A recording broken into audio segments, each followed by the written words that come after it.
Chapter 140. Are you sure I don't need to wear this? Madame Gines said that during the banquet. In the room, Thales frowned and held up a small embroidered vest as he asked Put-Ray. And this is also the luggage that the diplomat group risked their lives to carry along with the flag, isn't it? This is Extet in Northland. Put-Ray, who was dressed neatly, looked at him in disdain. Even at banquets they hate pretty boys and sissies the most. If you really want to put that thing on, I think you will be the strongest contender for the position of banquet clown. Thales stuck out his tongue and threw down the vest. Sitting by the window, Ida snapped out of her daze and sighed with a regretful expression. A banquet without a clown is very boring. His nerves had been tense for almost a month, and Thales had no time to care about anything else. From the abandoned house to Red Street Market, from Mindy's Hall to Renaissance Palace, and then from Broken Dragon Fortress to Dragon Cloud City, the new second prince did not even have time to warm his own bed before he was hurriedly chased into a noble's carriage, put on the prince's shackles, and faced a different kind of challenge he had never experienced before. So, when the servant and Merc came to remind them, Thales suddenly realized that he did not have any experience and knowledge of attending a noble's banquet. He had not lost his composure when he faced the Blade Soldiers, the Blood Clansmen, and the Mystics, but he suddenly became a little nervous. Don't worry. Put-Ray nonchalantly lit the Northland tobacco he asked for from the servant. Compared to the standards of Constellation and Enlenzo Dukedom, Extet's banquet is like a military picnic for soldiers. If you have experienced Hanbol and Maine Nocturne style, my god, their banquet etiquette is practically a torture. Etiquette, decorations, fashion, and style. These are the things that differentiate people's identities, statuses, and social classes. The effort to categorize people into different categories has never stopped. Thales tried his best to calm the anxiety in his heart with small talk. He squatted down and adjusted his shoes in front of a simple and crude dressing mirror. He sighed and said, "After tonight I must take a bath. Let's think about tonight's official business first." Put-Ray seemed to be not used to the choking Northland tobacco. He coughed and said with difficulty, "Cough, cough, damn it, they sent us inferior goods." Put-Ray's words seemed to have magic power. It made Thales immediately forget the awkwardness of the banquet and seriously think about the situation at hand. There was a knock on the door. Ralph stepped on the metal plate prosthesis that he was getting more and more familiar with as he walked in. It seemed to be his first time encountering such an occasion. His face, which was not covered by the silver mask, was a little pale. Waya, on the other hand, was calmer, as if he had seen such a scene before. Thales' attendant nodded solemnly. "Your Highness, everything is ready." Beside him, Ralph gestured with his hands. "They're here." Thales nodded. The second prince took a deep breath. Under Put-Ray's confused expression, Waya, and furrowed brows, he gestured back. "Let's go." Before the sun completely set, Extet's welcome banquet had already begun. Led by the king's administrator, Merc, and a group of servants, Thales walked beside Put-Ray. Ralph and Waya followed behind him. As for Ida, everyone agreed that she was not suitable to participate in such an operation. "Your Highness, I don't know how you understand Northland's banquets, but I have to remind you that Constellation's distinguished guests may not be used to our banquets," Lord Merc said expressionlessly. "And tonight is a little special," Thales responded with a friendly and understanding smile. The group of them stepped on the rough tiles of Heroic Spirit Palace and walked up the stone steps. The banquet hall is where King Raikaru hosted the 9 nights. It is said that the Northland Heroes' banquet lasted for 3 days and 3 nights, and they ate almost all the spoils of war. Merc introduced the place they were about to go to respectfully. It was also here, amidst the cheers from both inside and outside the castle, that Raikaru Extet was elected king. Thales stepped on the last stone step and arrived at the corridor on the 6th floor of Heroic Spirit Palace. Lively and noisy voices could be heard. The floor on this floor was almost 7 to 8 meters high from the ceiling. There were many braziers here and they were propped up on racks. They were evenly arranged throughout the entire corridor, burning fiercely. After the sun set, Heroic Spirit Palace was as bright as day. Unlike the corridors on other floors, which were filled with rooms, there was only a thick wooden double door in the middle of the corridor. Servants came and went with happy faces, carrying plates or wine barrels as they went in and out. Thales took a deep breath and exchanged glances with his subordinates. Under Merc's lead, he stepped into the banquet hall of Heroic Spirit Palace. Noisy discussions, the sound of wine glasses clinking, the sound of knives cutting flesh, and even the sound of a quarrel grew louder and began to assault and torment his ears. Thales raised his head and took a good look at the hall. It was a ring-shaped hall. The triangular flag with the symbol of the cloud dragon spear hung on the wall. There were burning braziers in every corner, and several bright everlasting lamps hung from the ceiling. Thank God, Thales thought that braziers were the only source of illumination in Heroic Spirit Palace. Servants appeared from the side door and the barbecue grill from time to time, sending waves of food and wine to the hall. The banquet hall was large enough to accommodate hundreds of people, and it was now. At least 100 to 200 people sat around a dozen parallel rectangular tables. These rectangular tables were perpendicular to the direction of the door, leaving a passage in the middle of the hall that was large enough for servants and guests to pass through. Thales frowned and looked around. Due to his height, he could not see the farther parts of the hall. It was Put-Ray who whispered into his ear. But the atmosphere in the hall was very lively. There were servants who were busy carrying plates, boorish nobles who argued loudly at the table until their faces were red, guests who had drunk until their ears were red, and lecherous nobles who used the excuse of being drunk to touch the buttocks of female servants who passed by from time to time, causing a commotion. The 5 archdukes each had different expressions on their faces. He was absent-mindedly twirling the wineglass in his hand, surrounded by family knights or subordinate suzerains who wore the triangular emblem of a circle. Archduke Trentida, who had a pot cut, was laughing with his vassals around him, as if he was in his element in socializing. The bald Archduke Letko and Marquis Shiles of the Camus Union sat together, listening attentively to the latter's slow speech. The long-haired Archduke Rockney still looked solemn, as if he had a cold halo around him. The long table he sat at was the most deserted. No one dared to approach him to talk to him. Only the servants and subordinates behind him served him food or wine from time to time. The young Archduke Poffert smiled and raised his wine glass. He spoke to the various nobles who sat around him, either their vassals or their attendants. The latter nodded frequently and downed the wine in their glasses in one gulp. What a scene! It was practically a replica of the scene in Mountain Pass Village where the Northland villagers and soldiers drank and drank together. If Thales had not raised his head to see Nuvan VII, who was surrounded by the White Blade Guards and was drinking quietly among a few close vassals, sitting at a higher horizontal table at the end of the hall, he would have almost forgotten about the shadows of swords and knives hidden in the conspiracy tonight. He would also have almost forgotten that among the 5 archdukes, there was a bold conspirator who intended to murder the princes of 2 kingdoms. Thales turned his head and said helplessly, "I didn't know. The banquet has already started." "Most of the nobles have already taken their seats," Merk said calmly. "King Nuvan is waiting for your arrival." Thales narrowed his eyes. He took great effort to glance at Nuvan VII, who was standing in the distance. He noticed that the king still had a cold expression on his face. The king seemed to have noticed his gaze. His aged but sharp gaze swept towards Thales. "Then it's about to start," Put-Ray mumbled behind him, intentionally or otherwise. Thales sighed softly in his heart. A few seconds later, under Merk's signal, an attendant at the side announced his identity in a loud voice. "Distinguished guest from Constellation, Prince Thales Jadestar." His voice traveled to every corner of the hall, and there were even echoes. The noisy banquet suddenly fell silent. Almost everyone at the dozens of long tables stopped what they were doing. Whether it was drinking, cutting meat, chatting, fighting, or even flirting with maids, countless gazes were cast in his direction. Even quite a number of servants, sentries, and even White Blade Guards looked in his direction. Thales recognized this feeling.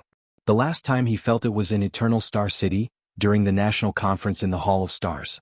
Should I laugh at this time?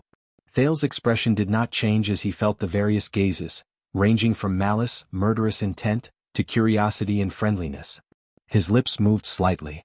Or should I put on a dead face, which is more in line with my identity as the prince of an enemy kingdom?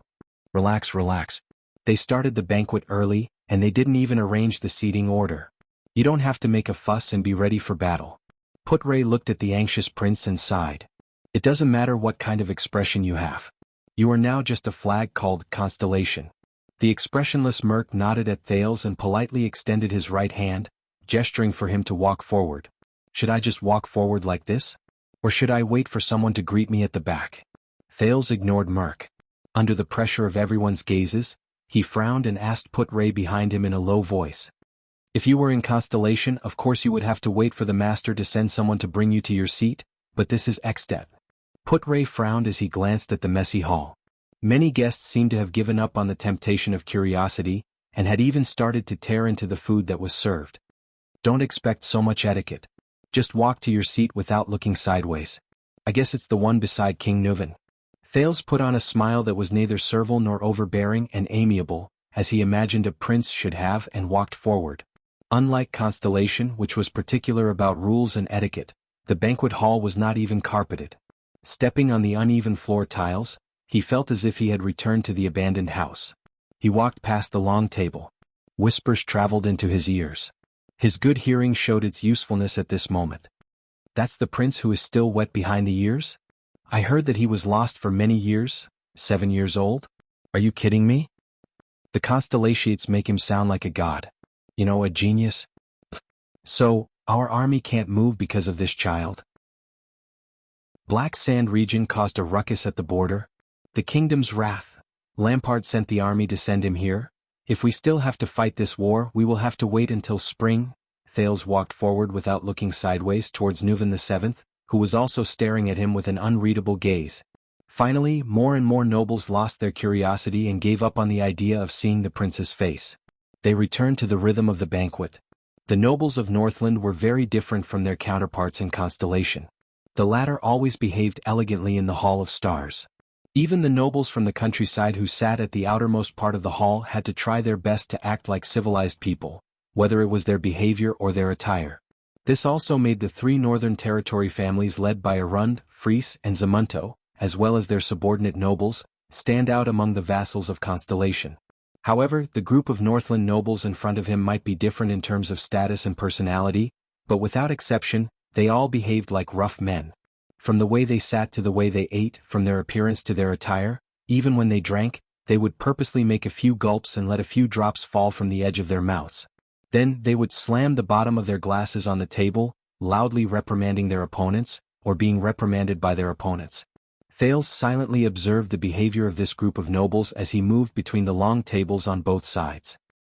He could not help but notice that other than the maids, there were almost no women in this banquet. Those who will appear here and at the back of the banquet hall are all low-ranking nobles, suzerains, meritorious knights, specially invited bureaucrats and so on, Putre reminded him from behind. The well-dressed one in front of you on your left is just a servant who delivers the food. The one in the corner to your right who is roasting meat on the stove may look like a servant, but he is actually the gossamer officer in charge of meat cooking.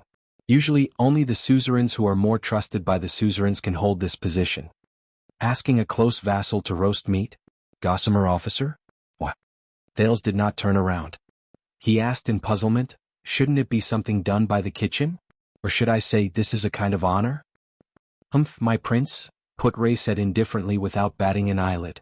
Do you know how many assassinations and poisonings in the history of the empire originated from that corner where meat was silently roasted? Thales shut his mouth and did not speak. They walked past the middle of the long table. As expected, from this point onwards, the quality of the Northland nobles seemed to have risen along with their status. The number of people in the banquet hall pointing at each other and gossiping decreased. But in Northland, the number of silent exchanges of gazes and whispers with unknown meanings increased exponentially. The empty space in the middle of the hall. If it were in Constellation or in Lenzo, it would be a dance floor and performance stage. But in Northland. Putre walked past a few guests with unpleasant expressions. Ignoring the curses of a boorish noble beside him, he pointed at the circular empty space in the middle of the hall and twitched his cheeks. Based on my experience, when you are drunk, you should not be surprised even if you see 2 rough men fighting to the death on it. This was the first time Thales heard Putre use vulgar language. He furrowed his brows. Is it really okay to use this kind of language in front of the prince? When in Rome, do as the Romans do. Many years ago, I once saw a noble princess of Extet standing on the street and cursing using words like f*ck. Putre shook his head. And even as a prince, I see that you are still quite used to these words. Ah, as your prince, I am just like the noble princes in many poems and legends. Thales looked at the few archdukes who were already seated in the distance. Without batting an eyelid, he glossed over Putre's words. I have experienced the sufferings of the people. I am virtuous and good. Putre snorted softly in a noncommittal manner. They finally arrived at the end of the long table. Among the people closest to them, the one with the highest status was Archduke Alcius. Thales heard Archduke Alcius grumble to the suzerains beside him. He then turned around and shouted in King Nuvan's direction, There is no music, no bards, no clowns, no burlesque, no beautiful women, no maids with big breasts, no roast pigs, no duels between good men, no merry people in tents all over the city. Thales heard Archduke Alsius grumbling to the suzerains beside him. What kind of *king banquet is this? Out of Thales' expectations, many Northland nobles echoed in unison. They protested in King Nuvan's direction like a tidal wave. It's like a market. Thales sighed. He suddenly remembered that he had given the national conference the same comment. He could not help but be stunned. However, King Nuvan only stared coldly at the chaotic nobles below him. He did not react. A loud but enigmatic voice echoed from the other long table, replying to Alsius, "That's right. First of all, this is the eve of the day before the bitter cold winter. Aside from lunatics like Lampard, the entire Northland is scrimping and storing up food to get through the winter. Secondly," Archduke Trent Ida narrowed his eyes and stood up. He stared at the restless Prince Thales from afar. "This banquet is to welcome the unpopular Prince of Constellation." The nobles around him stood up one after another and jeered at him. Thales and the people of Constellation frowned almost at the same time. Lastly, Arabian Alsius, when you live in other people's castles and palaces, eat his food, drink his water. Maybe even *ck him. Archduke Trentida cast a glance at a female servant who was dressed in a brothel and flashed an amused smile. "Then it's best not to criticize your master's arrangements." Some Northland nobles let out unintelligible laughter. Alsius shook his head in disdain and sat back in his chair. Thales finally arrived in front of King Nuvan and bowed slightly to him. King Nuvan stared at him. His emerald eyes were filled with complicated emotions. This made Thales extremely uneasy. From the moment he stepped into Ekstedt, Archduke Lampard, Viscount Kentvita, and even the 5 archdukes present, every suzerain he met was not a simple character. However, Thales, who had been through many trials and tribulations, could now calmly face their hostility, coercion, oppression, and even killing intent. Because Thales knew exactly what they wanted. Only this old king in front of him, this king who stood at the peak of Ekstedt's power, was something he could not figure out. The strange emotions hidden in the other party's eyes, his act of forcing him to cooperate with his revenge, and his words and actions in the meeting hall all made Thales feel a chill down his spine. Even though they had only exchanged a few words. Unpredictable people were always scary. King Nuvan slowly stood up and gestured to Nicholas, the leader of the White Blade Guards behind him. Nicholas nodded and walked to Thales. "Please take a seat. Your seat is at the end of His Majesty's left-hand side." Thales turned his head and looked at the seat at the end of the row of horizontal tables that no one cared about. Although it was in the same row as the king, it was really far from King Nuvan. It was almost in the corner. Behind him, Putre sighed. Thales shrugged and walked to his seat indifferently. Ralph and Waya followed closely behind him. However, before he could warm his seat, a familiar yet unfamiliar old voice rang in the hall. "Everyone raise your glasses." Thales turned his head in a daze. Beside him, Putre did not change his expression and passed him a cup of rye wine made of iron in a very experienced manner. "A toast," the thin vice diplomat said flatly. Thales turned his head and watched as King Nuvan, who had just lost his son, left his seat. He raised his wine cup high and said loudly to everyone, "Let us welcome our guest, the second Prince of Constellation, Thales Jadestar." The noise in the hall, which had risen again, fell silent again. The old king slowly walked out of his seat and walked to the front of the hall. Like an old lion taking dangerous steps, he walked out of his territory and stepped into the territory of another pride. The 5 archdukes stared at him without blinking and raised their glasses from afar. Their expressions were different. May the northern wind test his courage, and the ice and snow wash away his perseverance. King Nuvan looked around. His expression was firm and his words were cold. "Because of a reason that you all know, I cannot welcome his arrival happily. But he is already here." All the nobles in the hall listened quietly to their king's speech. Many gazes were cast towards Thales' corner. Then do not let anyone doubt the passion of the Northlanders and the tenacity of the Ekstedtians, even if they are mortal enemies. King Nuvan knocked on his wine cup. His wrinkled face revealed a dignified expression. His tone was still as forthright as when he was young. "Even if we have to fight to the death tomorrow, we must first fulfill our tradition." Under everyone's gaze, King Nuvan shook his wine cup and roared, "For Ekstedt!" At that moment, everyone in the hall raised their cups and roared in unison. "For Ekstedt!" King Nuvan's gaze was sharp. He opened his mouth again and roared for the second time, "For Northland!" The guests responded to him with a solemn roar, "For Northland!" The surging roar filled the entire hall like thunder. It was deafening.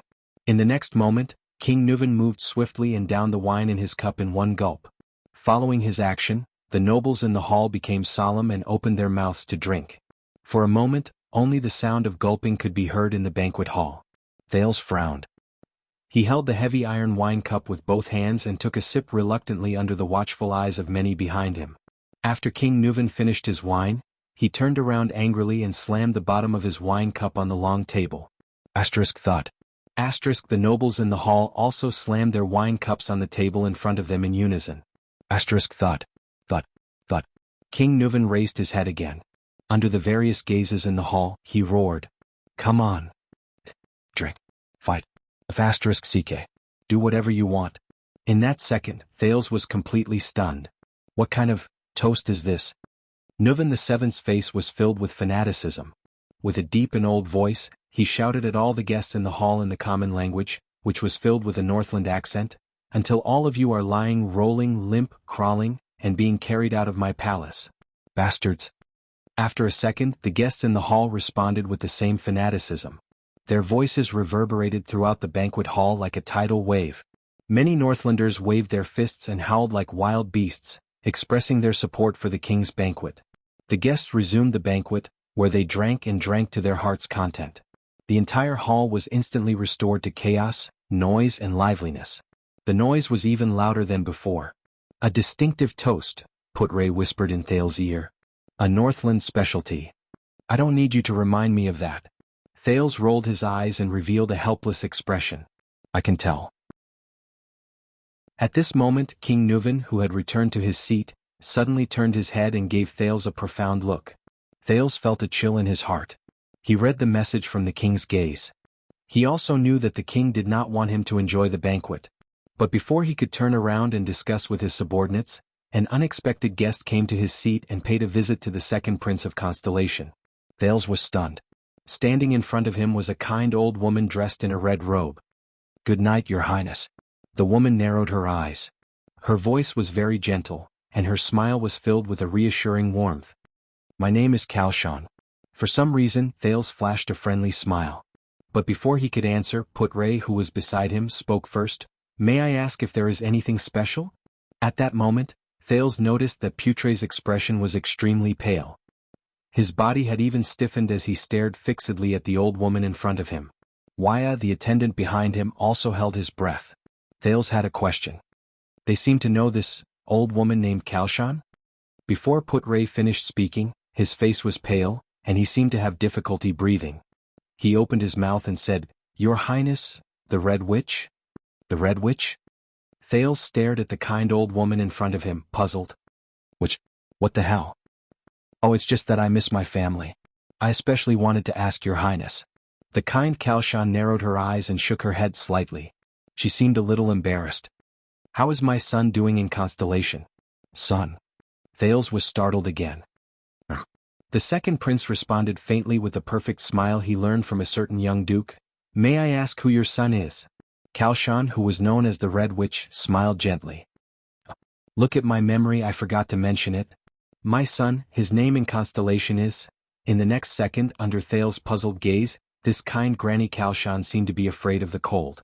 She kept rubbing her hands. She uttered a name that instantly changed his expression. Yodel.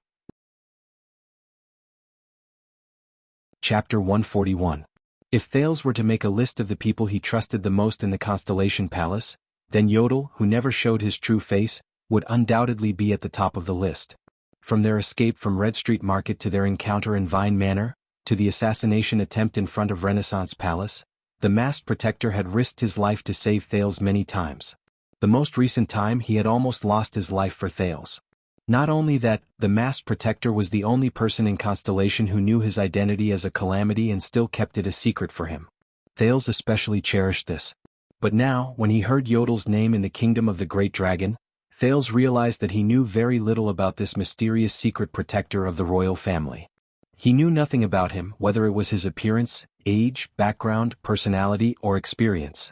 He could not help but be ashamed to admit that Yodel was more like a familiar stranger to him. Yodel had sacrificed a lot for him, but Thales had never cared about his condition. No, there is. Thales thought. Gilbert told me that Yodel and the 5 war generals of Extet have a deep grudge. For example, he stabbed the Fire Knight of Black Sand region, Tolja, in the back. This was also the reason why he could not come to Extet. And now, a roar of laughter came from the other side of the hall. It seemed like a dozen Northland nobles were playing some game. Thales then turned his attention back to the kind old woman in front of him. This old woman from Extet claimed that she was Yodel's. Thales sized up the old woman named Kalshan, trying hard to find similarities between the two of them other than the fact that they were mysterious. He hesitated and said, "Mother? Please do not doubt me. At my age I will not joke about my son." Kalshan smiled and shook her head. Thales nodded awkwardly and looked at Put-Ray for help. "What's going on? Who is this old woman?" But Put-Ray still stared at the old woman with a vigilant expression. He shook his head slightly when Thales glanced at him. "I haven't seen him for a long time. I miss him a lot." Kalshan did not seem to care about the exchange between Thales and Put-Ray. Her eyes were filled with nostalgia and love as she spoke. "That child has been a man of few words since he was young. He has a stubborn temper and is clumsy in expressing himself. It is really worrying when he is alone outside. During the days he served the royal family, he must have brought you a lot of trouble." Thales was stunned. A few words. He had a stubborn temper. Poor expression.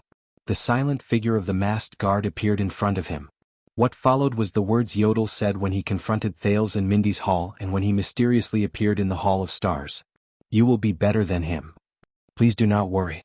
Thales pursed his lips as he reminisced. "I believe that he is very well now."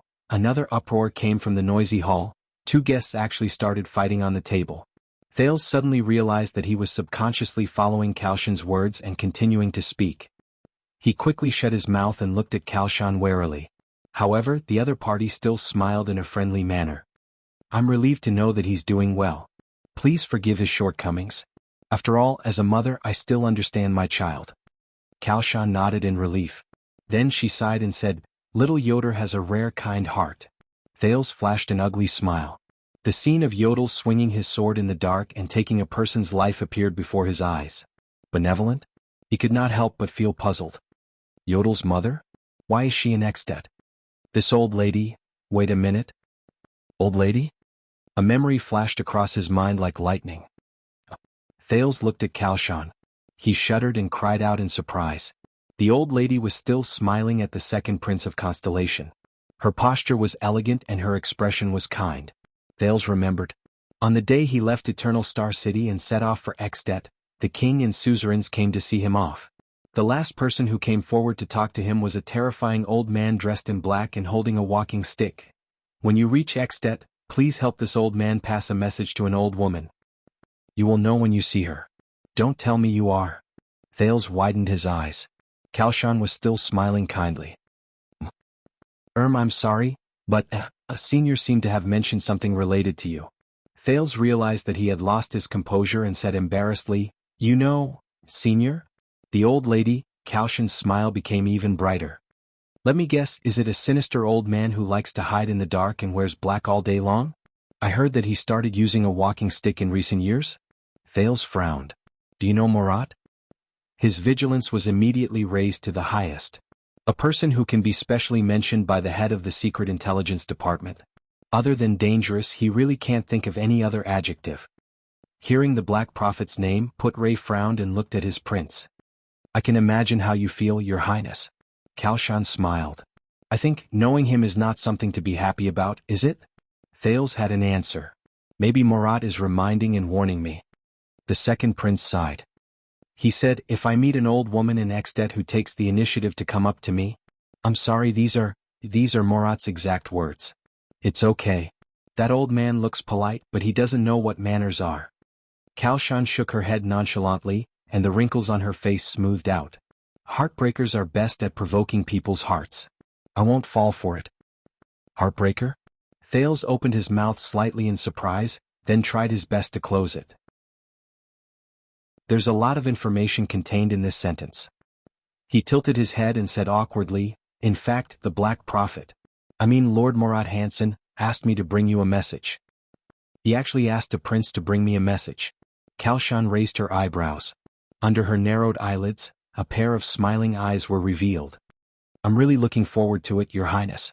Thales only felt that the old woman's kind smile in front of him gave him a lot of pressure. Compared to the overbearing, almost tangible pressure he felt when he faced the Black Prophet, this Granny Kalshan revealed information that made him frown with a gentle and friendly attitude. It really made him feel awkward and helpless, and he did not know how to defend himself. He said. Thales laughed dryly. "Don't cross the line." As soon as he finished speaking, Thales suddenly realized that the old woman in front of him revealed a strange expression. "Don't cross the line." Kalshan closed her eyes and took a deep breath. She sighed and lowered her head. Her expression was complicated and indecipherable. She murmured faintly, "So what?" Before the puzzled Thales could react, Kalshan put away her reminiscence and smiled again. "You're in a difficult situation now, Your Highness. You're struggling to survive in the gap between Constellation and the Dragon, and you're also struggling to stay afloat in the maelstrom between the King and the Archduke." Kalshan sized up Thales with a gentle gaze. "But please believe me, compared to Morat, these are not worth mentioning."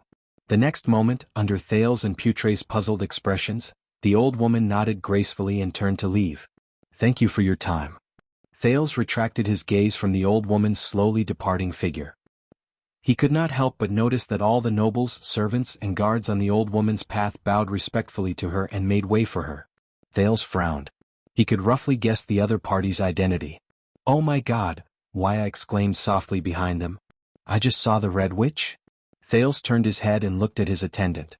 "I'm sorry, I thought they all?" Waya's face was full of surprise. "You know, they don't appear in front of people easily." "Them?" Thales exhaled and helplessly grabbed a piece of buttered bread. "So, my guess was right? That Granny Kalshan, she is—" "That's right," Putre replied with a solemn expression, using the bardic poem he was good at. "The stars shine and the dim places are pitch black. The great dragon soars in the sky, and the shadows under its wings are endless." Thales and Waya looked at the barred vice diplomat together. "That lady is a terrifying figure who is as famous as the Black Prophet of the kingdom's secret intelligence department." Putre's eyes were filled with fierceness as he said softly, "She is the person with the highest authority in Extet's secret room. The Red Witch Kalshan." Thales, who had a huge headache, rolled his eyes. To be able to establish a foothold in Extet's palace as a woman and let people call her the evil witch legend. "Be careful, Your Highness. She's definitely not just here to watch the show. You may not believe me when I say this, but after I saw that lady," Thales put the bread into his mouth dejectedly and looked at the two Northlanders who were fighting fiercely with their bare fists in the distance. He said listlessly, "I miss Morat so much now. Also, who is Yodel?" Putre looked at Thales doubtfully. "Does he serve the royal family?" "This, a royal secret." Thales picked up an iron fork and stabbed it into the onion in front of him. "The secret protector of the Supreme King of Constellation is actually the son of Extet's head of intelligence." Another bottomless pit of gossip. In this banquet specially organized for the Prince of Constellation's arrival and the gathering of the 5 archdukes, the Prince of Constellation, as the one being welcomed in name, was undoubtedly neglected. Fortunately, nothing troublesome happened. Some Northland nobles who were here to watch the show would occasionally come up to greet him, and Thales could also return their greetings appropriately under Putre's advice. It was not that there were no drunkards who came up to provoke him, but Lord Merk was always able to mobilize his men at the right time and pull away wave after wave of drunkards. Thales was able to enjoy his feast in peace, even though a 7 or 8-year-old child could not eat much. How much longer will it take? After a few hours, Thales looked at the bustle in the hall and asked Waya, who was beside him, "I feel like I'm almost becoming a Northlander." Just now, a few drunken feuding nobles caused a group fight that involved 3 battlefields. It made the noisy hall even more excited until the White Blade Guards and the Palace Guard stepped forward to stop it, with their fists. "It's been a long time. It's only 11 o'clock at night." Waya frowned and stared in disbelief into the distance. A guest with a swollen face was helped back to the dining table. He could not stop cursing as he gulped down another glass of wine, then threw the wine glass at another person's face. The prince's attendant shook his head and said, "I once heard from my Northlander friends that Extet's banquets often last until dawn. Especially since this is the king's banquet, it represents the face of Dragon Cloud City, and there are 5 archdukes gathered here." Thales shook his head with lifeless eyes. The originally casual order in the hall began to gradually collapse. There were even drunkards who staggered and swayed all over the place. Some nobles hugged their maids and walked out of the hall. Then strange noises came from outside the hall. Even the vassals and attendants around the 5 archdukes began to leave their seats and participate in the drunken banquet. King Nuvan and Nicholas had already left for a long time. Only Merk was still calmly monitoring the banquet.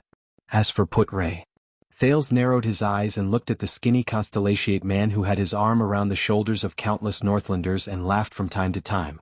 He even dared to compete in drinking. How did this guy blend in so well? Thales pressed his face against the table and exhaled in pain. Please tell me that the banquets in Constellation are not this crazy. Probably not. Waya smiled awkwardly. Of course not. Thales raised his head and saw Put-Ray carrying a barrel of rye wine that was specially provided by Heroic Spirit Palace.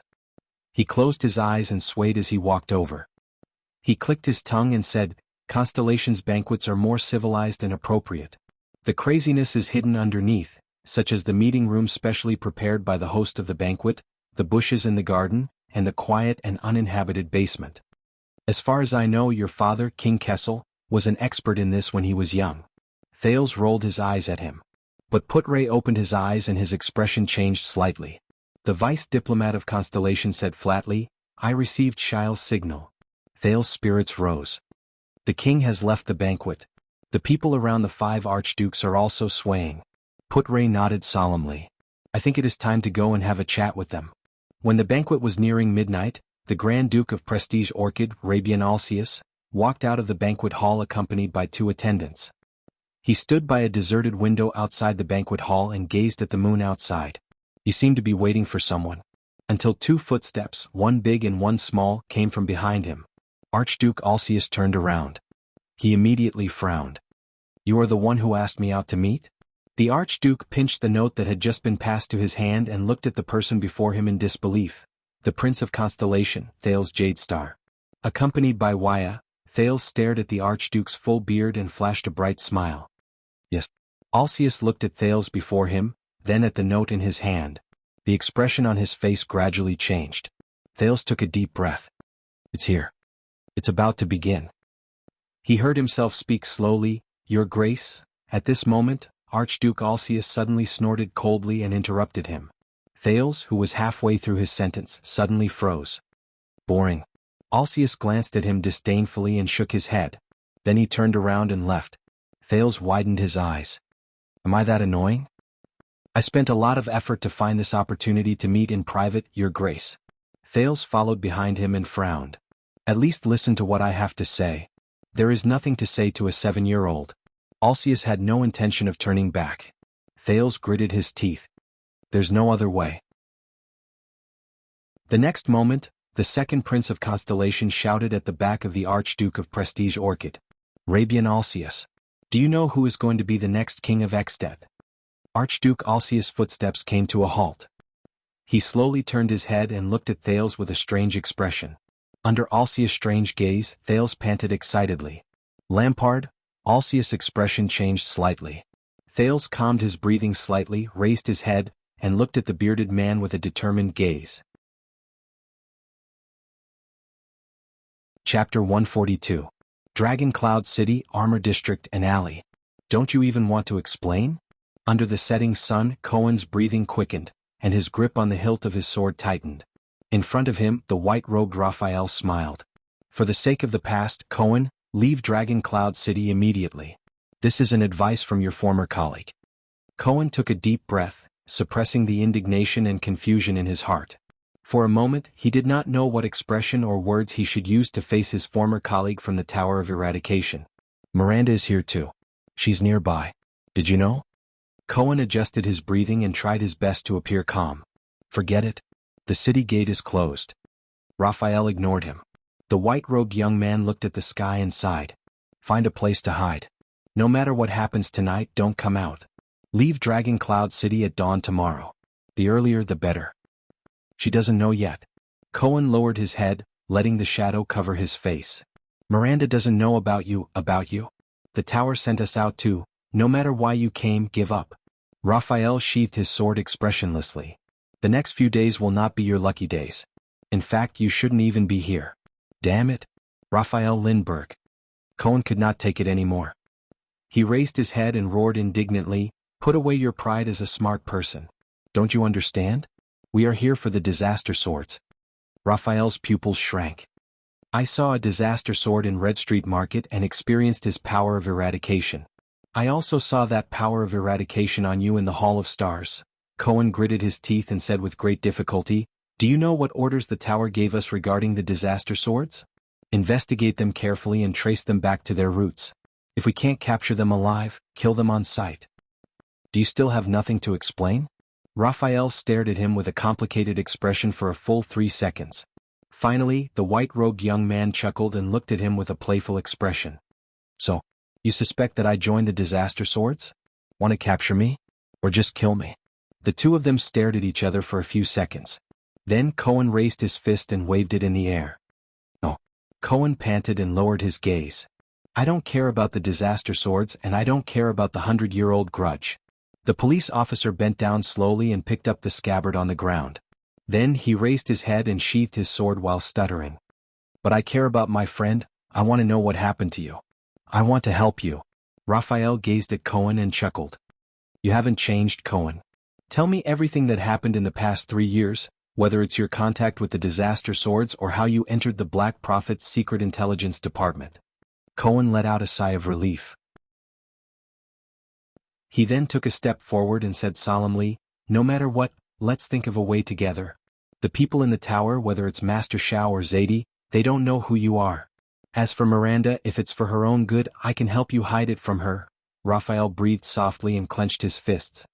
As for the disaster swords, they aren't just the Tower of Eradication's nemesis. Cohen stared at Raphael carefully. Their goal is not simple. From the assassination of the ex-dead diplomat group 2 months ago to the recent assassination of the second Prince of Constellation in front of the fortress, they are all related to them. This sentence caused the expression of the young man in white to change. Raphael put away his usual smile and furrowed his brows. These things? I don't know if you know what kind of person you're dealing with. Cohen sighed and looked straight into Raphael's eyes. But I'm willing to believe you. I believe that you have a reason that can be understood. But before it's too late, this is the reason you came to Dragon Cloud City? The young man in white interrupted him and said in a low voice, the disaster swords plotted to assassinate 2 princes. It is said that they are working together with a certain Archduke of Ekstedt. Cohen nodded and said solemnly, so this is no longer the Tower of Eradication and the disaster swords, but Constellation and Ekstedt. It's war and peace. Why is it you? Raphael raised his head. His gaze was as calm as water. Why are the two of you investigating this matter? Because we have the experience of dealing with the disaster swords. Cohen punched himself in the chest. It's also because we've all rolled on the battlefield because we're all seeds. Seeds. Raphael snorted and shook his head. I am also a seed, Missadun is also a seed, Krosh is also a seed, and there's also Ackland from Olumbia, Solovsky and Bykov from the Eastern Peninsula.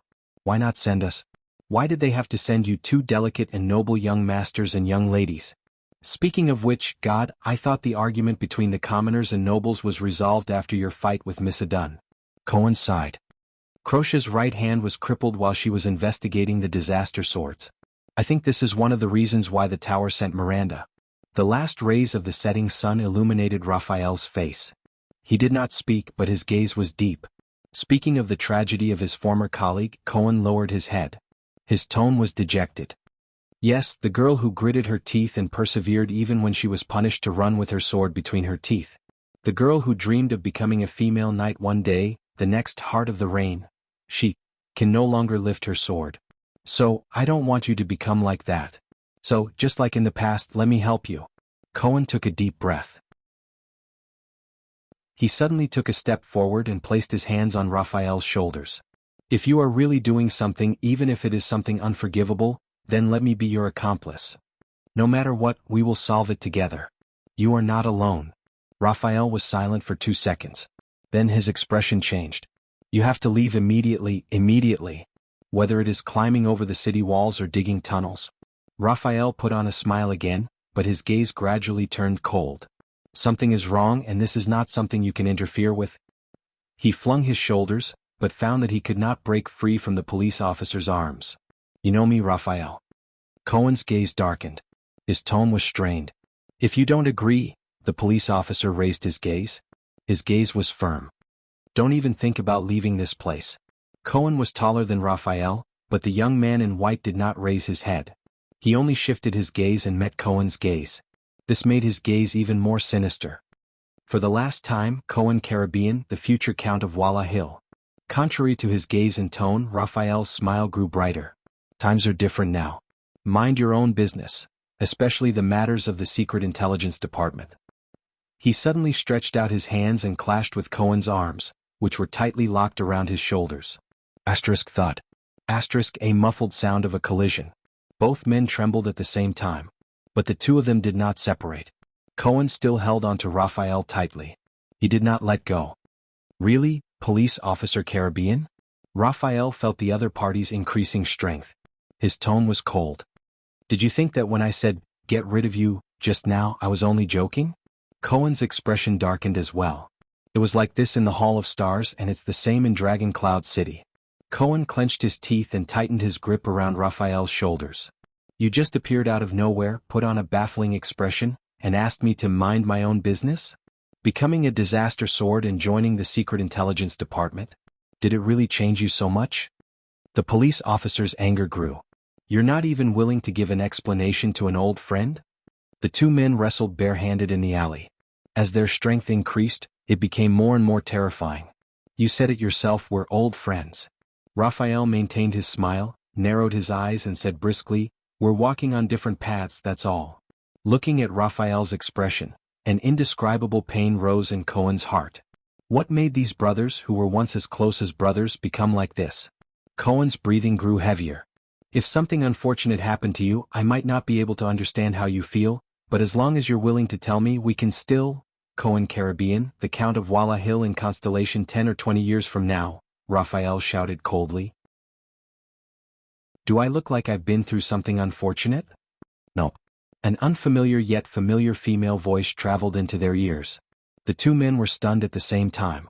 Cohen turned his head. Raphael flashed his most perfect smile. The two of them stared at a pretty figure standing under the moon, which had risen at some point in time. The chief seed of the Tower of Eradication, Miranda Arund, slowly walked into the alley under the moonlight. She placed her hand on the hilt of her sword and stared coldly at the two men who were hugging each other. Is there anything you want to explain? Explain? Cohen's mind raced. He turned his head and looked at Raphael, who was very close to him. He suddenly realized, my posture with Raphael. The police officer abruptly let go of Raphael's shoulder and pushed him away. Miranda listened to my explanation. Cohen smiled sheepishly and touched his head. Don't be angry, we're not. But Miranda interrupted him coldly. Shut up, Cohen. The swordswoman from the Arund family's expression was as cold as ice. I'm not asking you. Cohen's expression and words froze at the same time. Miranda's gaze was fixated on the man who had not appeared for 3 years. Under Miranda's gaze, Raphael lowered his head and laughed out loud. Long time no see, Mira. The young man in white shook his head slowly. Are you still so cold? So cold that it breaks my heart. At that moment, Cohen Caribbean, who was touching his head, suddenly felt a little redundant. Mira? Don't call me that anymore. Miranda walked slowly to Cohen's side. Her tone was flat, as if she was not facing her former lover. Raphael Lindbergh. Cohen sighed. I say. The police officer looked at the two of them awkwardly. We should find a place to sit down. There are some things that we need to discuss. Also, Miranda. Cohen tried his best to blink at Raphael, wanting him to understand his painstaking efforts. You still don't know. Raphael is now a high-ranking officer of the kingdom's secret intelligence department. But he was interrupted again. This time it was Raphael. You're actually not angry. The young man in white did not even look at Cohen. Instead, he stared straight at Miranda's pretty face and smiled. That's really out of my expectations. You know, I thought you would be more agitated. Once again, Cohen felt that his existence was redundant. Then I would throw myself into your arms, punch your chest and cry weakly, where have you been? Why didn't you come to me? Do you know how much I've missed you these past few years? Then I would close my eyes and wait for you to kiss me. Miranda sneered. Don't read too many romance novels, it hurts your brain. Raphael clicked his tongue. I was the one who told you that, wasn't I? Cohen looked at the two of them helplessly. He looked awkward. Besides, I'm not one of those weak and incompetent women. Why should I be angry? Miranda lightly flicked the hilt of her sword. A man who clearly had the ability to come back but left for 3 whole years. What right does he have to make me angry? She's angry. Behind Miranda, Cohen sent Raphael this message with his gaze. Raphael was still smiling. Miranda stared intently at Raphael's gaze, but she could not find even the slightest hint of familiarity in it. This made her heart clench. Finally, Raphael raised his eyebrows. All right, he said slowly. All of you stop all activities in Dragon Cloud City and keep a low profile, Raphael said flatly. Leave tomorrow morning. Agree to this condition and I will explain it to you after everything is over. In the meantime, no matter what happens, Cohen frowned. This time it was his turn to interrupt Raphael. Hey Raphael. The police officer raised his right index finger and said bluntly, I swear if you continue to use this attitude. Miranda cut him off again. There's no need for that. I won't listen to your explanation and I won't believe it either. Miranda was expressionless and her tone was flat, but it sent a chill down Cohen's spine. For the third time he felt that he should not be standing there. Oh. Raphael curled up the corner of his mouth and said with great interest, Then what are you going to do? Miranda took a step forward and stared straight at the person she was once most familiar with. Raphael looked at her calmly. Miranda narrowed her eyes and used the faintest and most ethereal voice in her life to say faintly, I will first knock off your sword, then I will beat you to the ground. Cohen frowned. What? The voice of Arun's daughter continued to travel slowly. I will break your legs, I will remove your joints, I will break the bridge of your nose, I will smash your front teeth, and I will stomp you into the mud, and when you are lying on the ground crying and begging for mercy, I will then bit by bit reveal the truth of the matter, from your mouth. Miranda finished her last sentence flatly. There was a few seconds of silence. Hey, Raphael flashed a bitter smile at Cohen, then closed his eyes and sighed, it seems like, she's really angry. Cohen only felt a headache coming on. Under the moonlight the two of them began to move at the same time. Miranda slowly pulled out her sword. Raphael smiled indifferently and touched the hilt of his own sword as well. If it's a quarrel between a couple. Cohen stood behind Miranda and poked his head out. He said carefully and awkwardly, Can it be a little later? Chapter 143. Chapman Lampard? In the corridor outside Heroic Spirit Palace's banquet hall, Archduke Alcius mulled over the name with a subtle expression. Then he turned to look at the tiny Thales with disgust on his face. The next common elected king of Ekstedt? The Archduke sneered. I've heard of it, brat, the bearded Archduke said coldly. They say you're a precocious genius. Very well, you're indeed a little smarter than the average child, but that's what I hate the most. Thales was stunned. Looks like my initial impression of you is terrible. Trying to scare people with sensational gimmicks, is it? Dueling with the king Lampard, what else? Alcius' gaze was cold and his tone fierce. A brat like you who's good at these things since you were young will definitely grow up to be a venomous snake full of conspiracies. Perhaps I should grab my sword and stab it into your chest today. Alcius spat harshly. We have enough trouble for Constellation. We don't need you to add fuel to the fire, brat from the Empire. T. Thales' heart clenched. He realized that the conversation was about to fall apart. Then why did you come to Dragon Cloud City? Thales quickly organized his words so that the conversation could continue and not be interrupted by the other party's disgust towards him. If you're really like what you said, that my arrival is trouble, then why did you come here to provoke this trouble? He looked calm on the outside, but he was actually nervous on the inside. He raised his head and stared at the ruler of Prestige Orchid before him. Will I succeed? Provoke trouble? You may be trouble, but you're far from being feared, brat. Alcius sneered. I'm here to see the game between Constellation and the dragon after 12 years. I want to see what we can gain from a prince, and whether our king is blind from old age. What's your conclusion? Thales said with a grin. Has your king disappointed you? Alcius put on an ugly smile, but under his beard, he looked a little ferocious. You should be thankful that he's still rational and hasn't been blinded by anger, so you're safe. The Archduke sized up the brat before him. That's why you have the chance to talk nonsense here. Safe. Thales shifted his gaze to Alcius' heavy saber. He laughed mockingly and said, I think that the sword on your waist might have a different opinion. It almost received the honor of being the prince's nemesis after all. Alcius' gaze fell on Thales. Archduke Alcius tilted his head and sneered. Stop pretending, kid. I know you're actually very clear about it. He turned his head around and a fierce look seeped out of his eyes. Forcing you to commit suicide is just a farce. Thales's heart clenched. Don't be fooled by His Majesty's expression today. He won't start a war easily. Alcius's gaze was sharp. You have your father's oath to protect you. The archdukes won't support him to start a full-scale war. As for his attitude towards you, it's most likely just an act for us to see. The Grand Duke of Prestige Orchid sneered, shook his head and clicked his tongue. Testing loyalty? Old tricks. As for you and him? Alcius looked at Thales with a subtle expression. He raised his eyebrows and revealed a strange smile. They're actually acting on the same stage. At this moment, Thales' expression finally changed. He knows? He saw through it? Thales was completely stunned. He insists on killing you and then he wants to see our reaction, right? Archduke Alcius' face was full of disdain. At a time when his own family is about to be destroyed, he's actually scheming. From the moment he entered Dragon Cloud City, King Nuven's domineering aura, the Archduke's incessant chatter, Nicholas and Shile's synergy, and Putre's relaxed attitude of trying his best to make him feel at ease, had more or less bewitched the Prince of Constellation. And the memories of the transmigrator that kept increasing and surging in his mind made Thales feel elated.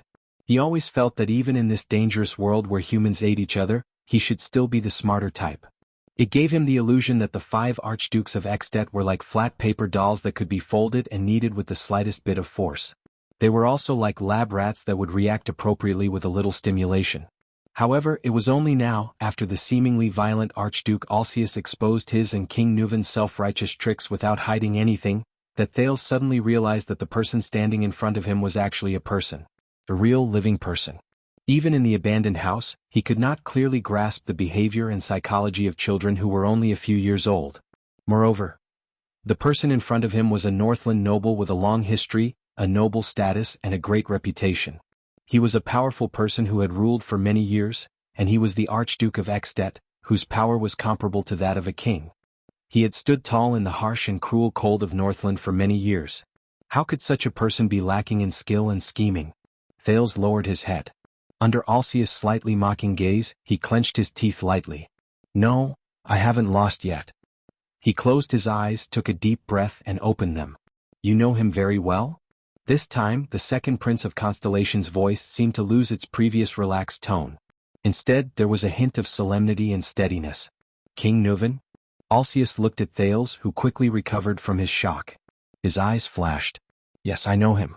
Ever since the first time my father brought me to Dragon Cloud City to meet him. But I also understand the feeling of sitting in this position, the feeling of controlling, maintaining, and protecting a family, a city, a territory, and a group of subjects, the Archduke said faintly. After the tragedy of the Walton family, for the continuation of the family and the future of Dragon Cloud City, Nuven had a lot of things to tidy up, make up for, and make arrangements. Starting a war would only benefit Black Sand region and people like Lampard. The territory, resources, and population neighboring Constellation would benefit his enemies. This was something he absolutely did not want to see. So, the person who also did not want to start a war and whose interests were aligned with his is actually you, the little brat of the Empire. Alcius snorted and shook his head. Why does he want to be your enemy? No matter what show you're putting on with him, it's nothing more than that. You're on the same side, the Walton family and the Jadestar family. The Archduke snorted through his nose. His expression was cold. Thales sighed softly. Yes, how could a person who became an Archduke more than 10 years ago and ruled until now be a fool? What Thales could think of, these Archdukes could naturally think of as well. At least, they had a subordinate who was as wise as Kent Vito was to the Archduke of Black Sand region. Where did he get his confidence from? Did he think that by relying on the memories of a so-called transmigrator, which were incomplete for more than 20 years, did not match the era, did not match the civilized society, and had a vastly different status and social class?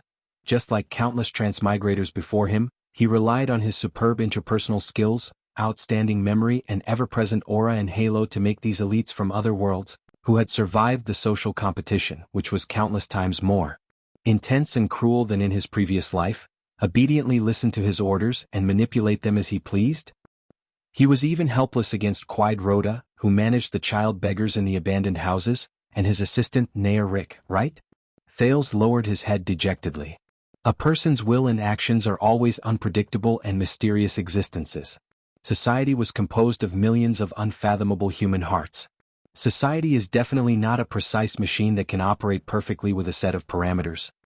He had to be like the purest social science researcher, always maintaining the most humble, modest, and cautious attitude in the face of a world that was completely different from the past, instead of being complacently immersed in his lofty self-awareness of progress.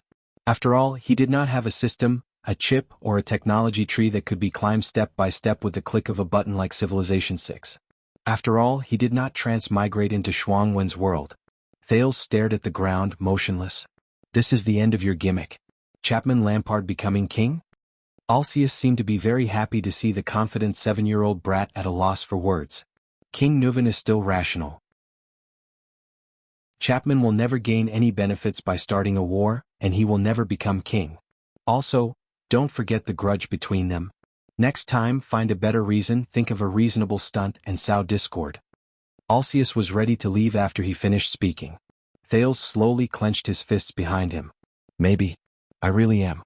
He's not suitable to be a prince or even a king. But, under Waya's astonished gaze, Thales chuckled softly. At least I want to be a survivor. Survive. The next moment, Thales raised his head abruptly and looked at Archduke Alcius, who had not gone far. You are wrong. Alcius stopped walking. It is precisely because King Nuvan is still rational that... Thales' voice came from behind him. Chapman Lampard is destined to become the next king. And I myself am not as safe as you claim. That is why we are having this conversation. The same old stunt again? Alcius sighed. My disgust towards you will only... The second prince did not give him a chance to speak. The key is not my stunt, but whether this is related to your interests. Thales' eyes were firm and steady again. Is it related to the interests of Presti's Orchid region? Listen to me. Then make your own choice. Alcius frowned. What I'm going to say next is only to you. Thales looked behind Alcius. There were 2 muscular attendants with sharp eyes, and it was obvious that they had extraordinary skills. Archduke Alcius narrowed his eyes as if he was deep in thought. What? Are you afraid that a child will assassinate you? Thales sneered and said, or do you want to go back earlier and drink a few more glasses of wine with your 4 good colleagues? As he stared at the foreign prince in front of him, who appeared young but spoke maturely, Archduke Alcius felt a strange sense of absurdity. A few seconds later, the Archduke chuckled and ordered his attendants to walk away. Thales secretly heaved a sigh of relief. At his signal, Waya, the prince's attendant, nodded and left with a solemn expression. The brazier in the corridor burned fiercely. 2 figures, one big and one small, faced each other quietly in the dark. Tell me, according to your theory, how does Lampard become king? Alcius did not look at Thales. Nonchalantly, he extended his hands to the brazier and warmed his frozen hands. I was assassinated in front of Broken Dragon Fortress. With a cold expression, Thales went straight to the point. The murderer wanted to frame Lampard. Archduke Alcius pursed his lips and raised his eyebrows. I've heard of it. Unfortunately, he did not succeed, Alcius said disdainfully. Whether it was to kill you or frame Lampard. Thales ignored Alcius' hostility and continued, this made Lampard realize that an enemy was secretly reaching out to him, and that his situation in the country was not good. Lampard is a powerful man. This is nothing to him. Archduke Alcius was expressionless. Because of this, Lampard proposed to form an alliance with me to fight against our enemies together. Thales still did not care about what the Archduke said. Like a robot from his previous life, he stated the truth without any emotion or color. He provided me with all the resources I needed in Dragon Cloud City in exchange for the help of a future king of Constellation. At this moment, the corners of Alcius' lips curled up. He lost his composure and laughed. A promise from a 7-year-old brat who has yet to wear the crown? Lampard would be a fool to form an alliance with you. He only changed his stance at the last minute because he saw that attacking Constellation was hopeless. The Archduke moved his hand, which was warming the fire, to the back of his hand. And that won't make him king. Of course, Thales said coldly. That's all? Alcius snorted. How are you going to help him become king? Issue an announcement to support him? At this moment, Thales' expression changed. But this is not Lampard's plan. After a dozen or so seconds of indifference, he suddenly raised his voice. I am also not the one who can help him become king. Alcius shifted his gaze from the brazier to Thales. Of course he knows that I am not that valuable. Other than being branded with the symbol of constellation, I am nothing. Thales sighed. But believe me, I met him once in his military camp. He is not a fool. I know him better than you do. Alcius clenched his fists above the brazier and said coldly, 12 years ago, when he mercilessly nailed his brother to the ground in the duel field, I witnessed it with my own eyes. Thales took a deep breath and nodded. He is only pretending to form an alliance with me. In fact, I guess he has other plans. And he is about to put them into action. Alcius locked his thoughts in a frown and carefully sized up Thales before him. Say it, brat. Alcius also sighed and said impatiently, very well, you have successfully attracted my attention.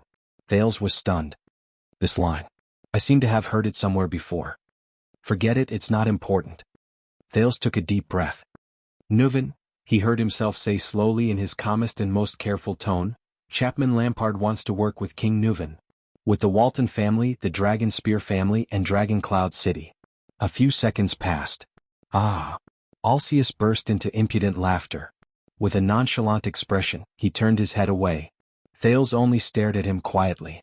Alcius put down his hands that were warming the fire and clasped them together. His gaze was cold.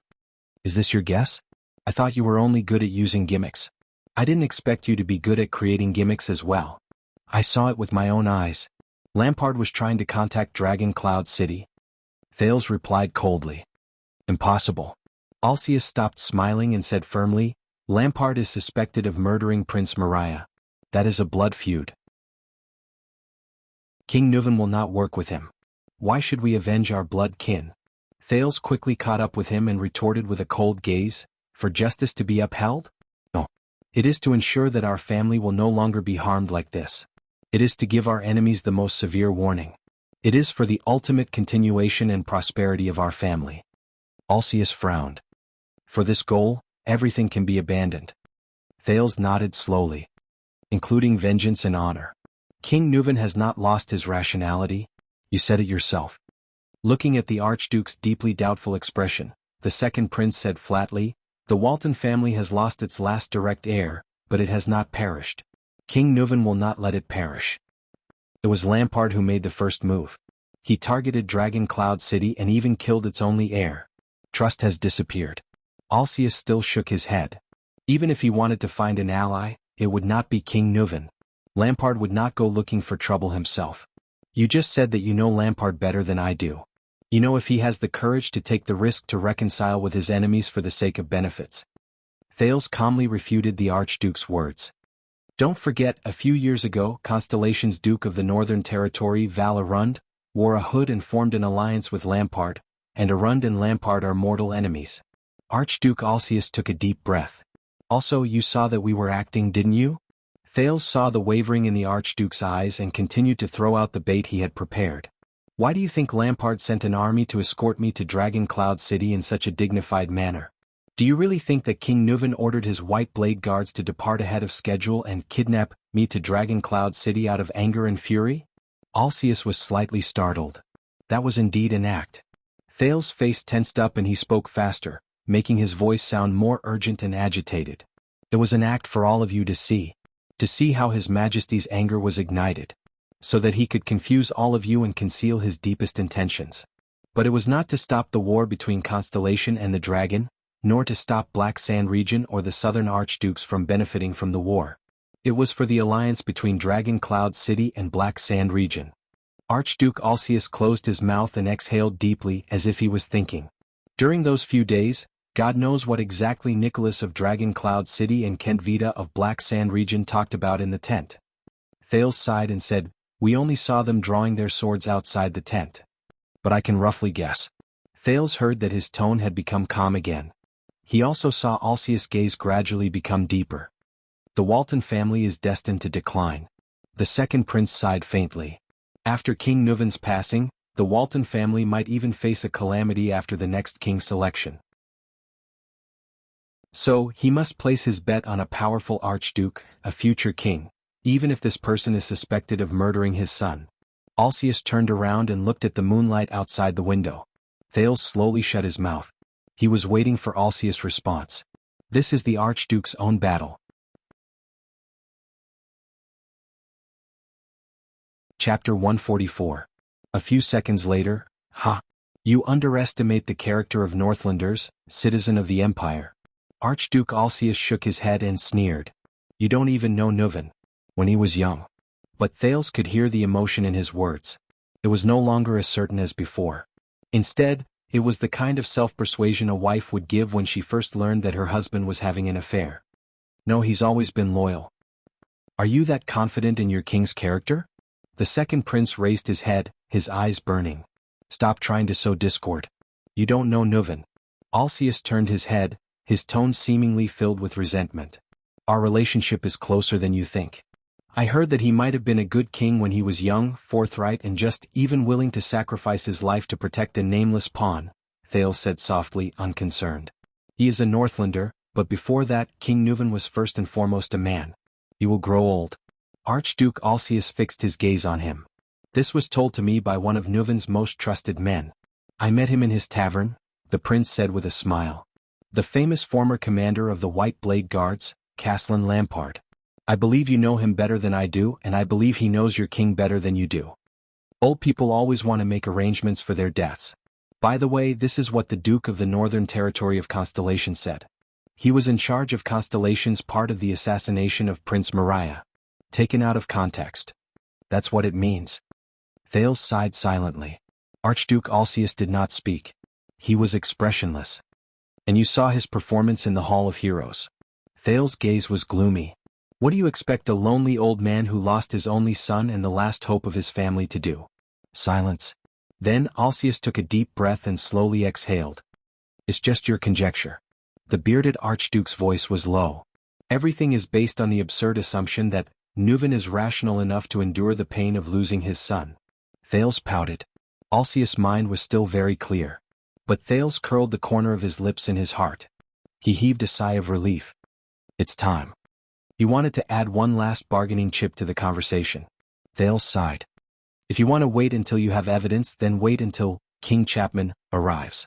Archduke Alsius' beard trembled slightly. Also, when we were in Constellation, the ex-det special envoy to our country, Baron LaSalle. Thales lowered his gaze. We overheard some messages in the courier house. Alsius was puzzled. Lampard's pawn? It seems that Lampard was not the real mastermind behind King Nuven's son's murder. Thales nodded and flashed a mysterious smile. Someone else murdered Prince Moriah. It was a silence that lasted much longer than any that had preceded it. Thales' gaze was fixed on Archduke Alsius, who was in front of him. She watched his expression change from confusion to shock, and from shock to deep thought. Could it be him? Finally, Archduke Alsius heaved a long sigh of relief. The news from Constellation is not. The news from Constellation is what we want you to know, Thales said flatly. Accusing Black Sand Region's Lampard as the mastermind behind Prince Moriah's murder, thus making you turn against each other and kill each other. But we are not sure who the murderer is. Don't forget, the only clue that can solve the mystery of Prince Moriah's death is the confrontation between the suzerains of Constellation in the palace. We can't even confirm whether Black Sand Region is the culprit. Archduke Alsius' pupils gradually contracted. Obviously, this information was somewhat beyond his expectations. This is the Black Prophet Morat, a means of the kingdom's secret intelligence department. Thales shook his head helplessly. In other words, the so-called feud between Walton and Lampard, Dragon Cloud City and Black Sand Region that you have always believed in might not exist at all. This means that if Lampard can convince King Nuven that he did not participate in Prince Moriah's death. Alsius stared at Thales in disbelief. Nuven Walton and Chapman Lampard. Thales shrugged and sighed. They don't have any feud over the death of their son. They can totally form an alliance. On the contrary, Nuven will not trust you because perhaps the real murderer. Thales recalled a little boy in a blue suit and glasses in an anime from his previous life. He pretended to touch the bridge of his nose, then narrowed his eyes and pointed at Alsius decisively. He's among you. The murderer also did something else. Before Thales finished speaking, he narrowed his eyes and threw out another piece of information. And this was what King Nuven told me. Archduke Alsius' pupils slowly narrowed. He is also the one who framed Lampard under Broken Dragon Fortress and used the Mystic Gun unit to try and kill me. Archduke Alsius' breathing became heavier. Thales did not miss any of his expressions. A few seconds later, the Archduke of Prestige Orchid lowered his head and chuckled. Alsius' gaze was sharp. If all this is true, then they might have formed an alliance. But these are all empty words from you. There is no evidence. Marquis Shiles. Thales expected Alcius' reaction. He was not flustered. The city envoy from Camus Union talked to me quite well along the way.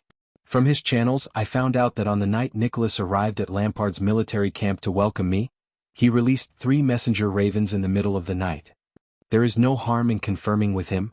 Breeding and selling messenger ravens is also one of the businesses that Good Flow City represents. They are only here to welcome an enemy country's envoy. Why did they contact Dragon Cloud City 3 times in Black Sand Region's camp? Alcius's face was as cold as ice. Thales nodded at him. At least one of them is trying to contact the other party. Archduke Alcius pressed his hand on the hilt of his sword and did not speak. After a moment of silence, the Archduke said calmly, "If Neuven wants to find an ally who can successfully choose his king for the sake of the Walton family's future survival, then be it me or Rockney from the city of faraway prayers, we are both better choices than Black Sand Region. Besides, even if they secretly form an alliance, what can they do? Extet isn't Constellation. We choose our own king. Do you think Neuven can appoint Lampard as his successor before he dies?" Alcius retorted firmly. "Will it feel like an imperial appointment?" This sentence suddenly popped up in Thales' mind for no reason. This made him burst into laughter. "No." Thales cut him off firmly. "Chapman Lampard of Black Sand Region has the greatest advantage to become the next king." Alcius did not speak. He was waiting for the foreign prince's reply. "Your Grace, why do you think that after what happened to Prince Maria and the Fortress Treaty, war hasn't broken out between our 2 countries? Thales asked flatly. Alcius' gaze shifted slightly. "You." The Archduke's gaze as he looked at Thales slowly changed. "You were sent to Extet. Your father's oath to the throne used your safety to ensure that war would either not break out, or it would break out into an all-out war that could only be won with the entire strength of Extet. The price would be heavy and no Archduke would be able to face it alone. And in order to contain Black Sand Region, King Neuven had to stand on the same side as the Jade Stars to prevent war." Alcius' expression became more and more unpleasant. Thales finally smiled. "Yes, these 2 factors are the main reasons to prevent war from breaking out on Extet's side. Once they all disappear, once King Neuven is no longer afraid of the price of an all-out war, and no longer hesitates to mobilize all the archdukes in the country in the name of the common elected king, eliminating every archduke's worry of facing the enemy alone. Once King Neuven no longer has the need to contain Black Sand Region's expansion, and even needs to help them expand to ensure that they obtain a bargaining chip in the king's selection, Lampard of Black Sand Region will undoubtedly be the biggest beneficiary of war. He is close to the northern territory of Constellation, and has Neuven's open and covert support." Alcius raised his head and stared at the ceiling. Thales could not see his expression clearly. "Now you know why King Neuven came to you to discuss the matter of soldiers, and to test your attitude towards killing me?" Thales lowered his eyebrows. The noise of the banquet continued to ring in his ears. Archduke Alcius lowered his head. The second prince chuckled softly. Thales quirked his eyebrows and spread his hands. "I wonder if you are ready to address King Chapman as a respectful title." "So?" Rabian Alcius stared straight at Thales. But this time the disgust and hatred in his eyes faded away, and he became exceptionally serious. "You came to me, even if their alliance is only based on your suspicions." Thales nodded painfully and sighed heavily. "Yes, perhaps Lampard is still trying to contact King Neuven." He exercised his neck and rubbed his hands in frustration. "Perhaps they have not come together yet. Even if they have really formed an alliance, you still have room for reconciliation. Neuven suspects that you are the murderers of Maria, and Lampard may become king. These are your losses, Archduke Alcius. But these consequences will not appear so soon, so you do not have to worry. But I am different." Thales raised his head and looked at Alcius solemnly. "Once things change as I imagine them to be, Dragon Cloud City and Black Sand Region will kidnap all of Extet and start a war," the second prince said in a nonchalant but slightly anxious tone. "Then I, who is still on a diplomatic mission in Extet, will be the first to suffer. I will face the judgment of fate earlier than any of you. This is why I came to you. For my life." Thales stared at Archduke Alcius, whose face was stiff. He gritted his teeth and said, "And for your future." Both of them fell into silence again. The noise and the crackling of the braziers traveled into their ears. "Why did you come to me?" Alcius asked in a hoarse voice. "And not the others?" Rockney? Offred? Perhaps they are more reliable? Thales stared at him and nodded slightly.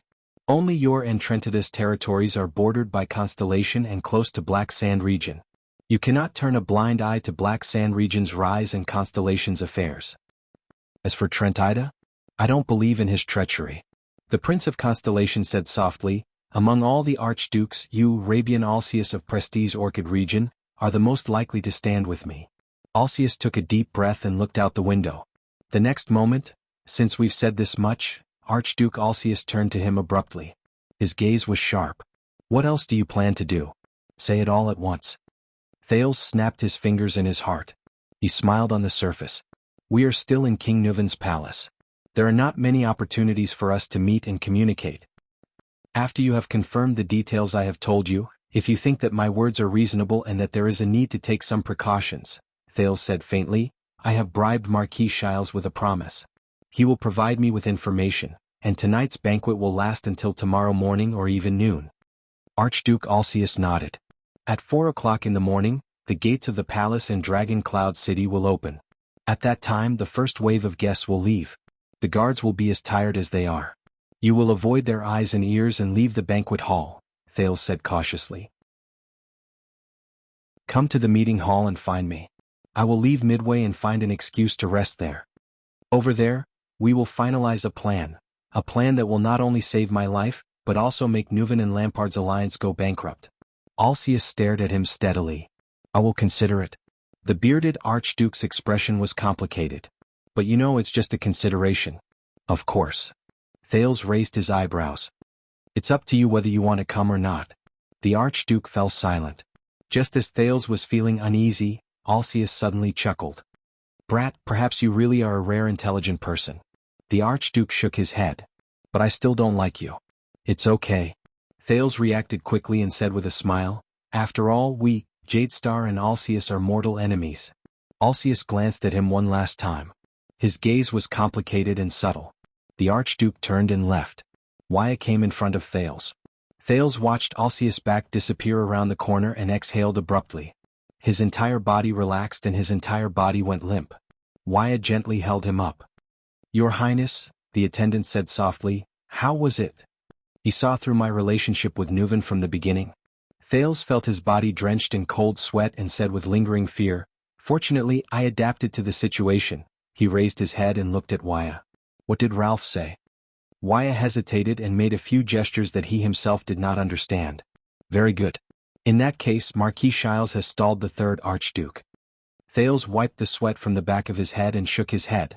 Give him this and this gesture. Let Put Ray pass the note.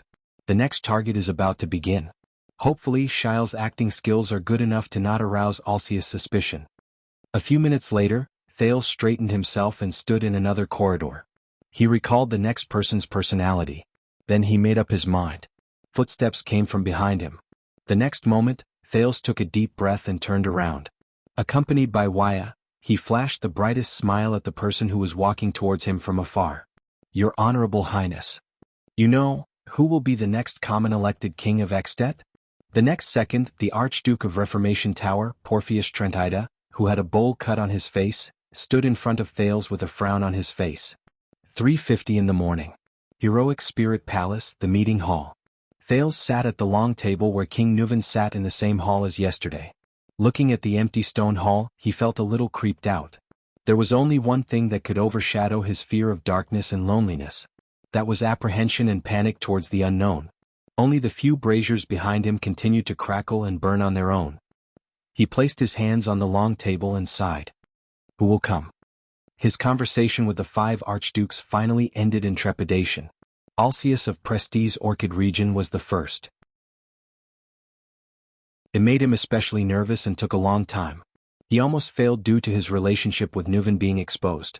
Trentida of Reformation Tower seemed cunning and suspicious, but their conversation was much faster than the former's. Trentida quickly understood what Thales meant, and his gaze revealed deep suspicion. It was unclear whether it was directed at Nuvan or Thales. These 2 southern archdukes were not the most difficult. Archduke Letko of Defense City in the north was the third person. However, this old baldy was the most difficult to deal with. His seemingly senile and muddle-headed eyes occasionally flashed with a hint of shrewdness, but he scoffed at Thales' words until the very end. Thales put on a smile and spent a total of 20 minutes to complete their conversation. The conversation with Archduke Rockney of the City of Faraway Prayers in the West was the fastest to end. The long-haired Archduke was taciturn. He nodded and shook his head more than he breathed, causing Thales to doubt the effectiveness of the conversation. Judging by his demeanor, Thales suspected that he did not care who became king. The last one was the young Archduke of Beacon Illumination City. The brown-haired young man, Concret Poffret, was the friendliest. He was also the most shocked by Thales' words. Even when he left, he still looked dazed and in disbelief. Thales had to comfort him. It hasn't happened yet. It's just that. Thales squeezed the pocket watch that Putre had handed to him. The cold metallic touch made his heart tighten. Who could it be? Who could it be? Who is the mastermind who hired the disaster swords to murder Mariah and then assassinate me? Or, no one appears at all? If I really can't find the murderer. Thales laughed bitterly. I hope King Nuvan dies tonight. At this moment, thud, footsteps came from outside the stone hall. Thales was shocked. He sat up straight. It was a series of heavy and rhythmic footsteps. Step by step, the person walked over on the stone bricks. As the footsteps slowly approached, a figure was projected into the stone hall. The person seemed to be especially tall. The person finally walked into the meeting hall. Under the light from the brazier, Thales saw the person's shoulder-length hair and his unusually serious expression. There was a picture of an ancient book embroidered on his robe. The second prince was stunned. This was the person he had least expected. The brazier was still burning fiercely. The man stopped in front of him. I'm here, he said faintly. Thales jumped down from his chair and frowned. He still remembered that this serious man had refused King Nuvan's order to kill the Prince of Constellation in a duel in this stone hall. The reason was that it would simply tarnish my honor. And now he was standing in front of him. Hello. The second Prince of Constellation paused for a moment. He looked at the tall, slender man and sighed in disappointment. The Archduke of the City of Faraway Prayers of Ekstedt.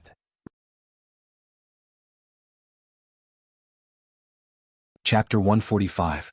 In the Alley of Armor district in Dragon Cloud City, the three old friends finally drew their swords and started fighting. Under the moonlight, Cohen covered his innocent nose in pain as he looked at the man and woman in front of him who started fighting at the slightest disagreement. He knew that in this special battle, there was no room for him to intervene. Miranda probably wouldn't allow him to intervene either. His nose was the proof. Fortunately, compared to before, Miranda's hands were now able to control their strength. Cohen turned his attention back to the battlefield and saw that Miranda was the first to swing her sword. The tip of her sword was aimed at Raphael's chest. Raphael's thin sword instantly appeared in his left hand. Using offense as defense, he slashed at Miranda's throat with a speed that was slightly faster than his opponent. However, it was as if Miranda had predicted her opponent's next move. The blade of her sword naturally changed direction, and as it spun, it slashed at Raphael's left hand. From afar, it looked as if Raphael had taken the initiative to extend his left hand to meet her blade. Cohen was amazed. This was Miranda's instinct after years of practicing Pegasus music. She actively listened to and even controlled the rhythm of the battle, manipulating her opponent's every move. Raphael frowned. He quickly drew his sword and was forced to retreat. He knew how terrifying his former lover was and tried to quickly break away from her rhythm. But Miranda's gaze was as cold as ice.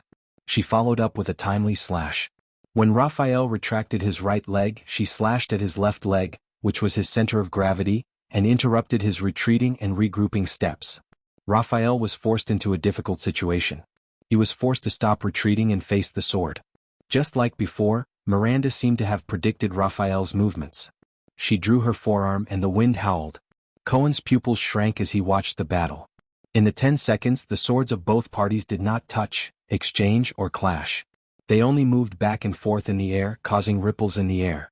But Cohen knew that this was an extremely dangerous battle. His teacher, Zadie Tafner, once told Cohen, who was not yet a police officer at that time, that this kind of silent and rapid battle was more often seen in battles between supreme-class fighters. The next moment, Cohen saw Miranda's blade instantly swing at Raphael's head at the most appropriate time, avoiding her opponent's block, dodge, and counterattack. Hiss. The sound of a sword tearing through the air could be heard. In that instant, Raphael's dark red eyes flashed with a different expression. His left arm trembled visibly. Then the thin sword danced in the moonlight, leaving an afterimage. Ding! The blades of the two finally clashed for the first time, and the air vibrated with a sharp sound that tortured the ears. Cohen frowned and resisted the urge to cover his ears. Raphael gritted his teeth and quickly took 3 steps back. Miranda, on the other hand, stood in place and swayed. For a moment, the entire area fell silent. Miranda expressionlessly flicked her wrist, and a few strands of hair floated down from her blade. Raphael panted slightly and touched the right side of his forehead. A bloody scar had already appeared on his temple. As expected, Cohen sighed. True enough, Miranda was still the strongest. Raphael rubbed off the blood on his hands. With a resigned smile, he shook his head and sighed. When it comes to sharp observation, seizing the timing and rhythm of battle, you're still as good as ever, Miranda. Cohen coughed and carefully observed Miranda's expression. So, Raphael, let's call it a day. It's been a long time. Miranda still did not know about Raphael's power of eradication. However, if they continued to fight the observant Miranda, they had to stop the fight. But at this moment, a voice that made the two men tremble came from the field.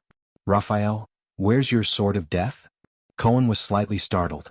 Raphael lowered his head. Miranda's voice trembled slightly in disbelief. That power of eradication that replaces defense with offense and counterattacks in a desperate situation. For more than 10 years, you're the only one who has awakened the power of eradication. The power of eradication that can break the rhythm of Pegasus music. Why is it missing? Cohen closed his eyes in pain. *T. She found out. Miranda suddenly raised her head. Under the moonlight, there was a hint of disbelief and panic on her cold expression. This is not the rhythm of Sword of Death. It's not even the rhythm of your swordsmanship. The swordswoman said slowly, although my hands. I can feel that cold temperature. It was hidden in your hands just now. It's another force. What is that, Raphael Lindbergh? Miranda's gaze was like 2 blades as she stared at the silent Raphael. Cohen slapped himself on the forehead in frustration. The 3 of them were silent for a few seconds until Raphael spoke in a gentle and relaxed manner. This is Prayer of the Dead.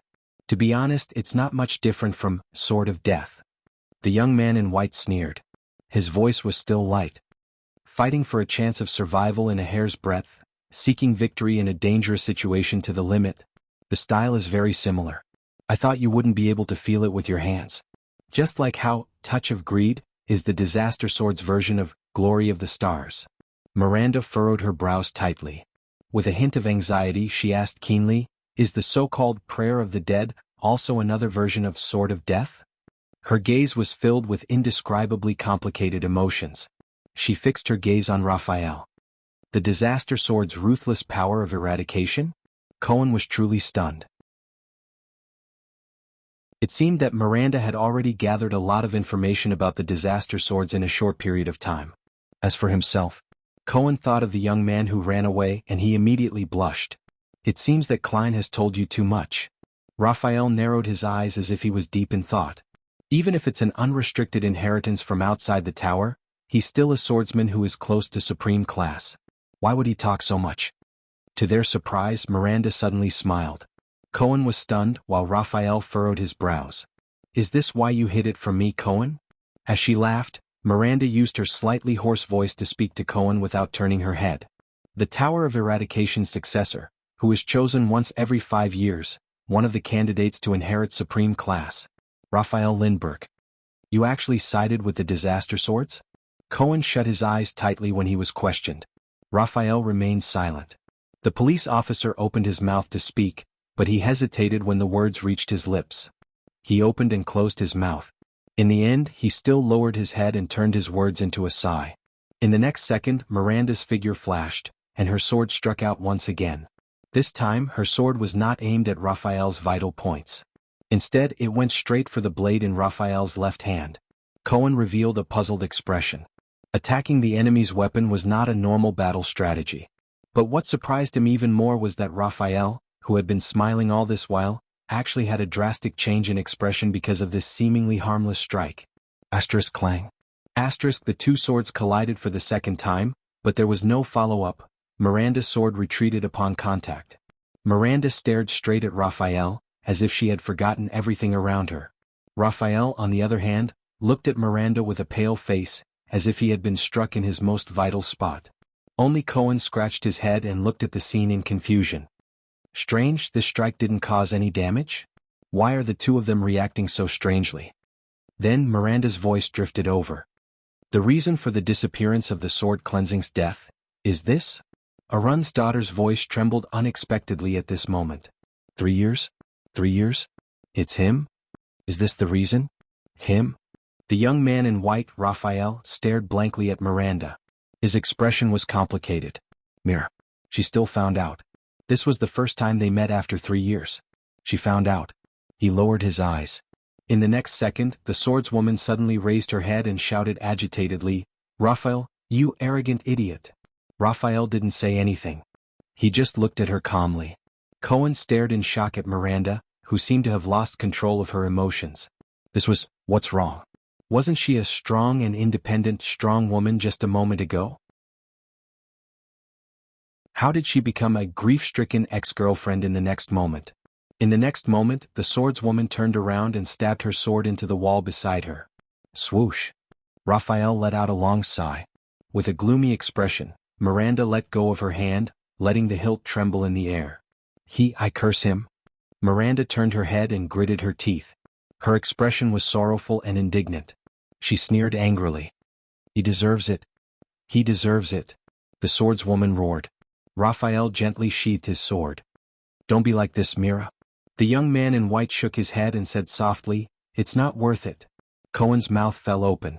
He was almost driven mad by the situation in front of him. What was going on between the two of them? After fighting for a while they stopped? Started crying and talking in riddles? Sword cleansing's death? Arrogant idiot? Deserved it? Not worth it? He was Cohen Caribbean, a level 2 police officer of the Western City Police Station of Eternal Star City and also the captain of the City Defense Patrol team. At that moment his mind was a mess. I can't understand it at all. Cohen scratched his head in pain. As he approached the two of them, he interrupted, Can anyone explain to me what's going on? Miranda, even though Raphael has the disaster sword on him, you don't have to be so agitated. In the next moment, Miranda and Raphael raised their heads at the same time and shouted angrily. Shut up, Cohen. Miranda's face was full of anger. Not now, Cohen. Raphael's face was as cold as ice. Cohen, who was interrupted by the two of them at the same time, stopped in midair with his mouth half open. He stared at them innocently and at a loss. He raised his hands, smiled apologetically and took a step back while nodding and bowing. All right, you guys talk. The police officer, who was completely unaware of the situation, silently criticized in his heart. People like me who aren't smart enough shouldn't participate. Damn couples. After Cohen's interruption, the three of them were silent for a while. Two of them were immersed in complicated and subtle emotions, while the third sighed in boredom. So, Miranda adjusted her emotions, lowered her head and sneered, The sword cleansing's death can't come back, right? Just like you? Raphael understood what she meant. He sighed softly and his gaze was complicated. The sword cleansing's death originated from the chaotic period of war during the era of multiple kings. The young man in white shook his head in a sentimental manner. A brave and loyal great knight was betrayed by the king he served, and his reputation was ruined. The great knight's son escaped from the siege.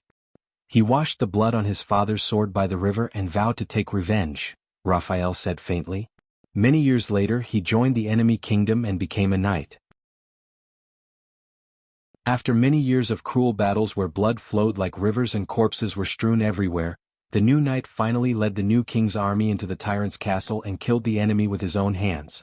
But this did not bring him satisfaction. The path of vengeance burned with only emptiness and sorrow. When he saw the fear and hatred in the eyes of a princess left behind by his enemy, the knight's heart softened, and he suddenly came to a realization. Raphael lowered his head with a gloomy look in his eyes and continued in a low voice, What's the point of this? Old vengeance was avenged, new hatred was born. The grudges between the kings were endless. Death and hatred were intertwined, and the tragedy never disappeared. The emptiness was bottomless. Miranda listened to Raphael's story quietly, while Cohen scratched his head in pain. He had had enough of these two. So, the knight carried the princess out of the castle that was covered in blood, corpses, hatred, and madness. The knight stood under the sun and wiped away the princess' tears of fear. There, the knight swore that he would end this chaotic world that bred hatred and death. From then on, his extraordinary power was called the Sword Cleansing's Death. Raphael's story ended. Miranda stood where she was in silence. Cohen laughed dryly, wanting to push the progress of the mission. It sounds like a third-rate knight's novel. A tragic life, a noble birth, a powerful enemy slowly becoming stronger, his legs turning to jelly at the sight of a woman, and then he swore to dominate this chaotic world. Shut up, Cohen. This time, a man and a woman interrupted Cohen. Surprisingly, both of them were of the same caliber and speed. Feeling wronged, Cohen shut up again. Look, Raphael turned to Miranda and said with an obscure smile, compared to a greater goal, these things are not worth caring about. Do you understand? Miranda looked at Raphael, her eyes full of hatred and sorrow. So, the Secret Intelligence Department? Raphael twitched the corner of his mouth and nodded. The two stared at each other in silence. It seemed that only the other could understand each other. Until Miranda looked away with a pained expression. I wasn't joking just now. This concerns the future of the two kingdoms. Dragon Cloud City will not be peaceful tonight. Raphael straightened his clothes and raised his head to look at heroic Spirit Palace in the distance under the moonlight. He put on a smile again. Chapter 146. Cohen exhaled. He did not understand anything from just now until now. The police officer almost began to doubt himself. He made up his mind that no matter what the adulterous couple said, he would force them to stop this guessing game that always frustrated him and made him feel isolated, even though this situation often happened when he was in the Tower of Eradication. So, Cohen said angrily, do you want to tell us the truth? Disaster Sword? Secret Intelligence Department? And the reason why you're here? Raphael looked at him, his gaze subtle. Hey. Cohen subconsciously patted his saber. I don't mind joining forces with Miranda to deal with you. Raphael looked at Cohen's expression and suddenly smiled. You know, Cohen, the young man in white resumed his usual optimistic tone, I've always envied you. A simple world, simple thoughts, simple happiness. As beautiful as a night novel. Cohen was stunned. Simple? A night novel? Cohen immediately furrowed his brows. This guy really knows how to pick the right time to scold me. Miranda snickered. Raphael looked at Miranda's smile and his eyes moved. Then he smiled as well. A sense of familiarity surged in Cohen's heart. It seemed that when the three of them were still in the tower they were like this too. Remember, keep a low profile and hide.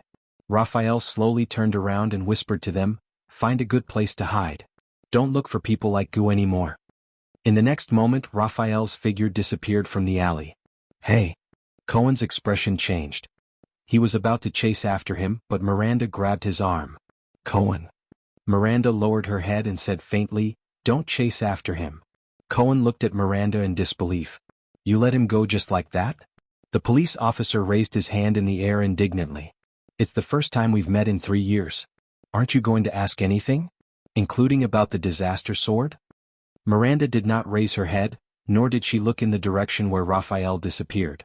She said absent-mindedly, there's no need to ask. After all, he still carries a mission from the Secret Intelligence Department. And, Arun's daughter's voice became softer and softer, I didn't let him go. Cohen looked at the swordswoman in confusion. Miranda sighed. I can't beat him anymore. Cohen was stunned. He stared blankly at the swordswoman who had her head lowered. He stared at the first seat of the Tower of Eradication's 8 seeds. Something was not right. Suddenly, Cohen noticed that Miranda's beautiful black hair should have been tied up in a ponytail. Unknowingly they had already dispersed. Cohen suddenly thought of something and was shocked. He looked down and found Miranda's hair tie in the moonlight. The hair rope was broken. The cut was smooth, as if it had been cut by a sword.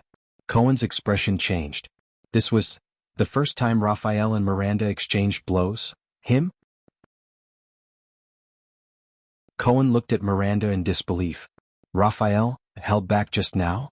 A battle between swordsmen was always unpredictable. It might be easy to kill a swordsman. But to show mercy to a swordsman, it meant that the swordsman must have superior swordsmanship and control over the situation. The key was, Cohen clearly remembered that although he ranked second in the overall assessment, Raphael was definitely one of the bottom 3 among the 8 seeds when it came to one-on-one duels. But now, Miranda said nothing. Cohen panted with difficulty. He looked at the hair rope on the ground and realized that his old friend had indeed become a stranger. Miranda, Cohen, whose thoughts were in a mess, said with difficulty, "The story you told me at the end about the knight and the princess, what does it mean?" Miranda was silent for a few seconds. "Humph, Cohen." Miranda laughed bitterly.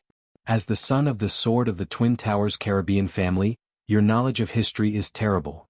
Cohen's face turned red. "All right. I can only accept it. But I'm really not familiar with the history of the era of kings. That's what historians are supposed to do, isn't it?" "That knight's name is Camelot Carluse," Miranda explained in a low voice. She looked at the ground and shook her head. "And that princess, the daughter of his enemy, later became his wife." "What a vulgar plot." Cohen frowned. "Wait, Camelot, doesn't this name sound a little familiar?" Miranda ignored him and continued with her story. "After that, the knight fought for 20 years, quelled the terrible chaos of war, brought peace and stability, and built his ideal kingdom." Cohen's frown deepened. Quelled the terrible chaos of war, built his ideal kingdom. Because his achievements were so great that they were unprecedented, even the patriarch of the Bright God Church could not find a suitable coronation ceremony for him. Miranda chuckled and said faintly, "So, the knight's wife personally weaved a ring of jasmine flowers and crowned him. His subordinates and people gave him an unprecedented title." Miranda finished her story calmly. "Supreme Emperor." At that moment, Cohen's mouth opened as wide as it could possibly get. "This is the story of the first emperor in history, Great Emperor Camelot, who conquered everywhere and built the ancient empire." Cohen's eyes were in a daze and he kept scratching his head. "All right. It seems like my knowledge of history is really poor. So, Raphael means?" Cohen asked hesitantly. At this moment something unexpected happened. Miranda turned her head and suddenly stretched out her hands and put them on Cohen's broad shoulders. She hugged the police officer. Then she buried her face in his chest. Then she pressed her entire body weight against Cohen. Cohen instantly froze. 1 second. 2 seconds. 3 seconds passed. Cohen stared at Miranda in his arms in a daze. The next moment, when he came to his senses, he was immediately scared out of his wits. What's going on? Miranda, the fiendish Miranda, was actually in his arms? That's not right. That's not how the script is written. There's a Far Eastern proverb, a friend's wife is not allowed. If she comes to her senses, if Raphael finds out, I'm not, at this moment. I'm sorry. The swordswoman's voice was trembling and sobbing as it came from Cohen's arms. Cohen was instantly shocked. Sobbing? From now on, I'll treat you as a wall. Miranda's voice was a little muffled and distorted. I need to lean on you for a while. She looked like she was about to cry. Cohen lowered his head in disbelief and looked at Miranda. The swordswoman, who had always been strong and independent, was in this state. It was even more shocking to Cohen than if she threw herself into his arms and confessed her love to him. Cohen also noticed that Miranda's hands on his shoulders were trembling slightly as she leaned her face against his chest. Well, Miranda? Cohen, who was at a loss, could only awkwardly pat Miranda's back. It's okay. You're the first seed of the Tower of Eradication, the future Duchess of the Northern Territory, Lady Miranda Arund. No matter what happens, you can wait. Cohen was stunned. He remembered Miranda's sharp observation skills. Could it be Miranda? Cohen was stunned. Did you discover something in the battle just now? That is why your conversation with Raphael started to become strange after the battle. Miranda shuddered again in his arms. Cohen confirmed his suspicions. It's Raphael, isn't it? You hid his sword, and then discovered something. Recalling Raphael's appearance, Cohen gritted his teeth and asked, Raphael, what happened to him? Miranda shivered again. Cohen looked at Miranda and felt an indescribable sadness in his heart. I can't tell you, but it's terrible. As Miranda spoke in a hoarse voice, the swordswoman's head in Cohen's arms trembled slightly again. Raphael, something terrible happened. Terrible. Very terrible. Heroic Spirit Palace, Hall of Heroes. Tell me. In the firelight, the long-haired Archduke Kulgan Rockme frowned and looked at Thales, who had a strange expression on his face. With his usual serious tone, he said, If the Waltons really form an alliance with Lampard, what are your plans? Thales opened his mouth slightly and said awkwardly, Well, actually, at this moment, a second set of footsteps came from outside the stone hall. The two people in the hall turned their gazes at the same time. As the shadow moved into the hall, a third person appeared in front of Thales and Archduke Rockme. Thales stared at the newcomer in a daze. Porphyus Trentida, the Archduke of Southern Extet and the Archduke of Reformation Tower, raised his head and looked at Archduke Rockne, then at Thales. Oh my oh my. Trentida met Rockne's gaze with a strange expression. Your Highness, you didn't tell me that you invited someone else, and it's the glorious and proud Rockne, right? You're also interested in this kind of conspiracy? Archduke Rockne frowned deeply as he pondered about something. Thales smiled awkwardly. Please forgive me, these two people? Asterisk thud. But, thud, asterisk another set of footsteps came from outside the hall. Rockne and Trentida glanced at each other and looked at the newcomer. Following the old footsteps, the bald Archduke let go of Defense City in the north walked slowly into the meeting hall with a cautious expression. Thales exhaled deeply. 3 people? 3 archdukes? The elderly Archduke Letko could not help but be slightly startled when he saw the 3 people in the hall. It seems like it's quite lively here? It seems like someone is playing us like monkeys? Trentida stared at Thales with a complicated expression. This little prince of Constellation promised me that we would meet alone, brat, Archduke Rockne said slowly with a fierce expression. You? Thales' face twitched as he squeezed out a smile. It's not what you think. I knew there was a problem. An obviously displeased voice traveled into the ears of the 4 people in the hall. Thales, Rockne, Trentida and Letko turned their heads in unison. The bearded Archduke of Prestige Orchid, Rabian Alcius, strode heavily into the meeting hall with a gloomy expression. Thales heaved a deep sigh. 4 archdukes. Thales opened his eyes and said helplessly, It seems like all of you esteemed sirs, all of you are secretly overthrowing the Walton royal family, very interested. The 4 archdukes looked at each other. Very soon they understood something. I got it. Archduke Alcius glared at the stiffened Thales with a furious expression. Brat, don't tell me that you said the same thing to every single one of them? Thales' face was filled with rage. I really admire you. The long-haired Archduke Rockne sighed and shook his head. You managed to attract all of us here with just a few words. Thales took a deep breath and endured the Archduke's hostile gazes. Why don't we wait a little longer? Wait until all 5 of us are here? Trentida said sarcastically. Maybe that brat Pofford is on his way here? Just as Thales was about to give in to the Archduke's questioning, more and more footsteps were heard. The 4 archdukes frowned at the same time and looked around. Many people dressed in the uniforms of guards and servants filed into the meeting hall. Many of the braziers were lit. The stone hall was instantly as bright as day. A familiar, weathered voice rang. I'm really touched. The old voice caused the 4 archdukes' expressions to change at the same time. The fierce and decisive Rabian Alcius. The cunning and cunning Porphyus Trentida. The unsmiling Kulgan Rockne. And the seemingly honest Rogers Letko. With just a little provocation, all 4 archdukes are suspecting and plotting against your king? I'm not dead yet, and you're already so anxious to target the throne of Extet? Flanked by 2 rows of white blade guards and Nicholas, Nuvan Walton VII stepped into his meeting hall with a dignified expression. The common elected king of Extet came to the high seat at the long table below the Soul Slayer pike. He raised his head and cast his gaze at the 4 archdukes. At that moment, Thales suddenly realized that the old king was actually very tall. Marquis Shiles and Putray also came to Thales' side from the crowd. The former wore his usual smile and nodded at him, while the latter pursed his lips and observed everything in the hall. The 4 archdukes looked at each other with different expressions, then at King Nuvan. Damn you brat! Archduke Alcius spat and glared at Thales fiercely. Conspiring with the king, to fool us? What do we do now? Your Majesty? Rockne nonchalantly sat down on the long table. Are you going to punish us just because the 4 of us gathered in the meeting hall? Or? Trentida glanced at Thales maliciously, sending a chill down the latter's spine. The brat over there wants to accuse us of plotting against the throne? Our attendants and guards are all up there, Your Majesty. Archduke Letko exhaled with a complicated expression. If they want to get rid of us, this is an unprecedented opportunity. *T, Thales sighed. He suddenly realized that he seemed to have attracted a lot of hatred. Thales could only smile sheepishly and spread his hands. Actually, these are all King Nuvan's. At this moment, King Nuvan interrupted him. Porphyus is right. King Nuvan slowly exhaled. His aged but dignified voice echoed in the stone hall. There is only one thing we need to do. Under King Nuvan's sharp gaze, the 4 archdukes were simultaneously stunned. The old king spoke slowly in his old but powerful voice.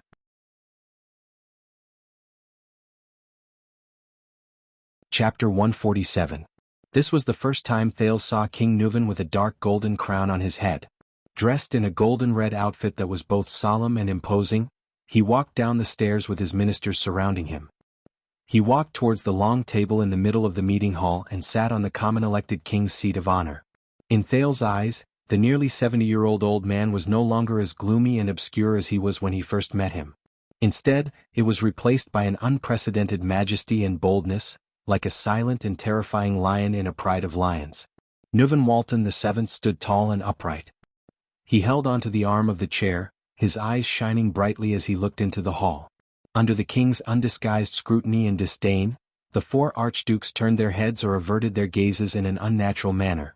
Administrator Merck stood behind the king with a solemn expression. Dozens of elite white blade guards guarded every corner of the meeting hall, vigilantly pressing down on the hilts of their white swords. There were even more unfamiliar faces that Thales had never seen before. They were dressed in the attire of nobles and had different expressions on their faces as they stood on both sides of the king, exchanging glances openly. This was also the first time Thales saw King Nuvan's close vassals, the court of Dragon Cloud City. Compared to the orderly and disciplined Constellation Palace, the Extension monarch and vassals exuded a fierce, boorish, dignified, and wild aura from deep within their bones in terms of their standing, posture, movements, and expressions. They appeared casual and crude, making anyone who saw this scene for the first time feel uneasy. It was as if they were standing among a group of dangerous carnivores that were ready to bite them at any time. Thales could not help but glance at Putre, who nodded slightly at him. Wait.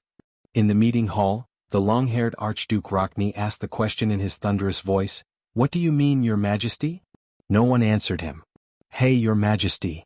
Your Majesty," Archduke Trentida said with a pale face as he glanced at the few close vassals standing beside King Nuvan. Some of them had grizzled hair, while others had gleaming eyes.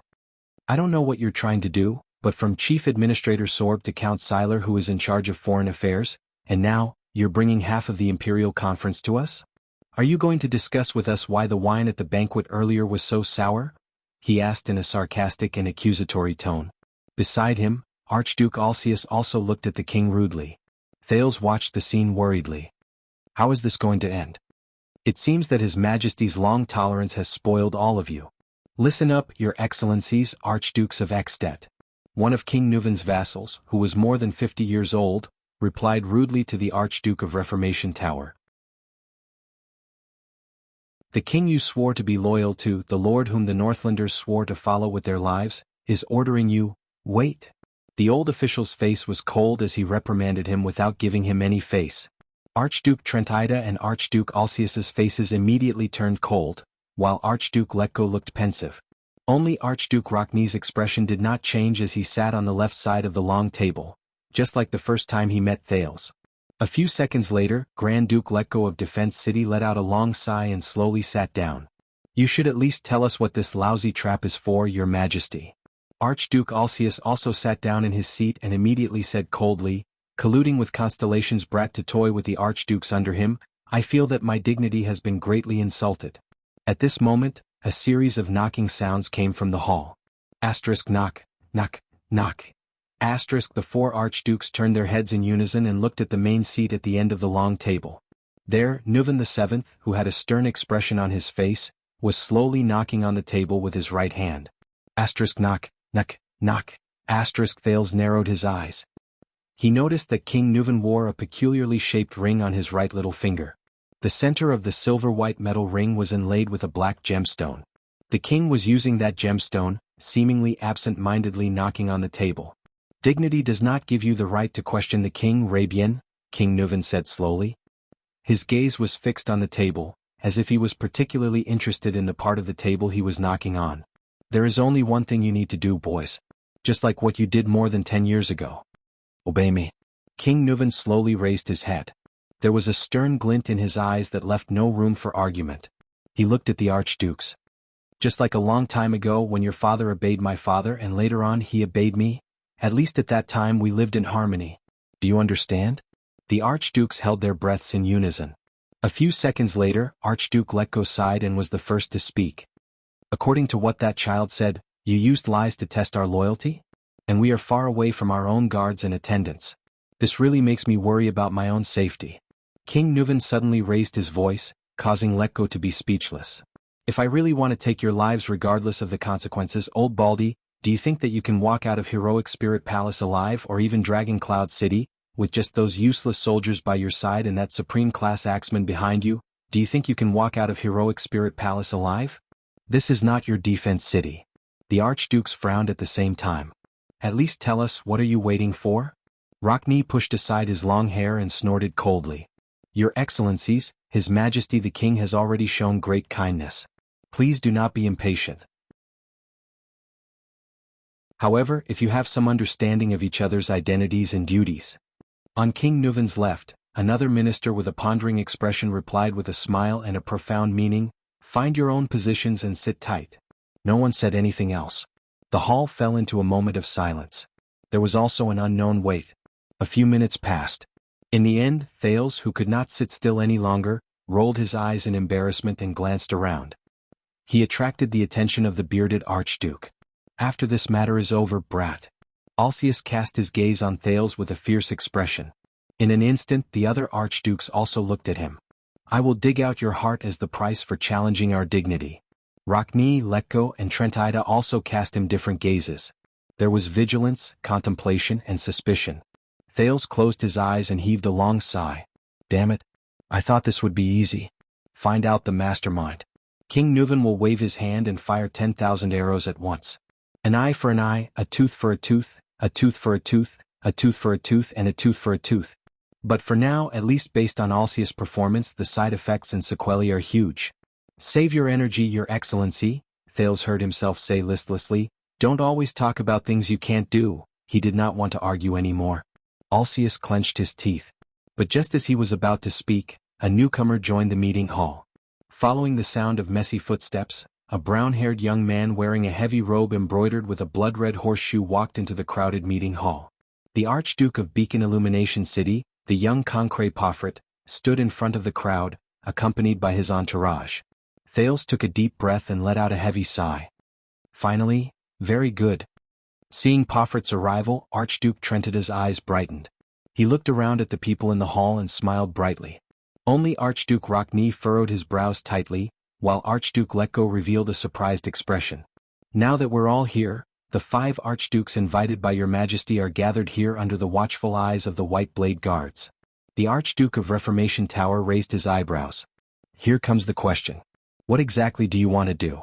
Are you going to use the laughable crime of conspiring to get rid of us all, or? Trentida's voice came to an abrupt halt. The rest of the words were choked in his throat. Like a crossbow arrow that snapped its bowstring when the trigger was pulled. The Archduke of Reformation Tower stared blankly at Pofret and his entourage, who were walking towards them. They did not look well, their figures were in a sorry state and their hands were empty. A warrior beside Archduke Pofret even held his shoulder with a pale face. Blood seeped out from between his fingers. Around them was a circle of white blade guards with unsheathed sabers. Their blades gleamed coldly as they stared at them. The Star Killer, Nicholas, was the last to walk in with a chilling aura around him. He bowed to the king. Trentida came to a realization. Pofret and his entourage were escorted in by the white blade guards after they were disarmed. Archduke Pofret himself stood expressionlessly. His body was still cold and snow dripped from his brown hair. Is that enough? The young archduke's gaze was sullen. He raised his head and looked around at the people in the hall. A noble archduke should not be treated like a criminal in the king's palace and castle. What are you trying to do by forcing me to come to the meeting hall by force? This is a challenge to our ancient Northland tradition, and a disregard for Rikuru's joint ruling pledge. King Nuvan narrowed his eyes. The 4 archdukes had different expressions. Thales raised his eyebrows at an angle that no one could see. Tonight is finally coming to an end. Is this what you wanted us to wait for, Your Majesty? You used all kinds of means to gather the 5 of us here. Archduke Letko looked at the disheveled Archduke Pofret and said flatly in a helpless tone, Now, can you tell us the ins and outs of all this? Alcius said angrily, Don't tell me that we really have to wait for Lampard to come with us, just like that brat said? Trentida chuckled in a low voice. Under everyone's gaze, the old king of Extet paused for 3 seconds before he slowly opened his mouth. Very well. King Nuvan clasped his hands. His expression was solemn and his gaze was sharp. But what he said next made almost everyone reveal a surprised expression. "Little Thales, my clever guest." King Nuvan slowly turned to the side and looked at the Prince of Constellation beside him. Thales, who was ready to watch a good show, was completely stunned. "What? Little Thales? Do I know you that well? Come, tell my loyal archdukes why they are here." As King Nuvan's voice fell, his eyes flashed. "Tell them the so-called truth." Everyone's gazes were filled with hesitation, surprise, gloominess and other different emotions. In that instant, they all turned to the second Prince of Constellation. Thales froze on the spot for a moment. "Damn it." He reacted quickly and put on an ugly smile. He raised his hands and spread them out horizontally. "I don't want to get involved in Extet's internal strife, Your Honorable Majesty," Thales said with a smile. "You can settle the internal affairs on your own. This is..." But he could not finish his sentence. "You are already involved, Thales?" Nuvan's deep and aged voice was accompanied by the king's profound gaze. He interrupted him. "You have been involved for a long time, unable to extricate yourself, future King of Constellation. And you promised to complete this task for me. It is your promise, isn't it?" Thales gritted his teeth. The Archduke's gazes on him slowly turned from doubtful to solemn. Thales gulped and furrowed his brows. "Nuvan, this damned old man. Is he trying to show the Archdukes that the heir of Constellation is on his side?" Thales' frown deepened. King Nuvan's gaze became sharper. "Go on. What are you waiting for, little prince?" Alcius continued to glare at him fiercely. "After you tricked us all with your ridiculous words? To be honest, I thought Lampard would come with us." Thales ignored him. Finally, after Putre reminded him in a low voice, he exhaled in resignation. "All right." Thales took a step forward as he met the gazes of almost everyone in the hall. "My apologies, Your Excellencies." Thales braced himself and said under the hostile gazes of the 5 archdukes, "Most of what I said to you tonight was a lie. Only one thing is true. Prince Moriah was assassinated in Constellation." Thales sighed. "One of the masterminds behind the scenes is among you." The moment he finished speaking, the 5 archdukes frowned simultaneously. The close vassals beside the king began to whisper to each other. The second prince ignored the noise that began to increase in the hall. "And King Nuvan asked me to find the mastermind who conspired with Lampard to murder Prince Moriah," Thales said expressionlessly. "Hey, I knew it." The bald Archduke Letko sighed. "He didn't invite us here just to deal with the Prince of Constellation." Archduke Trentida turned his head and shook his head disapprovingly. "The mastermind who conspired with Lampard? I get it. But this is not an easy task." Thales turned to the 5 archdukes and nodded. "Almost all of you are suspects." The 5 archdukes turned their heads away unnaturally to avoid Thales and King Nuvan's gaze. "The facts have proven that all of you are indeed restless." Thales chuckled and continued, "To be honest, I really didn't expect that my words would attract all 4 of you here. I thought it would be 1 or 2 at most." "My loyal archdukes, the co-rulers of Extet," King Nuvan said slowly, "it seems that all of you have great ambitions." The hall was instantly filled with whispers again. Alcius and Letko's expressions became extremely awkward. Rockney still had a cold expression, Trentida clicked his tongue and giggled, and the young Poffert's expression was still gloomy. King Nuvan quietly watched everything in the hall with his hands clasped together. "So, it's almost impossible to find the mastermind from you lot by following the rules." Thales sighed. "I can only find another way out. I give up on starting from the suspects and start from the truth of the matter, from how the murderer would react after knowing the truth." Thales nodded at Putre and smiled. "Since we can't retreat, why not go forward with all our might?" "I see," Archduke Rockney of the city of faraway prayers said sternly. "Everything you said was false. There was no secret meeting between Dragon Cloud City and Black Sand region, nor was there any collaboration between the Waltons and Lampard, was there?" Thales shook his head. "Of course not, I made it all up. His Majesty will not form an alliance with an enemy who killed his blood kin." At the long table, King Nuvan's gaze flickered strangely. "I understand," Archduke Letko said with a lisp. "The key lies in Lampard, right? Because the so-called mastermind who murdered Moriah is secretly collaborating with Lampard?" Alcius snorted coldly. "What a lousy scheme. To convince us and the mastermind at the same time that Lampard and His Majesty are collaborating? To make him think that Lampard will betray the identity of the mastermind to His Majesty? The trap is so straightforward. Archduke Trentida leaned back and giggled. Will anyone really fall for it? Thales stared at the three of them. His gaze moved back and forth for a few seconds, until the second prince chuckled. No. Thales' expression became solemn and he shook his head firmly. It's not that simple. Don't forget what I told you. Perhaps the innocent archdukes will believe me when I said things like, Lampard is not the murderer, but the kingdom's secret intelligence department has designated him as the murderer. Thales continued with a serious expression. But only the mastermind will definitely not believe this. As Lampard's accomplice, only he knows that Lampard is indeed one of the murderers. Lampard cannot be cleared of the suspicion of murdering the prince, so it is impossible for Lampard to collaborate with His Majesty. Hence, it is impossible for him to betray His Majesty. Only Black Hand himself knows. Thales turned around and looked around to observe the effect of his words. The so-called alliance between the Waltons and Lampard that I mentioned was simply an exaggeration to scare people. It is impossible for Lampard to seek an alliance with His Majesty. Then what exactly did you mean by what you said last night? The bald Archduke Letko's eyes shone brightly. You said a lot about His Majesty abandoning hatred and choosing benefits. But if you cannot convince the murderer that Lampard and His Majesty are collaborating, I did not intend to let him believe this. I only wanted to tell him, Thales said flatly. His Majesty suspects that Lampard is not the murderer and is still trying to contact him. At the head of the long table, King Nuvan revealed a faint sneer. Moreover, from the moment Nicholas went to fetch me, it is very likely that both parties have been contacting each other for a long time. Archduke Alcius said impatiently, You just said that Lampard is the murderer. He does not dare and will not collaborate with His Majesty. You cannot dig out the name of the mastermind from Lampard. I am not finished. King Nuvan's investigation also discovered a key point. Thales interrupted him coldly, causing Alcius to be stunned. The mastermind also did something else. He also participated in the murder of me and the Prince of Constellation. The whispers in the meeting hall instantly stopped. During the game between him and Lampard at Broken Dragon Fortress, he bribed a group called Disaster Sword and used Lampard's mystic gun unit to assassinate me. He tried to frame Lampard with this. Thales sucked in a deep breath and enunciated each word clearly. This is what I want him to know. I want the mastermind to know that King Nuvan already knows that the mastermind who murdered Prince Mariah is also the person who framed Lampard.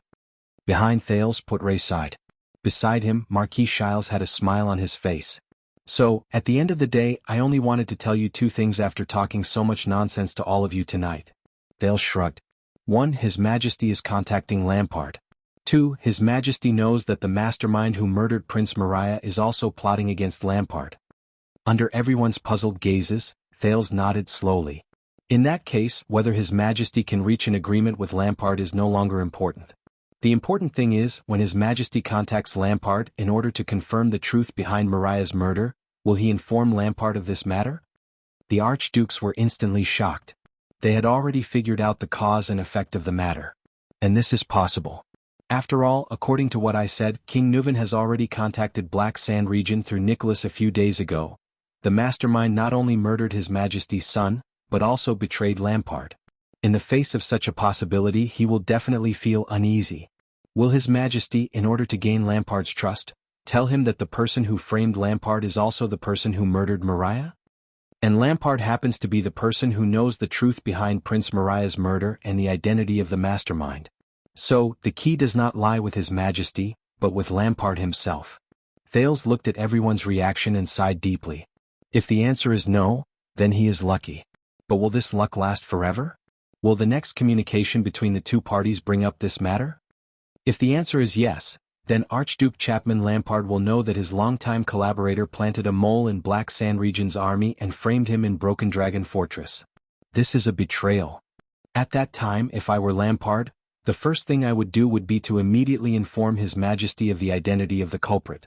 Thales' eyes shone with an affirmative light as he said resolutely, Thales' eyes shone with certainty as he said resolutely, with the help of the Dragon Spear family, this collaborator who dared to betray, and frame him will pay the heaviest price in Dragon Cloud City. Hearing this, King Nuvan suddenly threw his head back and laughed loudly in his seat.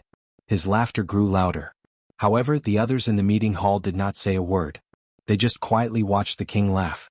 Then King Nuvan stopped laughing and looked at one of the 5 archdukes. Continue. King Nuvan's gaze was extremely sharp. He looked at the silent archduke and his aged voice was filled with murderous intent. We're all looking forward to him. Thales turned his head and nodded at the old king. He exhaled through his nose and raised his head. Once this happens, the identity of the mastermind and the things he has done will be exposed in front of Lampard and His Majesty. Once he thinks that his identity and crimes could be leaked by Archduke Lampard to King Nuvan through correspondence at any time. Once he thinks that the chances of him being exposed increase with every minute he stays in Dragon Cloud City. Once he thinks that King Nuvan has nowhere to vent his anger for revenge. Thales walked to the center of the hall and let out a long sigh. He looked at the Archduke, who was different from the others, and said slowly, "How can you sit still, eat well and sleep soundly? How can you possibly sit still, eat well and sleep soundly? How can you not rush back to your own territory as soon as possible and defend yourself behind the high walls?"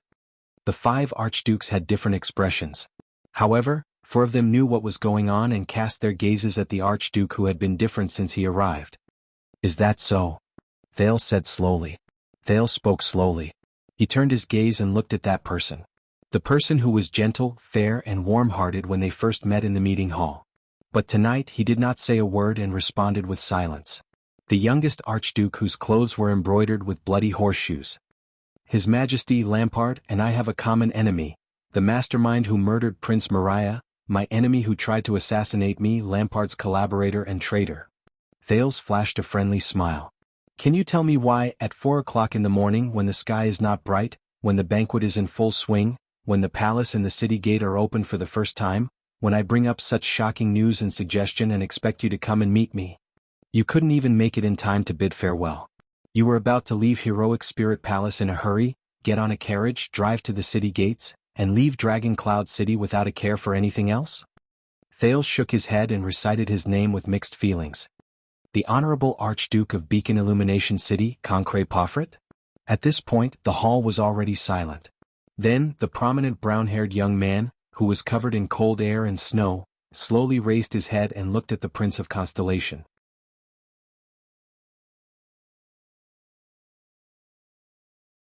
Chapter 148. In the meeting hall of Heroic Spirit Palace, from the archdukes to the king's close vassals, even the White Blade Guards and ordinary Heroic Spirit Palace guards, all stared at Archduke Pofret. Among them, King Nuvan's gaze was the most terrifying. It was like the legendary evil dragon that would choose its prey. The followers behind Archduke Pofret were all pale. Many of them raised their heads as if meeting him for the first time. Their gazes were filled with shock and bewilderment as they stared at their suzerain in disbelief. Watching all this, Thales sighed softly. Sometimes, it's not a good thing to leave in such a hurry. In the face of all this, the young Archduke Pofret only pursed his lips and said nothing. Not only that. The commander of the White Blade Guards behind him, the Star Killer Nicholas, stared coldly at the Archduke. His gaze was full of disdain. "When the men we placed at the city gate stopped them, these people from Beacon Illumination City had no intention of responding at all. Instead they drew their swords." Nicholas' voice grew softer and more unsettling. "Until I personally killed that supreme-class fellow among them." The followers of Beacon Illumination City looked at each other with unpleasant expressions. They gritted their teeth and lowered their heads. "Concret? You?" Archduke Alcius stared at Archduke Pofret in a daze. "I thought that Beacon Illumination City was the closest and had always been Dragon Cloud City's most trusted helper. Obviously, the truth is different from what we thought." Beside him, Trent Ida exhaled in resignation. "Guess how tonight's going to end?" The king's voice rang out just in time. "End?" Nuvan VII let out a terrifying sneer. His gaze was fixed on the silent Pofret. "Believe me, everyone, tonight's ending will be terrible." No one answered. Archduke Pofret still lowered his head and did not say a word. Bang. With a cold expression, Archduke Rockney slammed his palm on the table. The sound reverberated in the hall. "We are Northlanders." Rockney raised his head and looked at every archduke. His voice was filled with disappointment and resentment. "Not those Southern Empire people who eat conspiracies and assassinations." Thales pursed his lips and whispered, "Thank you for the compliment. Speaking of which, you really surprised me." Archduke Trentida's eyes shone with cunning and rumination. "Our little guest from Constellation. Are you really only 7 years old?" "A little venomous snake." Alcius stared coldly at Thales and said, "It has a special sensitivity towards conspiracies." Thales took a deep breath. Conspiracy? Oh, he thought to himself.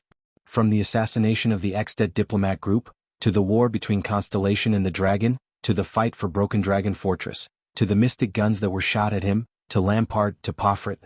Everything was connected. That fluctuation surged into his brain in a timely manner, allowing Thales to think faster and clearer. Just like in the past, different elements and events were clearly separated before his eyes. "This is not a simple plot," Thales heard himself say. "A lot of things happened at the end of this year." The second Prince of Constellation closed his eyes and sorted out the things in his mind. For Extet, nothing is more important than Prince Mariah's assassination in Constellation. However, this is not an isolated incident. It is a terrifying chain of conspiracies that spans the two most powerful countries in the Western Peninsula.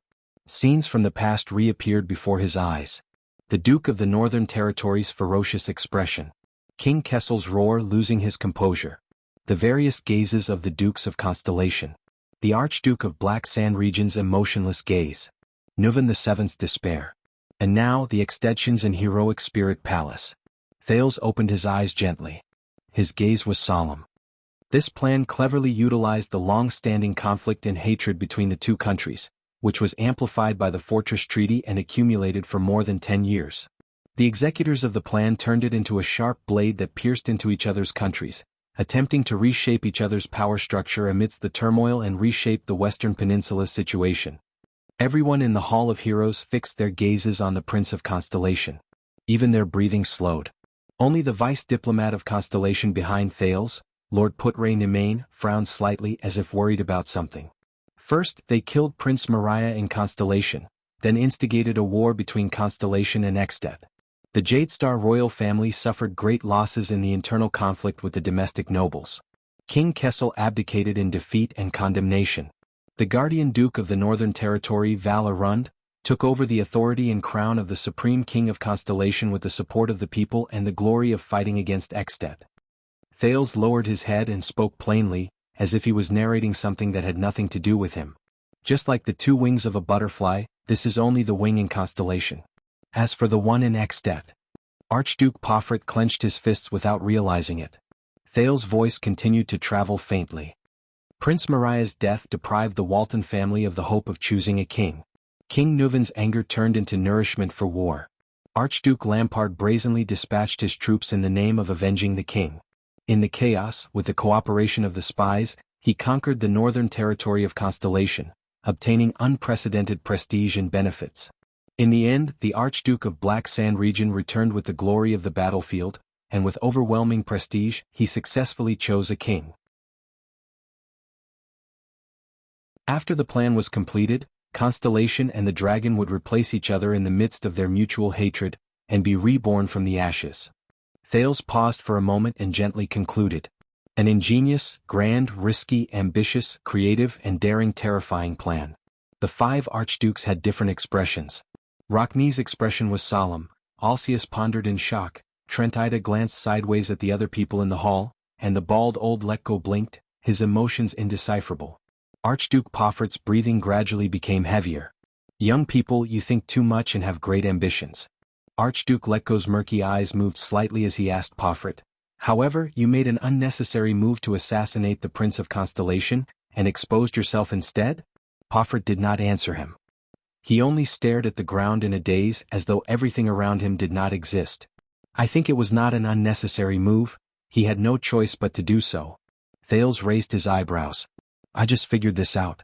The scene of me being assassinated in front of the fortress was to completely destroy Lampard." Archduke Letko turned to him. "According to the original plan, Lampard would ascend the throne and become King Chapman. I don't know how many generations this name is." Thales turned to Pofret. "And you, Archduke Pofret, are his most secret collaborator in Extet." Finally Pofret raised his head, but he did not look at anyone. "But the problem is, this plan failed at the first stage." Thales sighed. "Prince Mariah was assassinated, but Constellation's spy failed. My appearance prevented the Duke of the Northern Territory from starting a war as planned." He furrowed his brows as he thought of all the things in Renaissance Palace, and Sonia and Araka in the fortress. Lampard also failed to gather the forces of the three southern archdukes to invade Constellation, and he also failed to take down Broken Dragon Fortress. The war between Constellation and the Dragon could not happen at all. Archduke Lampard could not bring the glory of conquering Constellation's northern territory to take the crown that he aspired to get. Archduke Pofert exhaled softly, and a low panting sound could be heard. What's worse is that, with Valerun's failure in Constellation, Chapman Lampard's conspiracy was exposed. Thales laughed bitterly. The enraged King Nuvan will seek revenge and make Lampard and Black Sand region pay the price. Ah. Behind the long table, King Nuvan caressed the black ring on his finger and added in a seemingly nonchalant manner, "Isn't that so?" The archdukes exchanged glances. "So," Thales nodded, "Lampard is doomed. King Nuvan and Dragon Cloud City will not let him go." Under the archduke's gazes, he nodded at the expressionless Pofret. Under such circumstances, if Lampard is really forced into a desperate situation, how can Lampard's collaborator remain unscathed? Based on Lampard's personality, he will definitely drag his collaborator to hell. Thales shook his head. For his own survival, Archduke Pofert must act first. He must completely eliminate his former collaborator and future threats. The long-haired Archduke Rockney snorted coldly. Once the Prince of Constellation dies in Black Sand region, and Lampard is stained with the Prince of Constellation's blood. Thales walked back to Putre's side and sneered. For the sake of the throne of Constellation, even before King Nuvan takes action, the Dukes of Constellation will swarm over and tear Lampard and Black Sand region into pieces. I think the other archdukes will be happy to see that happen. Only then will you be completely safe. The Prince of Constellation's voice faded away. In the hall, many people sighed with different intentions. Some were contemplative, some were regretful, some were sad, some were indignant, and some were angry. In the next second, the young Archduke Pofert finally turned his head slowly. With a cold gaze that was no longer gentle and friendly, he glared at Thales. Then, he looked at Nuvan VII again, who was sitting at the other end of the long table. Asterisk clap clap clap. Asterisk a slow and rhythmic applause rang from the other end of the long table. King Nuvan clapped expressionlessly. But no one responded to him. This deserves applause. The old king applauded while speaking with an unsettling rhythm and tone. For our guest from Constellation. Thales rolled his eyes helplessly. He could feel that the gazes on him in the hall were filled with contemplation and fear. And for you, the Walton family's longtime ally, the leader of the Pofert family, and my most trusted Archduke of Beacon Illumination City, Concret Pofert. The common elected king and the Archduke of Beacon Illumination City's gazes finally met in the air. On one side was complicated and angry, while on the other side was numb and indifferent. Say something, Concret. King Nuvan's voice became muffled and oppressive. It reverberated in the brightly lit meeting hall, making everyone feel strangely suffocated. Before you can say anything else, at least try to choose your own way of death. Archduke Pofert suddenly curled up the corners of his mouth, revealing a sinister and terrifying smile. Way of death? He muttered. Behind Pofert, a disarmed follower whispered worriedly, "Sir, perhaps we should." The next moment, Pofert turned his face and said coldly to his subordinate with a furious expression, "Shut up. Shut up." The follower's words came to a halt. He sighed and stopped talking. Pofert turned his head. His facial muscles twitched as he gritted his teeth. His expression kept changing between indignation and anger. The young Archduke sneered. "What do you want me to say?" The young Archduke's laughter grew longer. Thales furrowed his brows. King Nuvan's expression did not change. "Ha ha ha." Pofert shook his head mockingly. "What else can I say?" The next moment he turned around abruptly. His eyes were as sharp as an eagle's as he scanned the entire hall. "I don't know what you are talking about." Poffert's cold words caused everyone's expression to change. "I received an invitation from His Majesty to come to Dragon Cloud City to discuss the relationship between the two countries." Pofert looked around with a sneer and extended his hand towards Thales. Then, the common elected king whom I respect the most and cannot resist joined forces with a prince from an enemy country who has a blood feud with him to accuse me of being the murderer of Prince Mariah? And the reason? Pofert turned around abruptly. His expression was ferocious, which startled Thales. "Just because I wanted to leave the banquet early? Because I wanted to rush back to my territory earlier? Because my people had an unnecessary conflict with the White Blade Guards at night? And I sacrificed a supreme class bodyguard?" Pofrit panted and hammered his chest. This is shameless slander. F***CKU Pofrit. A vassal beside the king spat in disdain. A coward self-defense. Ayaya. Archduke Trent Ida narrowed his eyes and chuckled. This really isn't the young Concret I know. What a pleasant surprise. We all heard that child's words and saw your reaction. Even now, are you still going to quibble? Alcius furrowed his brows. Don't forget you are a Northlander. Quibble? Pofrit retorted loudly. He widened his eyes as if he had gone mad. From the beginning until now, this damn brat has been spouting nonsense alone. Pofrit pointed at Thales and roared loudly. And you fools have been fooled by him alone, by a prince of Constellation, a remnant of the Empire. Thales shrugged helplessly and exchanged a glance with Put-Ray behind him. Beside them, Marquis Shiles whispered with a face full of smiles, Wow, to be able to see this scene in the Extet Palace, it's really worth the trip back. Pofrit turned around and glared at King Nuvan angrily. I murdered Prince Mariah? I cooperated with Lampard? I orchestrated the assassination of this brat? The Archduke roared angrily with a twisted expression. Is there any evidence? Everyone knows that Mariah and I are of similar age and we are close friends. What reason do I have to murder him? The young Archduke's words made the others frown and whisper to each other. As you said, Archduke Alcius, the Pofrit family is the most powerful ally of the Walton family. King Nuvan watched Archduke Pofrit's actions without saying a word, but his gaze grew colder. And you, the great and fatuous King Nuvan VII, are you going to execute me here? Pofrit yelled at everyone. With this ridiculous and absurd accusation? Just because I want to return to my territory earlier? Just because of this damn brat's nonsense? Archduke Pofrit panted heavily and raised his right index finger. Gritting his teeth, he said, If I die here, Pofrit will not forget, Beacon Illumination City will not forget, Northland will not forget. Amidst everyone's frowns, Pofrit roared madly. Everyone will know that the king without heirs, the Walton family who has reached a dead end, has gone mad. He believes in treacherous officials and enemies, persecutes loyal ministers and friends, accuses me without reason, evidence, and justifiably, and publicly massacred archdukes in Dragon Cloud City.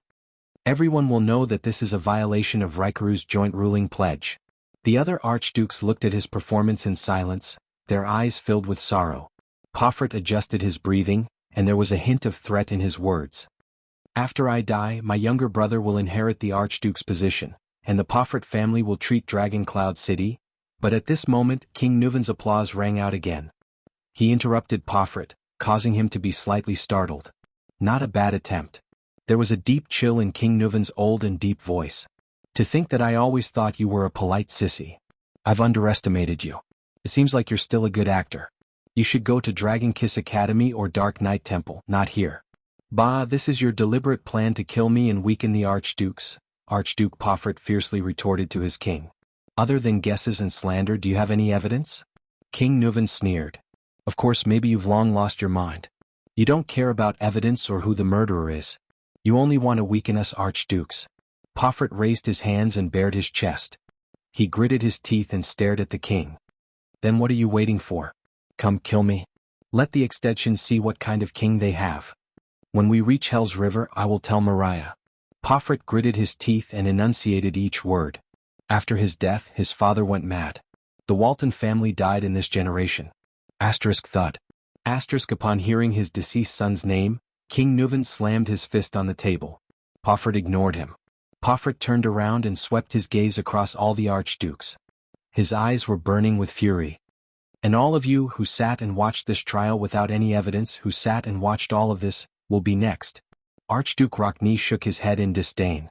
His gaze was filled with disgust. Lady-headed Trentida gave him a friendly smile, showing 8 teeth. Alcius stared back at the young Archduke without saying a word. Archduke Letko did not even raise his head. He seemed to be particularly interested in the long table in front of him. The close vassals and advisors around the king revealed contemplative expressions. They were not the only ones who realized the problem. Watching from the side, Thales also frowned slightly. Although Pofrit seemed to be quibbling as a final struggle, he was not unreasonable. An archduke came to Dragon Cloud City, but was executed by the king. What would the people think? How would Beacon Illumination City react? Would the archdukes really be indifferent? Besides, Although everyone knew it was him, it was Pofret. But there was no evidence. Unless Lampard came forward and admitted to the crime while identifying Pofret. Thale's worried gaze kept shifting between the tensed Pofret and the stern old king. What should I do? Will the king really throw caution to the wind and execute? While everyone was deep in thought, King Nuvan finally spoke. Evidence?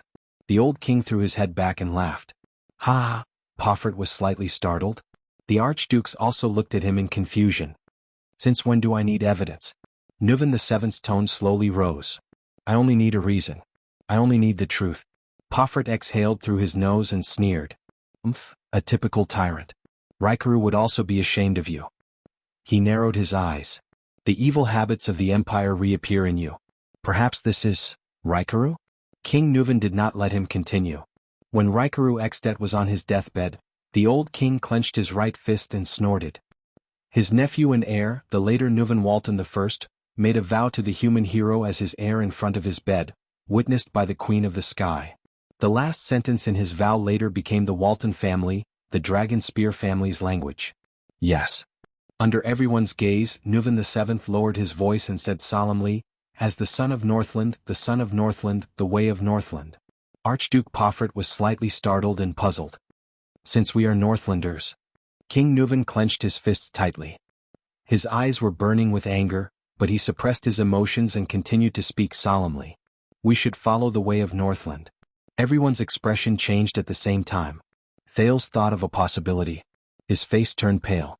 King Nuvan clapped his hands. The sound of 2 footsteps slowly came from outside the hall. Everyone's gaze was attracted by the 2 newcomers. Thales saw the newcomers clearly. He frowned and looked at Putray. Putray narrowed his eyes and shook his head at him. Pofret stared blankly at the newcomers. Come and meet our dear chief of intelligence. King Nuvan raised his hand and introduced the newcomers.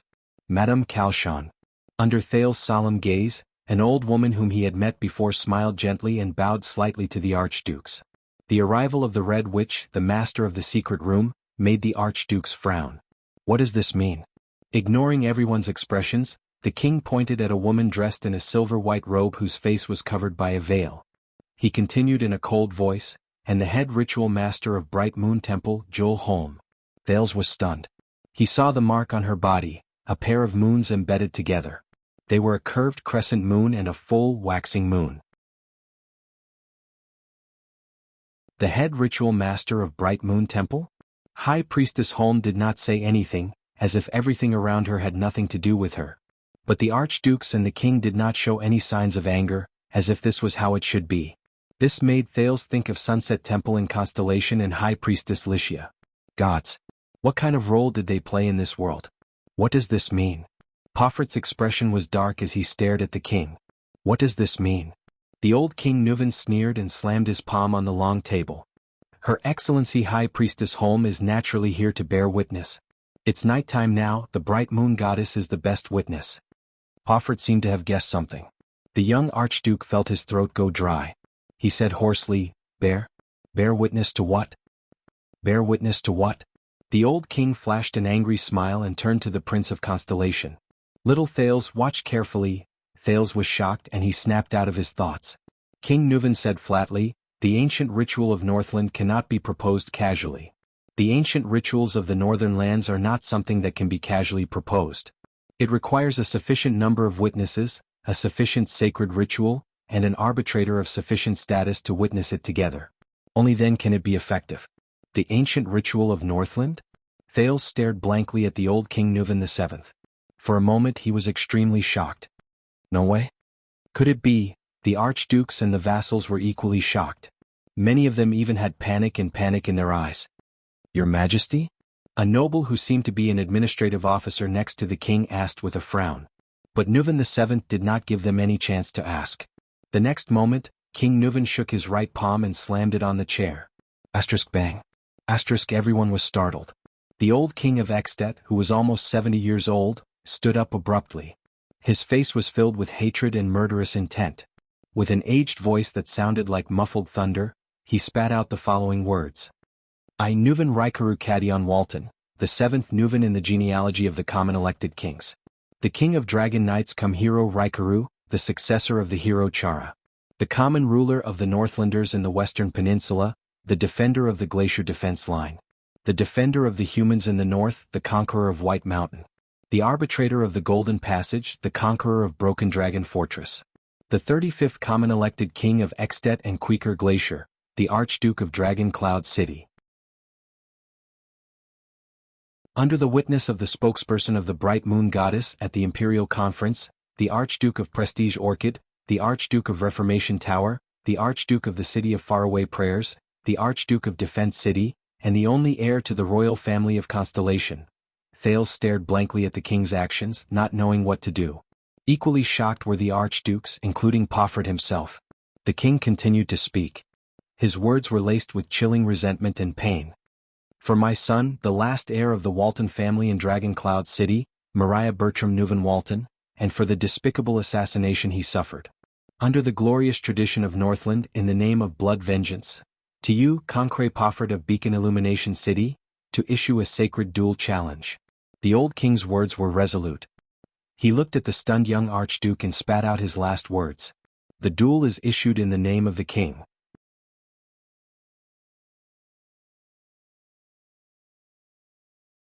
Chapter 149. The king's voice faded away. The meeting hall was silent. For a moment, only the crackling of the braziers and the people's uneven breathing could be heard. At that moment, almost everyone was shocked by the king's decision. The silence lasted for a whole 5 seconds. Then a young male voice spoke weakly. What's going on? Everyone's gaze swept towards the dumbfounded Prince of Constellation, Thales Jadestar. King Neuven's meaningful gaze was also included. Behind him, Putre coughed. The dumbfounded Thales only reacted then. He curled his lips awkwardly and flashed an apologetic smile. But at that moment, no one cared about the foreign prince's loss of composure. Your Majesty. The tall Archduke Rockney stood up abruptly. With a stern expression, he said what most people were thinking: you must reconsider your decision. This does not only concern your family's revenge, but also the future of all of Extet. The members of the Imperial Conference beside the king looked panicked. The expression of the administrator behind him, Lord Merk, changed several times. He tried to whisper something into King Neuven's ear, but the latter just waved his hand casually. The words of the close vassal and Merk were stuck in their throats. This is my decision, the king said softly to his close vassal. At that moment, Thales suddenly felt that King Neuven's aged figure overlapped with the robust figure in Renaissance Palace. Thales noticed that among the people present, only 2 people's expressions did not change. The leader of the White Blade Guards, the Star Killer, remained expressionless, while the master of the secret room, the Red Witch, Kalshan, still had a kind and amiable smile on her face. As for the High Priestess of Bright Moon Temple, Jewel Holm, Thales could not see her face behind the veil. How old is King Neuven this year? Thales turned around and asked Putre in a low voice. 69 if I remember correctly. The one who replied was Marquis Shiles Bamra, who was next to Putre. This guest from Camus Union also furrowed his brows deeply and looked worried. And Archduke Pofford has just turned 33 this year. He is in the prime of his life. Damn it, we have just signed the contract for the mines. The situation has developed beyond our imagination. Be vigilant, Your Highness. The thin vice diplomat's expression kept changing. If King Neuven insists on a duel, Thales nodded with an unpleasant expression. He knew what Putre meant. If King Neuven died here, Jadestar and the Walton family's tacit agreement of peace would lose its most important fulcrum. And in Dragon Cloud City, in Extet, he, the Prince of Constellation, would become isolated and helpless. And the Archduke's attitude towards him, not to mention that Archduke Pofford, who seems to be filled with hatred towards me. Thales gritted his teeth. The next moment, King Neuven walked out of his seat and slowly walked forward. He smiled at the Archdukes. What's wrong, noble and proud Rockney? King Neuven's old but powerful voice echoed throughout the hall. Are you worried that my old bones cannot defeat the young? The long-haired Archduke Rockney did not say a word, but his slightly swaying head had already explained everything. I can't say that his words are unreasonable, Your Majesty. Archduke Trentida rubbed his right hand with a dark expression. He glanced at Archduke Pofford, who was still in shock. It's one thing to snatch a woman from a young man, but to fight to the death in a duel. You know your age, don't you, Your Majesty? Archduke Alcius' words were even more direct. Even if you directly order for him to be detained, it would be 100 times better than what you're doing now. Do you know the consequences of doing this? This is the consequence. Nuven suddenly raised his voice and bellowed angrily under the gazes of the entire hall. This is the unavoidable consequence when the Walton family is invaded. Everyone in the hall was instantly shocked. Not good. Thales watched their interaction worriedly. Has Nuven VII been dominated by hatred and impulsiveness? The old king's furious gaze swept across the three archdukes. You know, if you provoke the Dragonspear family, you have to pay the price. You are willing to bet everything for revenge. This is how the Walton family is. The three archdukes were momentarily speechless. Their expressions changed. Under the king's threatening gaze, they turned their heads away and did not speak. They were like lionesses in a pride of lions who lowered their heads to show their submission to the leader. That's not right. Thales came to a realization.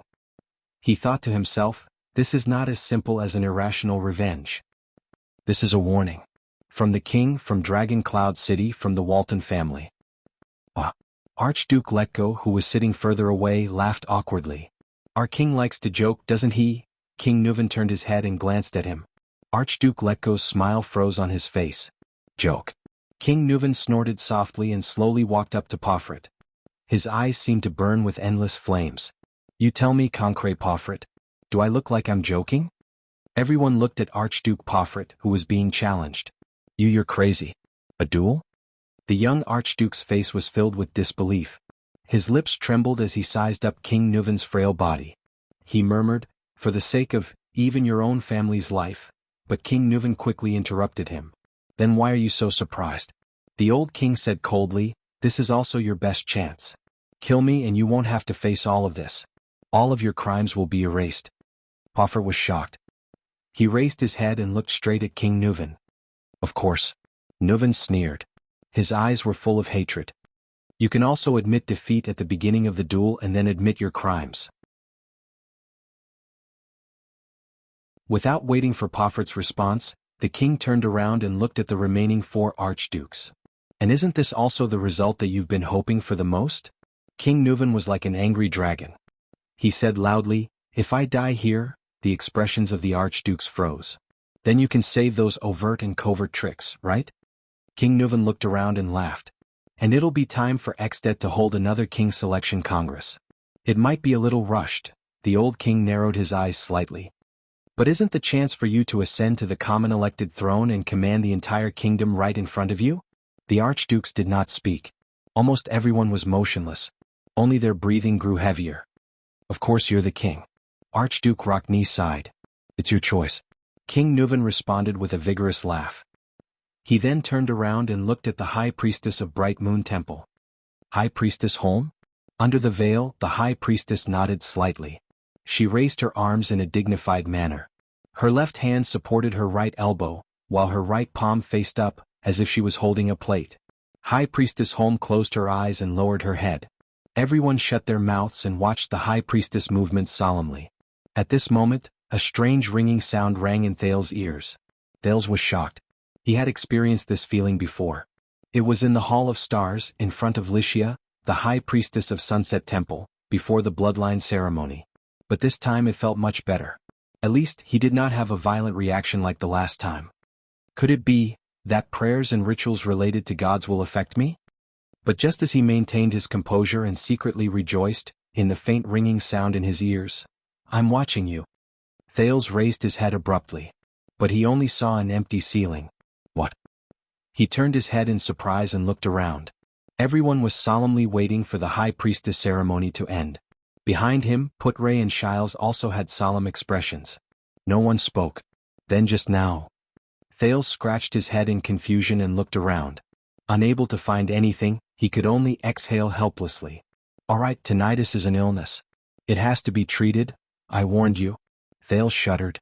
He subconsciously turned his head again and looked around nervously. Again. Oh, who is it? That's right. He was sure that someone was talking to him, like whispering in his ear. Thales could not remember the characteristics of the voice, but the words were extremely clear. Could it be? Thales thought nervously, is it Yodel? The masked protector who's invisible? No, impossible. That voice is completely different from Yodel's hoarse voice. Thales panicked a little. After making sure that no one spoke, he stared in disbelief at the High Priestess of Bright Moon Temple, whose eyes were closed. It can't be.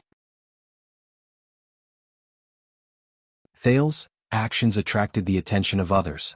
Shiles cast him a curious glance, while Put-Ray frowned and stared at him, as if reprimanding him for losing his composure. Thales, who snapped out of his daze, was shocked. He quickly turned around and stood properly in a dignified manner. Finally, the strange tinnitus disappeared. But the doubts and panic in Thales' heart only continued to rise. The bright moon has responded. High Priestess Holm opened her eyes. There was no fluctuation in her clear eyes. The gods did not object. In the hall many people sighed. The archdukes remained silent. In that case, the duel is inevitable, the High Priestess said flatly in a deep voice, and I will bear witness on behalf of the gods. No one had any objections. The old king revealed a satisfied expression and his gaze returned to his opponent. In the silence, Archduke Pofert gradually calmed his emotions and eased his rapid breathing. Then he stared at King Nuvan with a strange look in his eyes. "Hi, very good."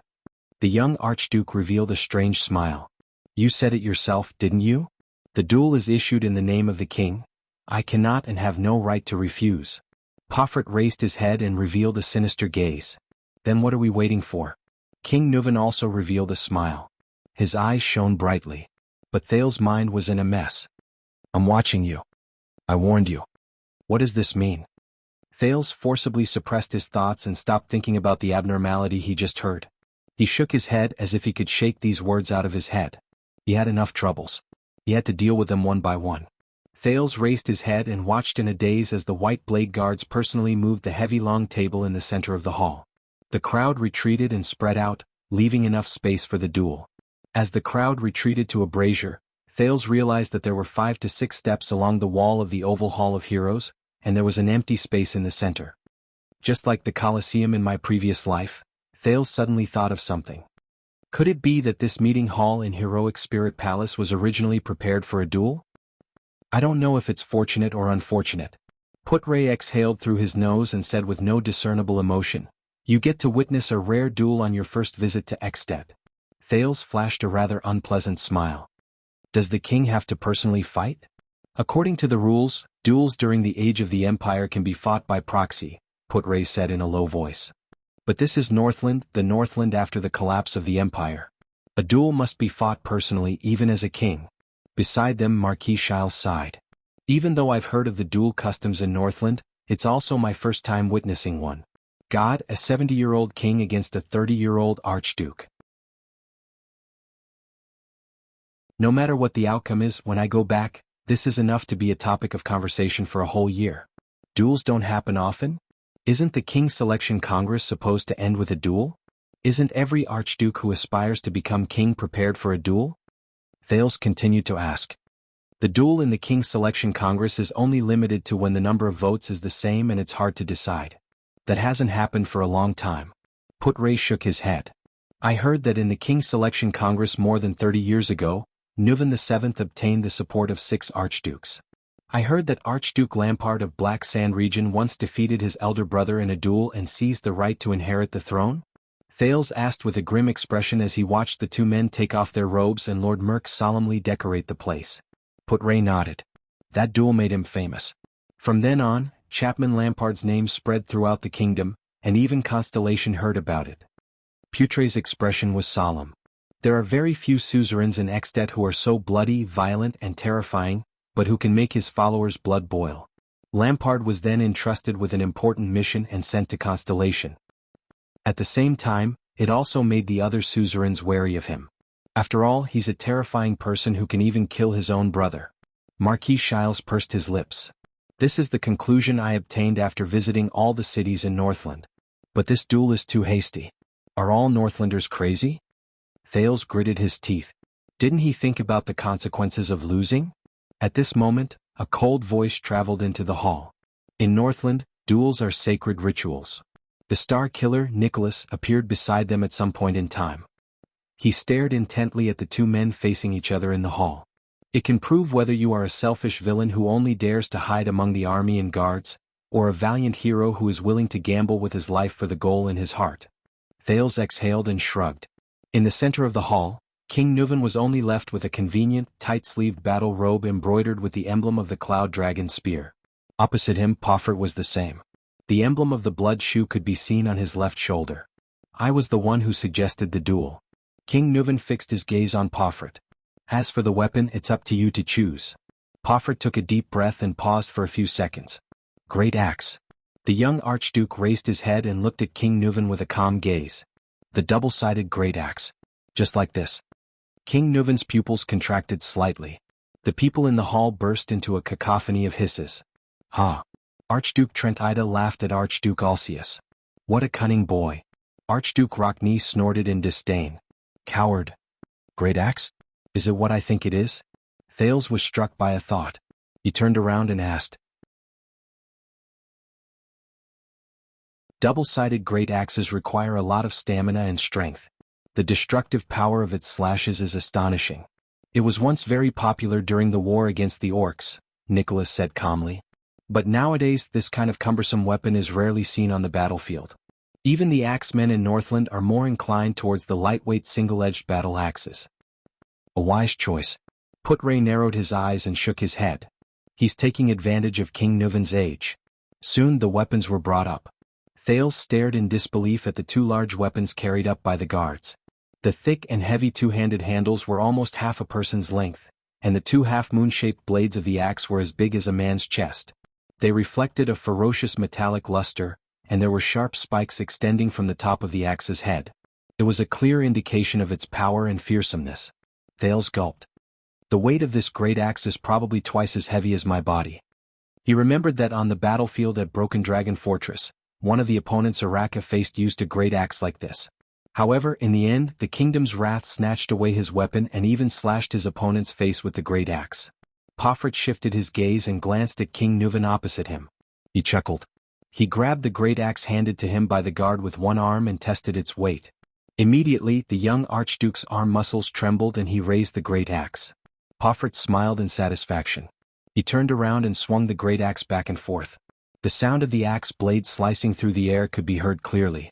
It seemed to be quite easy. Thales stared at his relaxed posture and was speechless. This thing is terrible. Pofret rested the great axe on his shoulder. He raised his head and stared sharply at King Nuvan, who was also standing in front of the weapon. Be careful not to sprain your waist, your majesty. King Nuvan ignored him. The old king only extended one hand and pressed it gently on the axe's handle. He pinched a few spots, then took a deep breath and grabbed the handle with both hands. Thales furrowed his brows. His thoughts were similar to Pofret's. After all, King Nuvan is already 7. Before he could finish his train of thought, he saw the old king clench his teeth and raise his giant axe steadily. King Nuvan even gently tossed the axe. The blade flipped in the air and returned to his hand along with the handle. Thales stared at the old but vigorous King Nuvan. His jaw dropped in shock. Like Pofret, King Nuvan placed the great axe on his shoulder. It seemed to be the standard posture of holding an axe. He let out a long sigh. His gaze seemed to be brewing a storm. Don't worry about it. When I was fighting with the orcs on the battlefield, your father was still suckling in your grandmother's arms. King Nuvan lifted the great axe onto his shoulder like Pofret. King Nuvan flashed a sinister smile. Brat. Pofret's expression darkened. It seems that our king is still as graceful as ever. The bald Archduke let go sighed. If it were me, that axe would have. Don't celebrate too early. Archduke Trentida shook his head with a strange expression. In case something happens to our beloved king? Isn't that what you want? Archduke Rockney unceremoniously mocked them. That damned king's selection. Trentida turned his head away, inviting a rebuff. Archduke Alcius combed his beard and furrowed his brows tightly. He recalled the Black Sand region succession duel 12 years ago. While Thales was still worrying about, what if King Nuvan lost?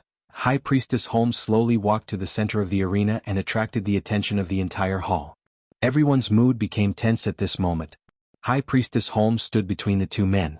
Behind her veil, she glanced at the two dueling men with her clear eyes. She raised her right hand and extended it towards King Nuvan. The priestess's cold voice rang out slowly. In the name of blood vengeance, this man challenges me to a duel. King Nuvan stared coldly at his opponent. The high priestess raised her left hand again and extended it towards young Pofret. For honor and glory, this man will accept the duel.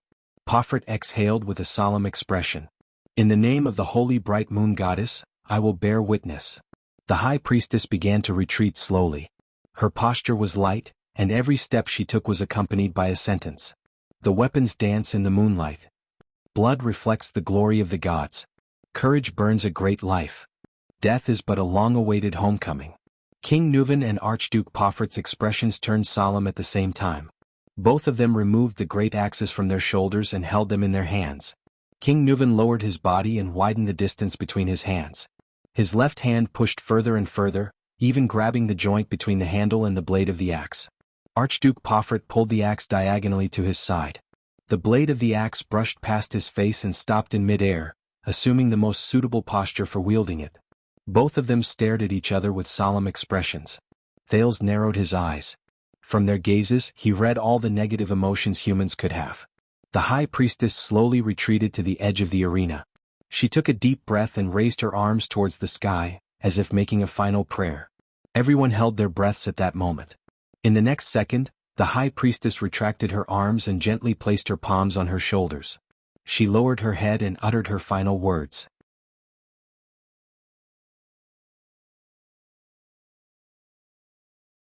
Chapter 150.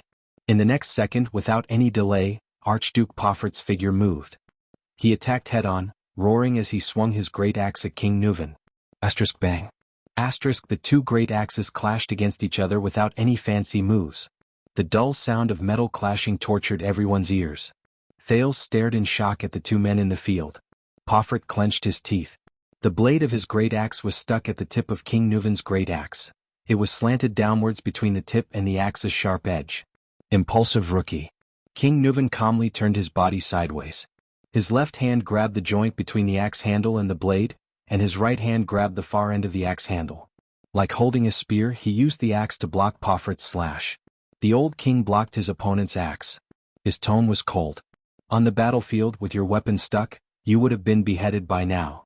As the two wrestled, King Nuvan used all his strength to push away his opponent's great axe. You know this is not a good idea, old man. Poffert solemnly took a step back. He withdrew his great axe and moved to look for an opportunity to strike again. This is not a battlefield, this is a duel. The young archduke circled around the old king. His expression was indifferent. There are no white blade guards by your side, to protect your noble head. Like an experienced warrior, King Nuvan followed Poffert's movements and turned, the tip of his axe always pointed at his enemy. Only you and me. As he spoke, Poffert's second strike came. This time, Poffert's great axe drew an arc and slashed horizontally from the side, smashing towards King Nuvan's waist. Asterisk clang. Asterisk the sound of metal clashing rang again. King Nuvan turned his axe handle at the right time. Holding the axe in his left hand, he once again blocked Poffert's horizontal slash. Yes, only you and me. King Nuvan clenched his teeth and deflected the enemy's axe. He panted slightly. This is much more exciting than the battlefield. Thales asked in a low voice, puzzled, are they all so familiar with swinging their axes? His Majesty is not a child who has never touched a weapon before. The Star Killer's expression was solemn. While explaining, he did not forget to jab at Thales. As the King of Ekstedt, he once stood at the far north 38th century ground and personally fought against the invasion of the orcs from the north of the glacier. The skull of Syra Dark Thunder, the human slaughterer, is still hanging high up at the first lookout point, intimidating the glacier beastmen. He also led his troops out of the Golden Passage and broke through the elves' defensive line in the White Mountain. Wherever his troops went, Khemu Union, the White Elves, and the Alliance of Freedom were subdued. A brilliant light shone in the Star Killer's eyes. He was also the first northern sovereign in 300 years to conquer Broken Dragon Fortress and cross the border between Ekstedt and Constellation. When it comes to battle experience, he won't lose to any of the battle-hardened warriors in the White Blade Guards. Putray raised his eyebrows and Thales stuck out his tongue. In the arena, Poffert swung his great axe again and collided with King Nuvan's weapon in the air.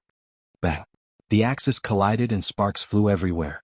King Nuvan did not seem to be able to do as he wished. He gritted his teeth and braced himself against the great axe. His arms trembled slightly. Are you tired? Poffert seized the opportunity when King Nuvan took a breather. He roared and shook his arms. Old man. King Nuvan was forced to take a step back. While he was still adjusting his body, Poffert swung his axe again and chased after him. Clang. King Nuvan once again parried the enemy's fierce attack. From the beginning until now he had been passively defending. But this time the enemy's attack did not end so easily. A surge of power surged into Poffert's arms. His eyes were burning like a warrior who had gone berserk. He roared and swung his axe again, striking the king's left leg. In Thales's wave vision, Poffert was filled with bright light.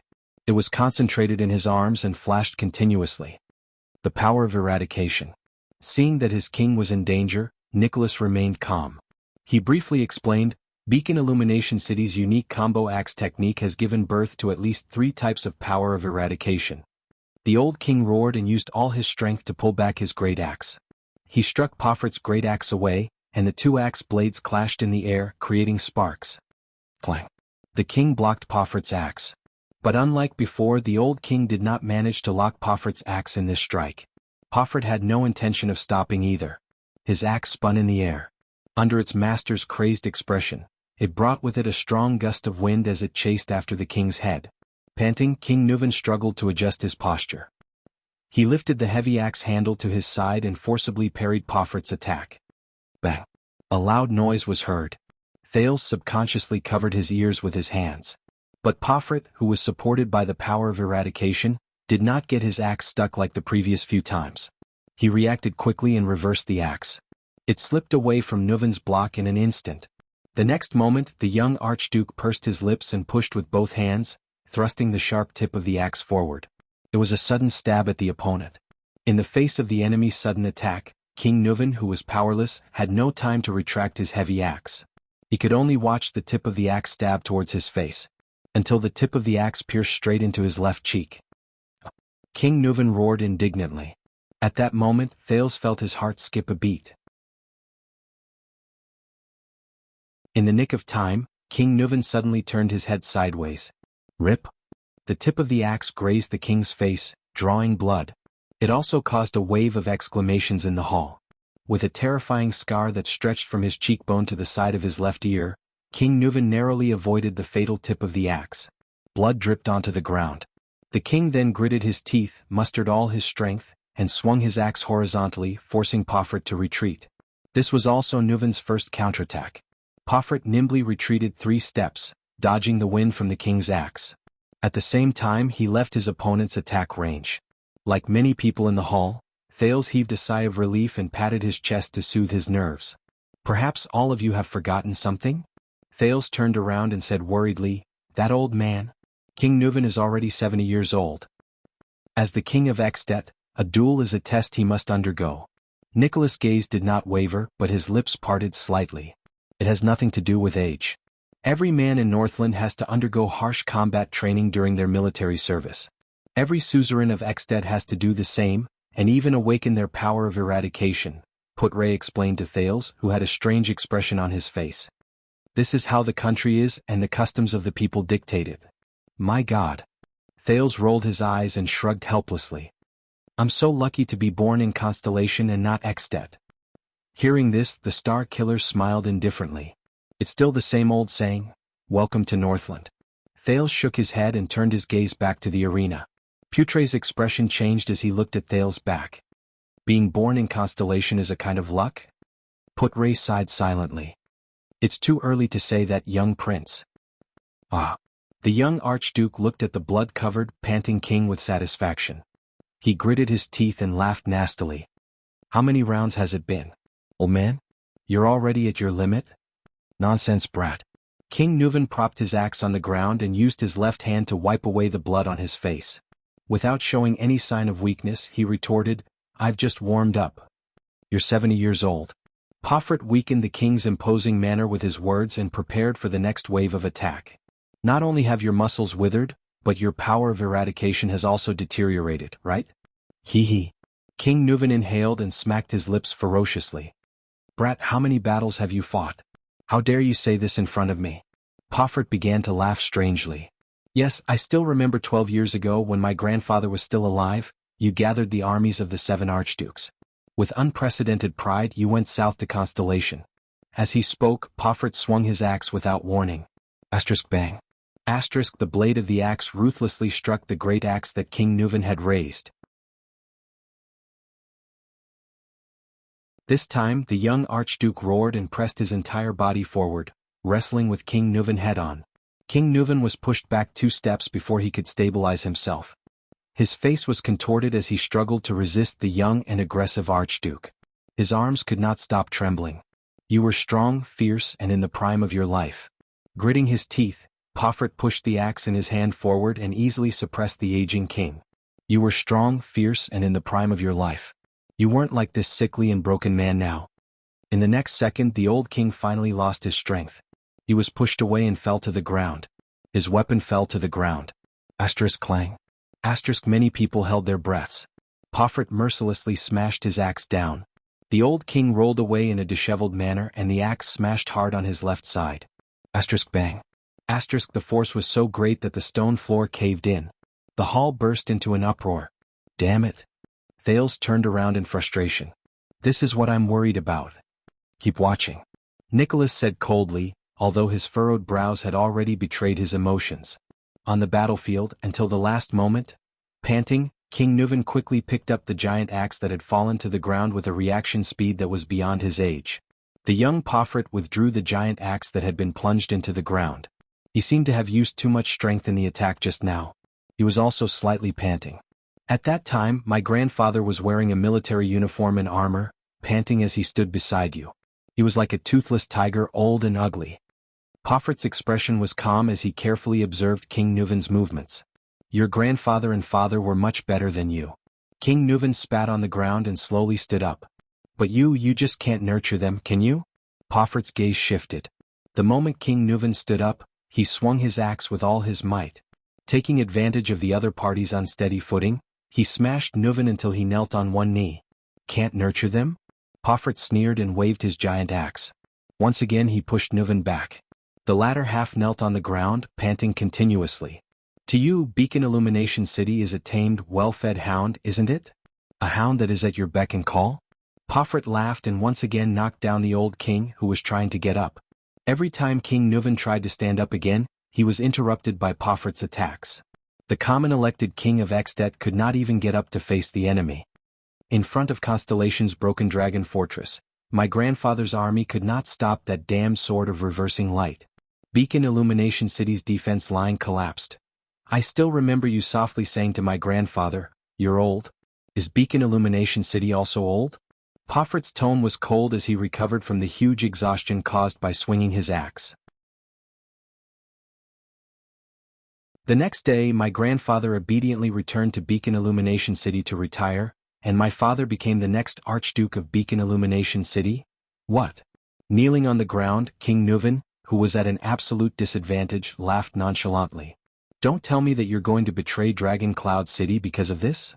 As he spoke, the old king swung his axe and struck Pofert's leg close to the ground. The 3 archdukes of the south are arrogant and unruly. Pofert took a step back in a relaxed manner to avoid the strike.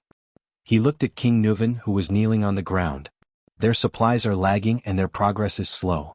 Hence, the war with Constellation is all on Beacon Illumination City's shoulders. The supplies, military expenses, reinforcements, suicide squad, and even the nearby prostitutes in the camp. Don't you think something's wrong? Pofert said through gritted teeth. That's the responsibility you've been assigned. King Nuvan's gaze was frightening. His voice was laced with anger. It's also the king's order. Pofert mercilessly swung his axe again, causing King Nuvan to roll away. This time, Nuvan, who had expended a lot of energy, could not completely parry his opponent's attack. The axe grazed the old king's left arm, causing blood to spurt out. This is bad. Thales thought to himself. This is bad. To hell with your order. How many soldiers and men have we sacrificed in order to take down that damned broken dragon fortress? More than half of them are from Beacon Illumination City. The young Archduke shouted angrily. I watched the dead and injured soldiers return to their tents with numb expressions, lamenting about when they would be able to go home. The next day they were sent as the first wave to attack the fortress. Like targets, they depleted the fortress's crossbows, arrows, kerosene bombs, huge logs, rolling stones, mystic guns, and soldiers. Pofert pounded his chest. His gaze was fierce. They were sent to their deaths. On the other side, the elite soldiers of Dragon Cloud City were laughing and singing, enjoying the best wine, food, and women, and the privilege to attack the fortress at the most critical and relaxing moment. After father took office while trembling with fear, what else could he do in front of you? He could only be crazier, more magnanimous, and send all of our soldiers to their deaths at the fortress regardless of the cost. In exchange for your trust. King Nuvan grabbed the handle of his axe and parried another attack from his opponent. Then he lay on the ground and panted. Pofert began to pace around King Nuvan. He switched the position of his left and right hands at the right time to reduce the consumption of holding the great axe with both hands. You actually sat in the tent, under the protection of the White Blade Guards, and righteously questioned grandfather and father why Beacon Illumination City couldn't stop Horus Jadestar. Couldn't stop that damned butcher of Constellation? Couldn't stop the most elite and craziest royal guards he brought from Constellation? Horus Jadestar? He recalled what Tolja of Black Sand region told him about the final story of the Sword of Reversing Light. He turned his head and looked at Putray and Nicholas. The former did not say a word, while the latter pursed his lips, looking unhappy. You talk a lot of nonsense. King Nuvan wiped the blood off his left arm on his clothes so that it would not affect his grip. He raised his head, his gaze fierce. On the battlefield, those who talk the most die the fastest. Pofert answered him with a merciless slash. Asterisk bang. Asterisk King Nuvan trembled as he parried the trajectory of the axe. He was already at an absolute disadvantage. Go to hell, Nuvan Walton. Pofert spat, his face full of resentment. Conqueror of Broken Dragon Fortress, do you think you're worthy? King Nuvan got up on one knee, holding the great axe in his hand. He looked at Pofert ferociously as if he was preparing for the most crucial counterattack. Once again Pofert did not stop. His axe struck the handle of Nuvan's great axe. Asterisk clang. Asterisk King Nuvan struggled to resist his opponent's great strength. The two terrifying weapons were locked in a stalemate in the air. You told everyone to pack up and go home just because of the fortress treaty. At least you pretended to comfort and explain to the other archdukes. And to us, to Beacon Illumination City? No land, no spoils of war, no rewards, no consolation. You told us to leave with a wave of your hand. Pofert gritted his teeth, looking crazy. I personally sent your grandfather and your family to the position of Archduke of Beacon Illumination City. I trusted him. King Nuvan clenched his teeth, his expression furious. I ignored them because they were my most capable assistants. Bullsh asterisk T-Trust, they're not even worth a penny. Pofert roared. Countless corpses of Beacon Illumination City soldiers are buried in the fortress, in Constellation. If you have the guts, go and tell them. Assistants? Why don't I see you sending people from Dragon Cloud City to their deaths? However, in the next moment, the eyes of the seemingly disadvantaged old king flashed, and the muscles on his arms suddenly bulged. In the unique vision provided by the fluctuation, the old king's arms suddenly erupted with a dazzling light.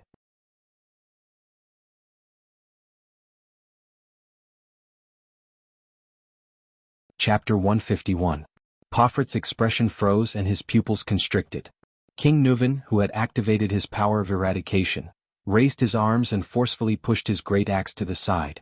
Pofert held onto his great axe with all his might and stared in disbelief at the old king who had suddenly attacked. Within a second, King Nuvan's movements became swift and powerful. He decisively let go of the great axe in his hand and pounced on Pofert like an eagle. The old king ruthlessly struck Pofert's chest with his right elbow. But, caught off guard, Pofert grunted in pain and took a step back. Clang. Two great axes fell to the ground. In the hall, the spectators' moods were instantly stirred. Thales could not take his eyes off the king. He almost forgot to breathe. The king's counterattack had arrived. Without the great axes restraining him, King Nuvan's movements became as fast as lightning. He did not stop after the elbow strike. Instead, he steadily hugged his right arm and did not stop his feet. With a terrifying momentum, his right shoulder crashed into Pofert's chest. Pofert instantly lost his balance. The young archduke felt a tightness in his chest. He gritted his teeth in pain and kept retreating. Beautiful. Marquis Shiles clicked his tongue in admiration. The tables are always turned in an instant. With a ferocious expression, King Nuvan stepped forward. You talk too much, whoosh. King Nuvan clenched his right fist and swung it violently in the air, causing the wind to howl. Never a good ending. Amid the king's low growl, the heavy punch hit Pofert's abdomen. The muffled sound of fists hitting flesh reverberated in everyone's ears. Many archdukes frowned. These blows are really unlike a 70-year-old man. Trentida watched the king's counterattack in disbelief. Don't underestimate him. Archduke Alcius's expression was solemn.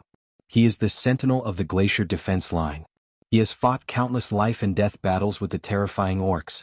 With a pained expression, Pofert instantly crouched down. His entire body suddenly shrank into a ball, as if he could not withstand the strength of the punch. King Nuven immediately raised his left fist. His expression was calm but full of anger. Beacon Illumination City? Unfair? King Nuven was like a lion that had successfully hunted its prey. He stared coldly at the young opponent before him. You caused the death of Mariah. The next moment, the king punched again with his left fist. With the terrifying force of the power of eradication, he hit Poffert's heart on the left side of his chest. Bang! A terrible dull sound came. Poffert's body shook violently under the punch, like a leaf floating powerlessly in the water. As he watched his opponent tremble, King Nuven spat viciously. Coward. It was only then that Thales relaxed. Phew. You scared me to death. At this moment? Wait. Nicholas said warily. Something's wrong. King Nuven's expression changed drastically as he punched. The next second, Pofert roared and raised his head, straightened his chest and stretched out his curled body. His gaze was fierce. Only then did everyone see the battle situation clearly. The punch that King Nuven used to land on the Archduke's chest was being held tightly by Poffert's hand. There was no solid hit at all. Thales immediately felt a chill in his heart. In the next moment, Pofert grabbed King Nuven's fist with his left hand and abruptly pulled it backward, pulling King Nuven towards him at lightning speed. Then he raised his right elbow and aimed it at King Nuven's face. Thud. Poffert's elbow landed heavily on the old king's skull. A terrible dull sound echoed in the hall. However, this time the two parties engaged in a hand-to-hand fight had switched to offense and defense. King Nuven seemed to be dizzy from the ferocious elbow strike. As he swayed, he fell backwards. Thud. King Nuven fell hard on the ground. His head landed solidly on the stone bricks. Some of the spectators could not help but cry out in surprise. Thales stared blankly at the reversal of the battle. I've been waiting for this strike for a long time, Your Majesty. Pofert laughed and rubbed his chest, which had just suffered a heavy blow. His tone turned cold. To think that I said so much nonsense to lure you into taking the bait. King Nuven shook his head strenuously, as if he had lost his sense of direction and vision. You're used to fiercely counterattacking when the enemy has the upper hand, playing to your strengths and avoiding your weaknesses, and subduing the enemy with one strike, right? The young Archduke angrily raised his leg and kicked King Nuven's chest. Amidst the gasps in the hall, he kicked him back to the ground. Your Majesty. King Nuven trembled. He dragged his aged body and tried to stand up again. However, the blow just now seemed to be too heavy, or perhaps he had used up too much energy. The old king actually could not struggle to get up. My grandfather always told me stories about you, from your fighting habits to your footsteps. Archduke Pofert panted and flashed a ferocious smile. My grandfather. Do you still remember him? Panting in pain, King Nuven flipped over and tried to grab his fallen great axe. But Pofert was faster than the king. He abruptly stepped on the two great axes on the ground. The Archduke then kicked King Nuven back to the ground. Many people in the hall were so shocked that their mouths were agape. Although they had expected it, when it really came to this? When I was young, my grandfather always said that there was a generous and just king in Ekstedt. He said that you clinked glasses with him and Archduke Stustel in the camp of the sentry. Pofert picked up a great axe from under his feet. His gaze was bleak. But what did I see? They were the Archdukes of Beacon Illumination City for 2 generations. They were subservient, fearful, and lived worse than dogs in front of you. Grandfather died of depression on the way back to his hometown. Father trembled in fear and wore a distressed expression all day long. He was afraid that he would disobey you and lose Dragon Cloud City's support. Even on the way back, he had to prepare camp prostitutes for you. Pofert looked at the king and growled indignantly. They all lived in your shadow. They suffered humiliation, fear, and pain. The young Archduke swung his axe at him. King Nuven panted. He had no choice but to abandon his weapon and roll away from Poffert's attack range. Asterisk bang. Asterisk the axe hit the ground with a loud bang. Stone chips flew everywhere. Pofert exhaled and panted for 2 seconds. Then he picked up his great axe and walked towards the defenseless King Nuven, who was panting on the ground. Many people in the Hall of Heroes clenched their fists. It's over. Marquis Shiles slapped his face in pain. The crystal drop mine contract with Dragon Cloud City? Putray narrowed his eyes. No one knew what he was thinking. Thales did not speak. His heart was heavy. Now, he truly began to think about what would happen after Nuven's death. Giles only had to worry about his contract. What he had to worry about was his own life. Poffert walked towards the king step by step with the footsteps of death. Hey! Archduke Letgo, who was watching the battle, sighed. Is this the end? Archduke Rockney pursed his lips tightly. Alcius had a complicated expression on his face. Trentida rolled his eyes, deep in thought. No one answered him. At this moment, to everyone's surprise, King Nuven suddenly laughed strangely. Haha, I figured it out. Panting, King Nuven threw his head back and laughed. Your father's death was because of you, wasn't it? Poffert's gaze suddenly froze. The sudden death of the former Archduke of Beacon Illumination City? In an instant, the young Archduke's expression became incomparably ferocious, as if his deepest past had been touched. The secret room has been suspicious for a long time. Your father's death was too strange. He suddenly fell ill in the prime of his life. The defenseless old king gritted his teeth and stood up with all his might. He glared at Poffert. It was you, Concret Poffert. King Nuven's words cut Poffert's heart like a knife. It also made the other people in the hall tremble with fear. It was his favorite son and heir. Nuven's expression was solemn. His gaze was complicated. You killed your own father, didn't you? Poffert's axe-wielding hand began to tremble. His face was contorted and his teeth chattered. No. Poffert's face was pale. His lips trembled and he subconsciously raised his great axe. No. The young Archduke took a deep breath. I didn't. He raised his head abruptly and glared at King Nuven with eyes full of hatred. I didn't kill him. With a furious roar, the young Archduke swung his axe and struck the king. Bang. King Nuven dodged the fatal blow in a flustered manner. As he retreated, he fell to the ground again. Poffert's power of eradication once again increased his arm strength and speed. The Archduke roared and instantly pulled back his axe. In a frenzy, he raised the great axe with both hands and stabbed the tip of the axe at King Nuven, who was lying on the ground.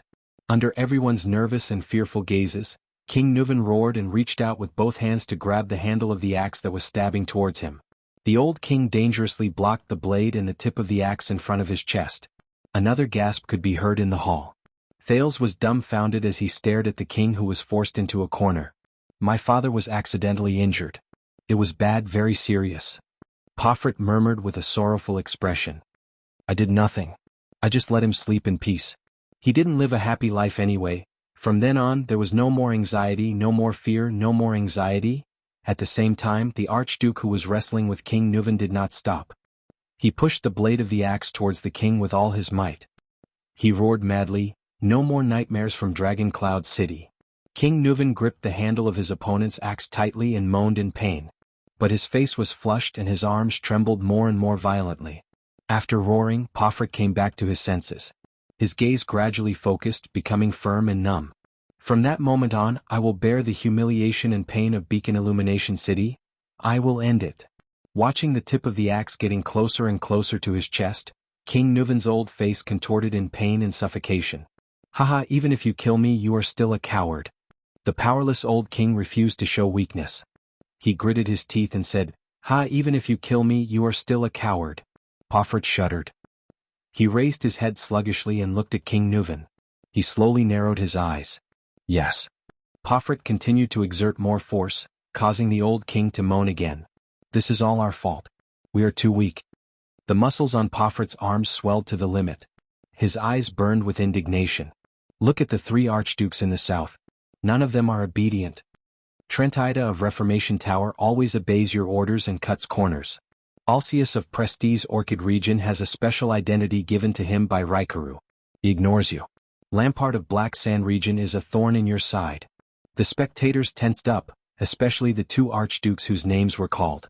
Their expressions froze. But they have gained respect. Poffert gritted his teeth and spat out words at the exhausted king. You treat them as worthy opponents, while we, Poffert of Beacon Illumination City, a dog that crawls under the dragon's shadow, wags its tail and begs for pity, are the weakest targets to be bullied. You do whatever you want to us just because you support grandfather and Poffert to become an archduke. Because we, the two generations of archdukes, are cowards. King Nuven gradually could not withstand the young man's tremendous strength. The struggle between life and death had reached its final juncture.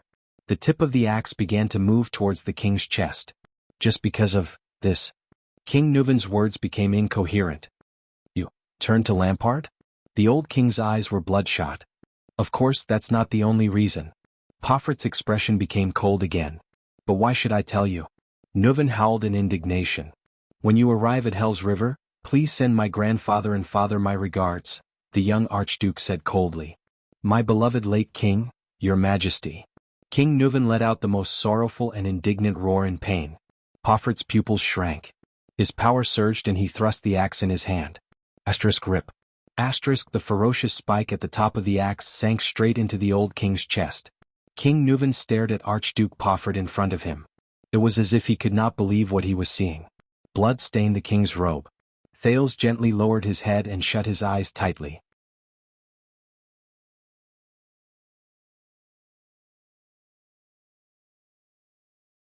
Chapter 152. King Nuvan lay quietly on the ground. His hand was still tightly wrapped around the handle of the great axe, as if it was his lover. The two sharp spikes in the middle of the axe blade sunk deep into his chest. Everyone in the Hall of Heroes watched the scene unfold before their eyes. Shock, doubt, sorrow, and grief. Countless emotions intertwined. The victor of the duel, Archduke Poffert, was sweating profusely. His hand on the handle of the axe slowly slid down. As his body relaxed, he knelt beside King Nuvan and panted violently. Poffert's eyes were lifeless and his chest was heaving, as if he had just experienced a nightmare. Archduke Alcius, who was watching the duel, widened his eyes. He looked at the motionless king, and his complicated emotions instantly turned into indescribable sorrow. Archduke Rockney's expression was sorrowful. Archduke Letko's brow seemed to be laden with a heavy burden. Trentida shook his head as if expressing his disdain for the duel. Thales lowered his head and stared at the ground in a daze. He did not know what kind of expressions Nicholas and Putray had on their faces behind him. Damn it! How could this be? He slowly clenched his fists. King Nuvan died here. Who will control Dragon Cloud City? Who will control Dragon Cloud City? Who will control Dragon Cloud City? His thoughts became a jumbled mess. Freed from the duel, Archduke Poffert half knelt in front of the king's body in a daze. Nuvan, the born king. Nuvan Walton, the monarch who ruled Ekstedt for nearly 30 years. Already dead. The young archduke suddenly let out a low laugh. Ha ha! He raised his head and his laughter grew louder and stranger as if he was a morbid lunatic. Ha ha! Then the young archduke laughed maniacally and suddenly turned to look at the witness of the duel, High Priestess Holm, who represented the bright moon goddess. Ha! His body trembled as he laughed. The female priestess stared straight back at Poffert. Behind her veil, her beautiful eyes were calm and unruffled. Under her gaze, Poffert felt an invisible pressure quietly bearing down on him. His smile gradually faded. The priestess remained calm and did not show any expression. Poffert stopped laughing. His face slowly darkened as he furrowed his brows in confusion. Thales was in a daze, desperately thinking about his future. At this moment, I see. Nicholas, the Star Killer, suddenly said softly from behind Thales. In the next moment, two loud sounds of collision resounded. Bang, thump, clang. What followed was the clang of metal falling to the ground. Thales shuddered and snapped out of his thoughts.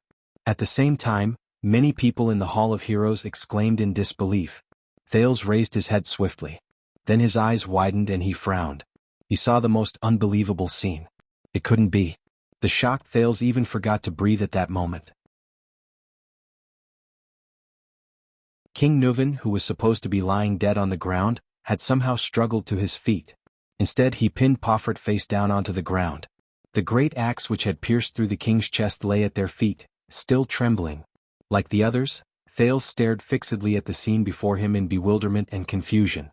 The old king of Ekstedt had a fierce and aggressive expression on his face. His left arm was in the shape of a ring, tightly gripping Poffert's right forearm from behind. His right hand was firmly pressed against Poffert's upper right arm, and his left knee was pressed against Poffert's back.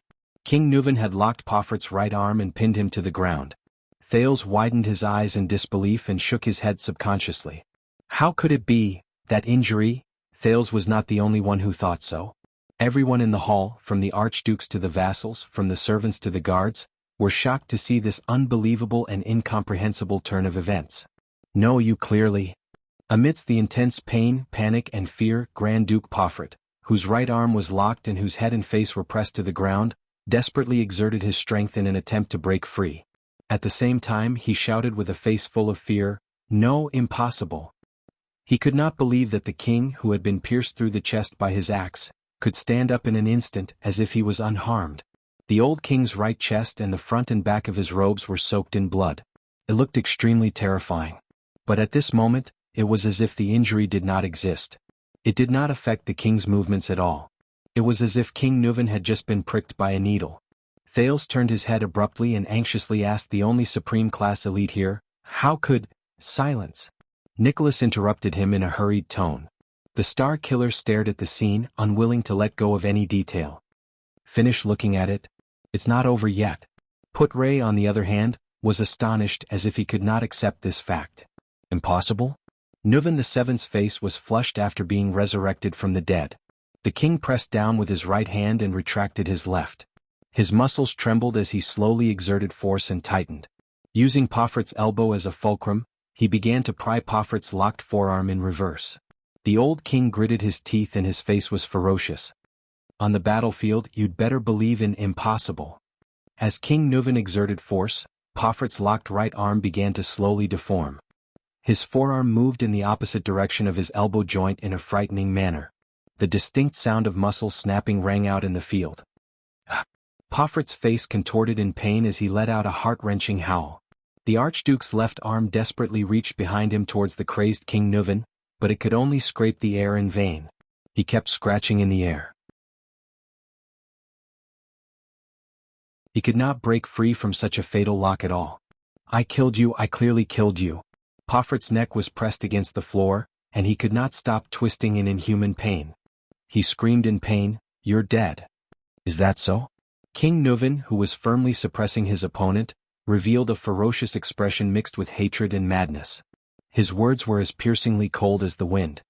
"Perhaps, I'm not completely dead enough?" As he spoke, Nuvan VII continued to exert force with his hands methodically. The frightening cracking sound from Poffert's forearm continued to ring out. It sent a chill down Thales' spine. The young Archduke struggled frantically. He could not reach his enemy's left hand, so he desperately slapped the ground. But under King Nuvan's experienced and ruthless strangulation, all of Poffert's struggles seemed to be in vain. He could not exert the strength in his young body at all. He could only frantically twist the other parts of his body that could still move. He was like a fish waiting to be slaughtered on the chopping board. The next second, slap. A crisp sound rang out from Poffert's arm. Poffert's head, which was pressed against the ground, could not be raised any higher. His face was contorted and tears flowed uncontrollably from his eyes. His mouth was widened to its limit in pain, and he let out an unprecedented, frenzied howl. "No, no, no." His right forearm, starting from the elbow joint, had been forcefully bent in the opposite direction. Under the intense pain, Poffert trembled as he resisted King Nuvan's strength. He even lifted his chest an inch off the ground. But Poffert's nightmare was not over yet. King Nuvan suddenly raised his right hand, which was pressing against Poffert's upper right arm. He abruptly clenched his right fist and hammered the back of Poffert's head. Thud. Poffert's head was smashed to the ground again by the punch. His forehead hit the floor with a dull thud. But King Nuvan did not stop. He let go of Poffert's crippled right arm and extended his right hand to grab Poffert's left arm. Then using the same posture he switched his left and right arms. His right hand clasped Poffert's forearm while his left pressed against Poffert's upper arm. King Nuvan took a deep breath and continued to exert force. Poffert recovered from the brief dizziness. Panic struck him in an instant. Feeling the intense pain and numbness in his right arm, as well as the sensation of his only intact left arm being tightly locked, the young Archduke realized something. He turned his head in despair. "What?" Tears of pain rolled down Poffert's face as he asked his opponent indignantly, "Why?" King Nuvan stared into Poffert's eyes and sneered in satisfaction. "On the battlefield, a wound that penetrates the chest is fatal. Most of the injured can only leave their lives to luck." The king stared at his enemy like a hawk as if he was staring at a rabbit. This is especially true for a wound that penetrates the chest. King Nuvan continued to exert force on Poffert's arm. He did not stop talking and exuded a chilling aura. "Your lungs will become like broken bellows. Breathing will become harder than lifting your hand. Every time you take a deep breath, You can even hear the hissing sound of air entering and leaving your lungs from the wound. You will start coughing, and the coughing will become more intense and painful. Breathing will become softer, more painful, and more difficult. Blood will also slowly soak into your lungs. Then, as you breathe and cough, it will continuously flow out of your throat, mouth, and nose. In the intense pain and tightness in your chest, you will feel an incomparably heavy chest. Then, slowly, your strength and consciousness will leave you. If your ribs are broken, then congratulations. The fine bone fragments will become the most terrifying torturer. They will penetrate deep into your muscles, rub against your tissues, puncture your blood vessels, and torture your spirit and body in pain and sourness until you surrender to death and reach out to the ferryman of Hell's River. Even if the wound is blocked in time and the external bleeding is stopped, it will be of no use. You will first cough more and more blood, then less and less until you die. If you are lucky, it will be over in a few minutes. If you are unlucky, you will even wail until midnight. Accompanied by a terrifying fever and cold sweat, you will die in pain in your hallucinations. I have seen too many tragedies like this on the battlefield. Pofert widened his eyes. Cold sweat continuously seeped out of his forehead along with the pain. The king smiled and changed the topic of the conversation. But, King Nuvan moved his head closer to Pofert's ear and said ferociously, "You know, a person's chest has a range. Not the entire chest is where the rib cage is located. If the pierced part does not hurt your chest and avoids the fatal artery such as the muscle between your right shoulder and right chest and penetrates forward and backward, and perfectly grazes your rib cage and bones, then use the power of eradication to expand the wound muscles and stop the bleeding. How is this possible?" Pofert gritted his teeth. The veins on his face bulged as he stared at King Nuvan behind him in despair. "I told you, brat." The power of eradication surged into King Nuvan's arms. He laughed contentedly. "On the battlefield, you better believe in impossible." Finally, a bone-chilling sound, accompanied by Pofert's screams, rang in everyone's ears. Crack! Pofert writhed madly on the ground, screaming out the pain and despair he felt at the moment. His only arm was also bent by King Nuvan. The young Archduke had lost both his hands. A few seconds later, Pofert's struggles and screams began to subside. His body twitched continuously and he let out miserable moans. The Archduke stared at the scene before them in disbelief. What does this mean? Archduke Trentida tried his best to regulate his breathing. The one who answered him was Archduke Rockney, who had not spoken for a long time. The latter said coldly, "It means the end." Thales watched in a daze as the king completed his counterattack in an instant. It was quick, violent, and effective. It was a counterattack that ended things once and for all. He did not even have time to see how the king's reversal began. His Majesty was lying on the ground and was pierced by the axe. Nicholas sighed behind him. Whether it was us or Pofert, we only knew that His Majesty's chest was pierced, but we could not clearly see the penetrating position on his back. There was no way to tell if it was a fatal wound. And that was exactly what the king calculated. Calculated? Thales stared at King Nuvan's chest, especially at the area on the right that was soaked in blood. King Nuvan panted. He flung away his enemy's useless arm and stood up. At that moment, Thales felt that this valiant figure was incomparably tall. King Nuvan looked around at the people in the hall. He was greeted by different gazes and breaths, ranging from excitement, surprise, and doubt. "What?" King Nuvan suddenly roared loudly, "Strong rye wine." Thales was momentarily stunned. "The strongest kind." The servants and guards in charge hesitantly looked at the High Priestess of Bright Moon Temple and the Archdukes. However, High Priestess Holm was still unmoved. The Archdukes only stared at the king in a daze. Pofert, who was on the ground, stopped moaning. He struggled to lift his head and looked at his opponent with a face full of despair and numbness. "Enough!" King Nuvan roared impatiently. "I won't suffocate him to death with a wine cup. Motherf *Ker, bring me the wine." In the name of the king. The king's administrator, Lord Merk, sighed and waved his hand, granting the king this privilege. A wooden barrel full of rye wine was quickly carried to the hall. King Nuvan grabbed the metal wine cup that was brought over, opened the lid of the barrel, scooped up the wine, threw his head back and poured it into his mouth. Wine seeped from the corner of his mouth and flowed through the king's short beard that stretched from his chin to his neck. The old king downed the wine in the cup in one gulp, wiped his chin happily and scooped up another cup. This time, King Nuvan tore off the clothes on his right shoulder, revealing his aged but still firm muscles.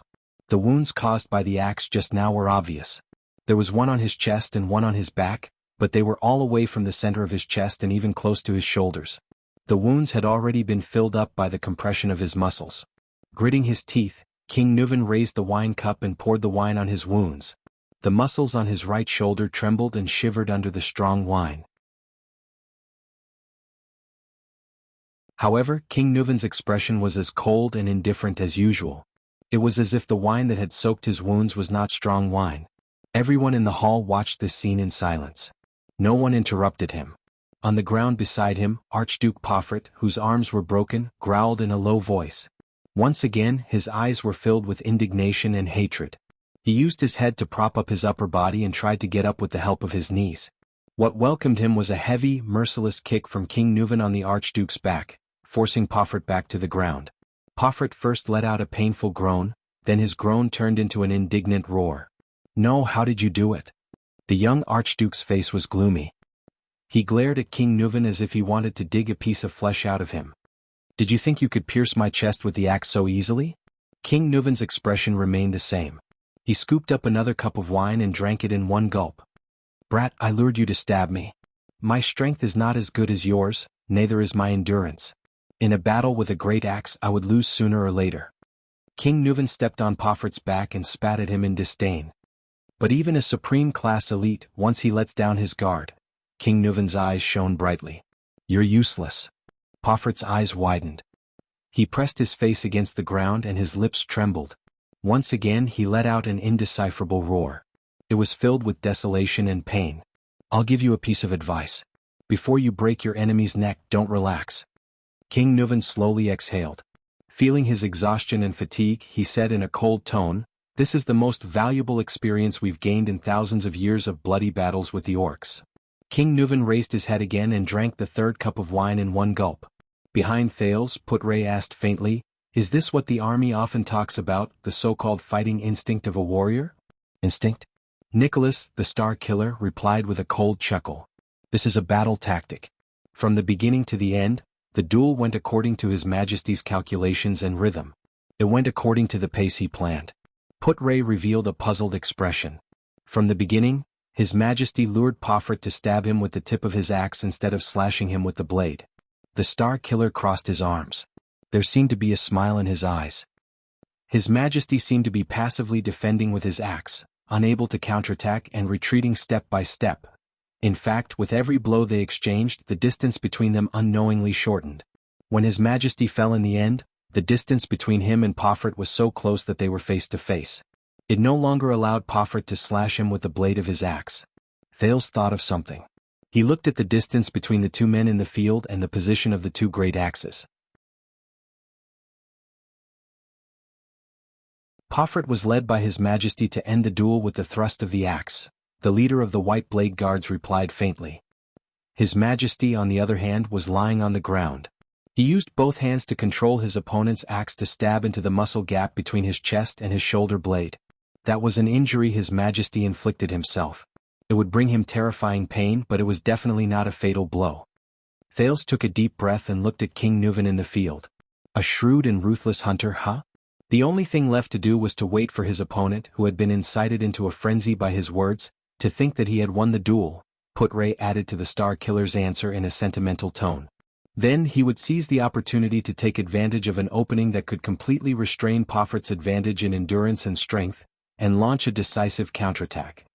"I hope that you will watch this rare duel carefully and benefit from it, Your Highness," the prince's vice diplomat said faintly to his prince.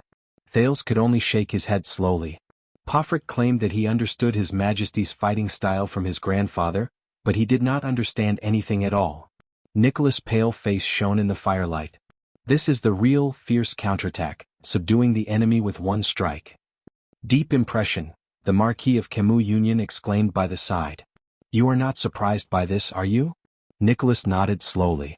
"Yes, every step Pofrit took was within His Majesty's expectations. There is a saying in Constellation's Western Front Line." Putray sighed.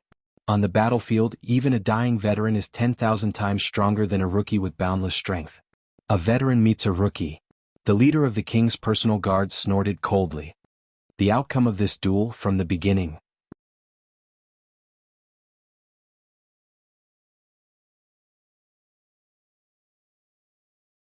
Chapter 153. The king had drunk enough. He threw the goblet down and exercised his joints. Brat! He snorted at Pomfret, who was on the ground. You have the guts to mention the war 12 years ago? How much do you know about the tragedy and bloodshed 12 years ago? With a disdainful gaze, King Nuvan stared at his prey, who had lost both his arms. You are nothing but a suzerain's heir whom he dotes on. Your grandfather only keeps you in the safest main camp. He doesn't even let you transport the supplies. In Thales's eyes, the young Archduke's eyes were bloodshot as he stared blankly at the front. It was as if he had even forgotten the pain in his arms. But maybe your grandfather was right. If you were sent to transport the supplies, and if you encountered Horus Jadestar, who would sneak around and attack the supplies. At this, King Nuvan's face darkened.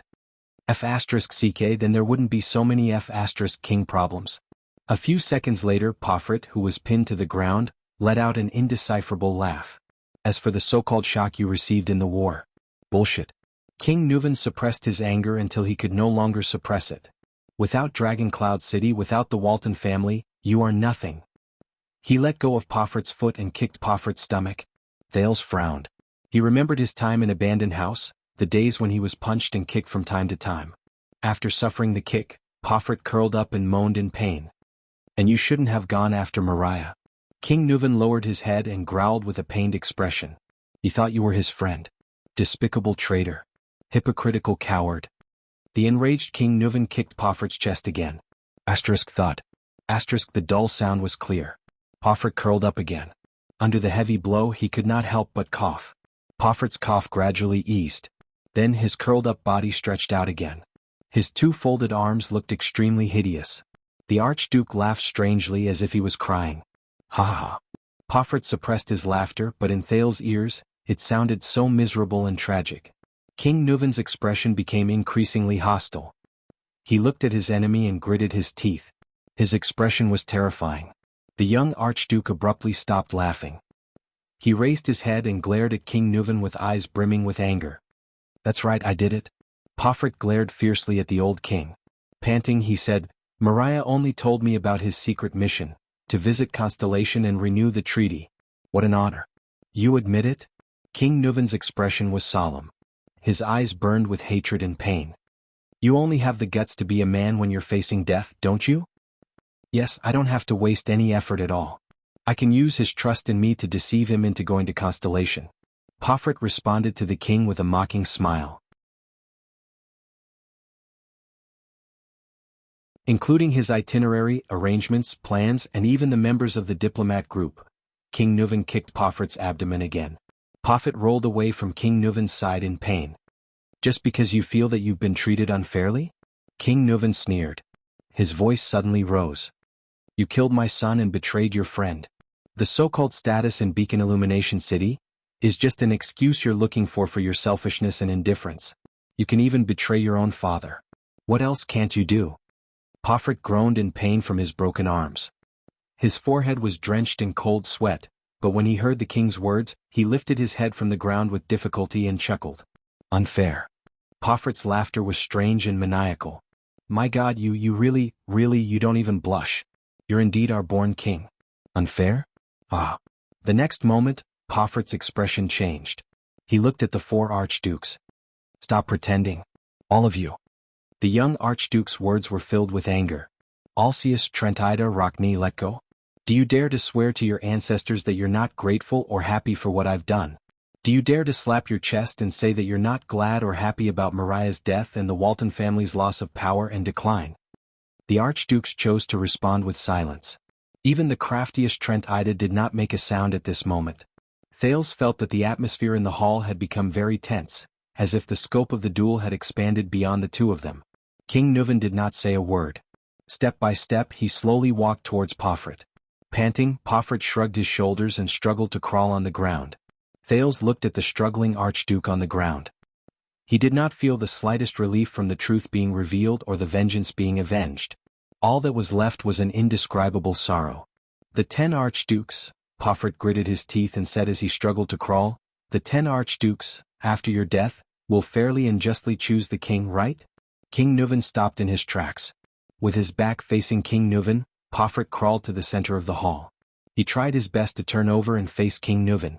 To the south, you promised Reformation Tower a long time ago that you would arbitrate on behalf of Trent Ida and obtain the disputed territory at the border of Elefir City in exchange for his support. In your hands you have little Alcius, who fled to Dragon Cloud City after losing the fight for the throne. You have the bargaining chip to interfere with the inheritance of Presti's Orchid region. No matter how dissatisfied Archduke Alcius is, he does not dare to voice his anger. Since your father, you have relied on Dragon Cloud City's position to forcibly re-establish the trade route to the Glacier Sea in the northeast. You have threatened the Cameron family to cut it off unless they choose you as king. Of course, there is also us, the Poffret family that you and your father supported to rise to power, the Beacon Illumination City that you tamed like a hound that will listen to you with a whistle. King Nuvan frowned deeply. The hall was filled with whispers. Thales also had doubts in his heart. Poffret continued to speak with grief, indignation, and pain. To the north, the bald old Letgo of Defense City will only remain neutral and choose the family that is bound to win at the most crucial moment. To the north, the Stustel family of Sentinel region has always chosen whoever supports them in resisting the orcs. Poffret rose from his kneeling position. He straightened his upper body and turned his head abruptly to look at the ice-cold King Nuvan. His voice was desolate. In the next King Selection Congress, you and your Walton family have already made arrangements for 4 of the votes. And with these votes, the 2 people in the north are destined to choose you. King Nuvan's face turned green. His clenched fists made cracking sounds. In the future King Selection Congress, we so-called archdukes have no chance at all. Unfair. This is the real unfairness. Poffret roared in a low voice. His words sent a chill down the spines of everyone in the hall. Decades ago, before your grandfather died, he arranged for the king's selection and your father's coronation. Since then, all of you have used all kinds of disgusting methods to manipulate everything in the dark under the pretext of fair competition and open king selection, pushing the appointed person to the front and suppressing all dissenters and opposers. Our king selection is just a formality to send the appointed person to the throne. King Nuvan strode forward. Thales sighed in his heart. Is this the truth behind the king's selection? He remembered what Putre had told him about the history of the establishment of the Extet king selection system. The archdukes who had opposed each other since Rikaru's death.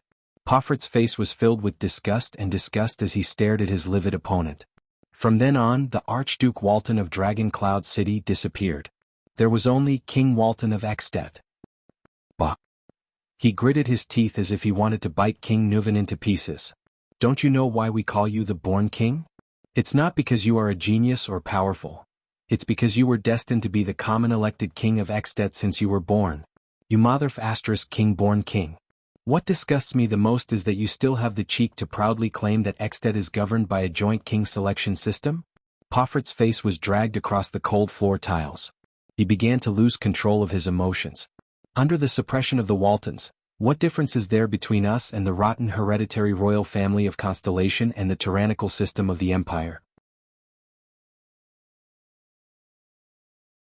Sooner or later, a madman like Constellation's 82nd will appear and drag his entire country to hell. Hearing this familiar name, Thales' heart sank. That's my grandfather. Drag his entire country to hell? Suddenly he felt someone pat his shoulder lightly. It was Putre behind him. Thales exhaled through his nose with difficulty and shifted his attention back to the scene. King Nuvan stepped forward with a cold gaze and mercilessly tripped him. Thud. The young archduke, whose arms were crippled and who could not even maintain his balance, was swept to the ground again. Poffret fell back to the ground, but he continued to shout, verbally praising the greatness of the joint ruling pledge, hypocritically claiming that we have the freedom and right to choose our king, but secretly monopolizing all power and fixing the throne and interests. In this world, where else would a ruler be so shameless, despicable, hypocritical, sanctimonious, and disgusting? You have long turned Extet into the Walton family's hereditary kingdom. The Walton royal family. How ironic. Rikaru's joint ruling pledge has long been ruined by this shameless family left behind by his nephew. Thales sensed his erratic breathing. Everything that happened before his eyes was like a mirror to him. At that moment, as he listened to Poffret's accusations, he did not think of Extet. Instead, he thought of Constellation. It was Kessel's cold expression and the one-eyed dragon Koshter's solemn gaze. It was the Hall of Stars' 6 great clans and 13 distinguished families, each harboring their own ulterior motives. Thales sighed softly in his heart and unconsciously clenched his fists. That's not all. Pofert used all his strength, swaying as he struggled to get up from the ground. Your father married his daughter to the previous Archduke of Black Sand Region a long time ago, trying to meddle in Black Sand Region's affairs by controlling the Lampard family's bloodline. You maliciously purchased crystal drop ores from Kemu Union and transported them to Elifir City in the east at a low price. Nominally, it was to guard against the threat from the Eastern Peninsula, but in reality, it was to cut off the supply at a critical moment and force the Gadro family to submit. God knows what other tricks you prepared for the West, for Rockney of the City of Faraway Prayers. I'm guessing it's that Camion whose territory is close to the City of Faraway Prayers, the hypocrite Marquis of Goodflow City, right? What is it this time? A contract that looks gorgeous but is actually full of traps? Hearing this, Thales could not help but turn his head and look behind him. Marquis Shiles of Kemu Union felt everyone's gaze. He coughed awkwardly and turned his head away. Poffert's face had long lost all color. He no longer tried to get up, but lay on the ground as if he had accepted his fate. His tone was sorrowful and low. That's not all. You also wanted to learn from Constellation in the south. You wanted to set up tax collectors who reported directly to the king throughout the territory. You wanted to take back the suzerain's jurisdiction in their own territories, and you wanted to send the king's officials throughout the country, starting from Beacon Illumination City. This humiliation, this oppression, this injustice. It's not just me and it's not just a day or two. Pofert panted, his voice becoming weaker and weaker. How could we not fight back? Fight back? So you caused Mariah's death? To take revenge on the Walton family? King Nuven's gaze flickered slightly. By betraying a friend? Only a coward like you. Pofert paused for a moment. His gaze became complicated and subtle. Yes, Mariah, Pofert panted, his voice low. We used to be friends. I've also told myself that everything will be fine, but... Li Yundong's eyes widened. Nuven Walton. The young Archduke's expression changed as if he had painfully made up his mind about something. He lay on the ground, raised his head, closed his eyes and let out a desolate laugh. This is all your fault. You forced me to do this. Me? King Nuven's voice was like the muffled thunder before a storm, deep and terrifying. Poffert's voice rose. He trembled as he raised his head. His gaze was vicious. 5 years ago, after I rejected your appointment as an official in Beacon Illumination City, immediately someone among my vassals strangely jumped out to question my legitimacy. Trentida began to provoke me arrogantly at the borders. The people in my territory began to talk about my abilities.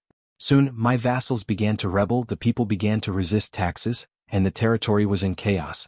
When I was in a terrible predicament and at a loss for what to do, you sent Mariah with a letter from you to mediate.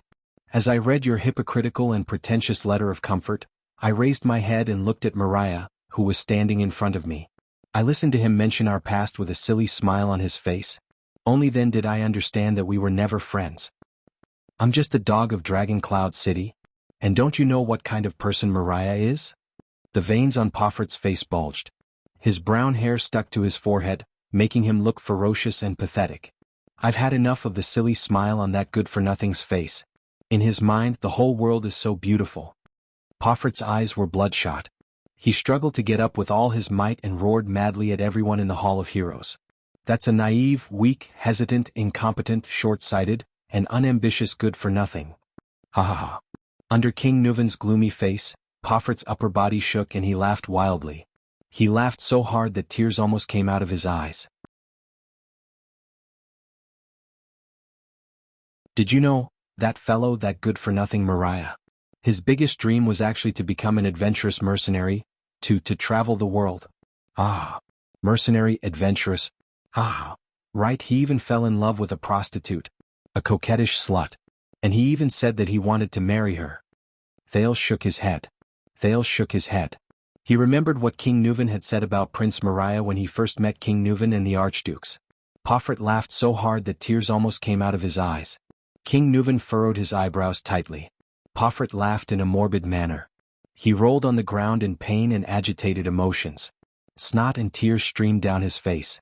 The Honorable Prince Mariah, the future Archduke of Dragon Cloud City, wants to marry a lowly whore who has been ked by tens of thousands of people. Ah, and he's also the appointed king of Ekstedt. Think about it, the great Exted has a prostitute queen. All the subjects have to bow to a whore. Ah. Everyone in the hall looked at him. Many of them lowered their heads and sighed. King Nuvan did not interrupt him. He only continued to stare at Pofert with that terrifying gaze. This fellow, this piece of trash, this shameful existence without self-awareness or responsibility, is actually the heir of the Walton family. Pofert had laughed enough. He raised his indignant and hateful eyes. And I still have to swear loyalty to him against my will and worship him as king, not because of his ability, but because of his family name and father. And you still ask me why I chose Lampard? Why the Archduke of Black Sand region, who is as black as the name of his territory? That beast who killed his own family? Archduke Pofert's eyes were filled with fire. His roar was like thunder. I did not choose Lampard. I chose a future without the Walton family. A future without the appointed king of Exted. I am very happy that I have finally destroyed the last of your bloodline. He glared at King Nuvan with gritted teeth. The next common elected king of Exted will no longer have the surname Walton. Pofert was answered by a vicious blow from King Nuvan that landed squarely on his face. King Nuvan grabbed Pofert's collar and said coldly, "Before that, I will destroy you first." The young Archduke laughed miserably.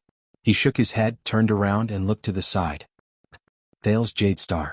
Thales' heart immediately tightened. What's going on? Hey you! Constellation's little brat. Pofert shouted, attracting everyone's attention to Thales. You! The wounded Archduke uttered with difficulty and laughed shrilly. You are very pleased with yourself, aren't you? A prince of Constellation flaunting his prowess in the capital of Exted, fooling a group of archdukes? Thales frowned. He could feel the hostile gazes of the people in the hall. After all, he was an Exted. Your days will not last long. Pofert said resentfully. Did you think that assassinating you was just an act of self-preservation? Thales could not help but be stunned by the Archduke's next words. You don't know how much they want your life. Enduring the pain in his arm, Pofert panted. When I hired them, I figured out their motives. It's not just for money. Thales felt his breathing quicken. The young Grand Duke continued, that's right. Even in their dreams, they want to kill the entire Jadestar family and take over Renaissance Palace. They are wanted criminals that everyone in Constellation wants to kill. Of course they can't do it. But here in Exted, when they accepted my money, they did not react at all. Pofert's eyes were like fire. But those killers, when they heard that the target was you, the heir to the Jadestar royal family of Constellation, the expressions on their faces, how excited they were. What? What killers? Thales stared at him in a daze. A few seconds later he reacted. Who are they? Who else? Pofert yelled with a delighted expression. Of course it's those sneaky assassins. Those pitch-black assassins. They were the ones who infiltrated Lampard's army and used his mystic gun unit to assassinate you under the fortress. They are the Jadestar family's greatest enemy. Thales stared at him in disbelief. Jadestar family's greatest enemy? The next moment, Pofert laughed maniacally and called out a name that made everyone frown.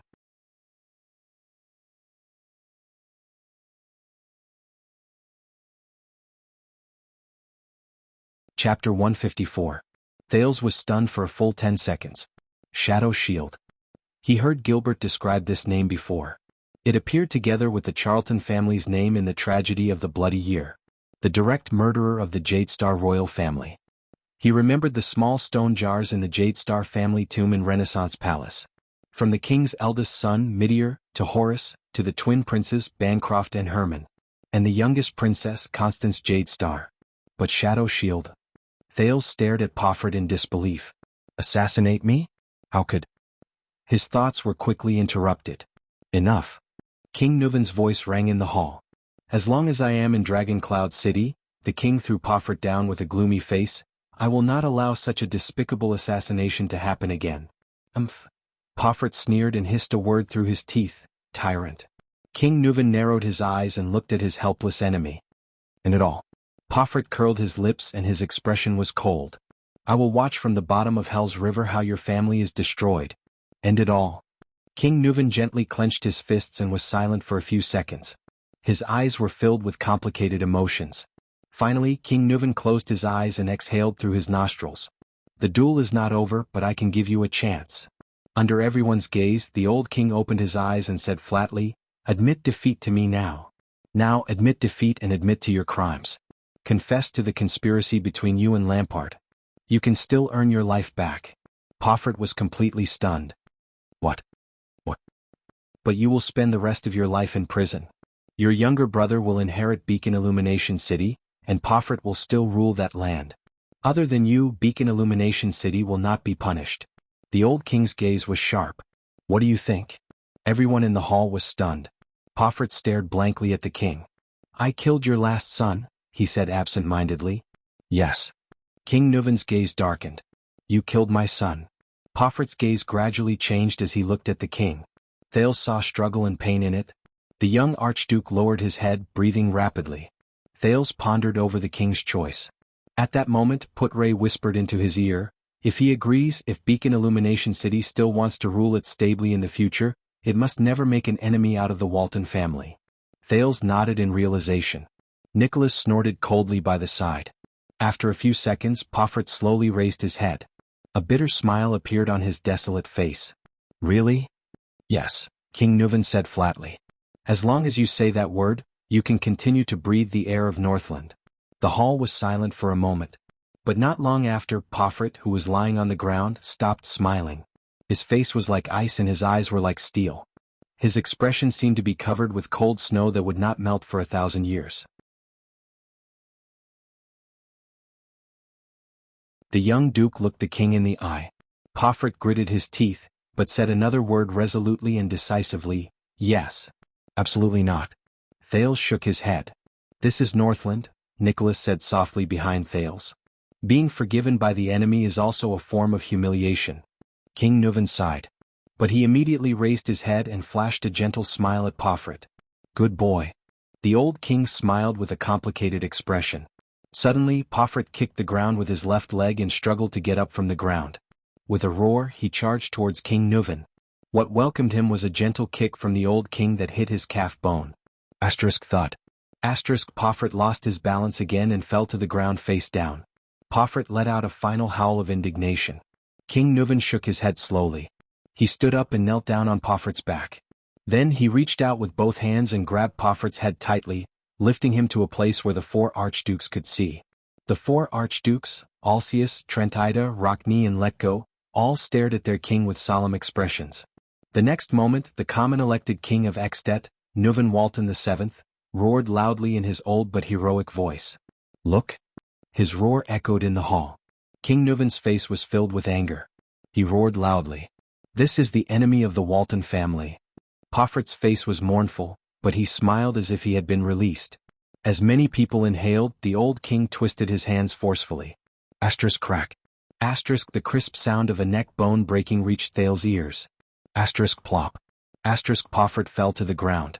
But this time, his head was facing upwards, staring blankly at the ceiling. King Nuven sat on the ground and stared expressionlessly at his enemy's corpse. No one spoke. The only sounds in the hall were the howling of the snow outside the window and the crackling of the braziers, along with the uneven breathing of the crowd. The dead silence lasted for a few seconds. Then, a light and moving trill traveled faintly from the other side of the hall.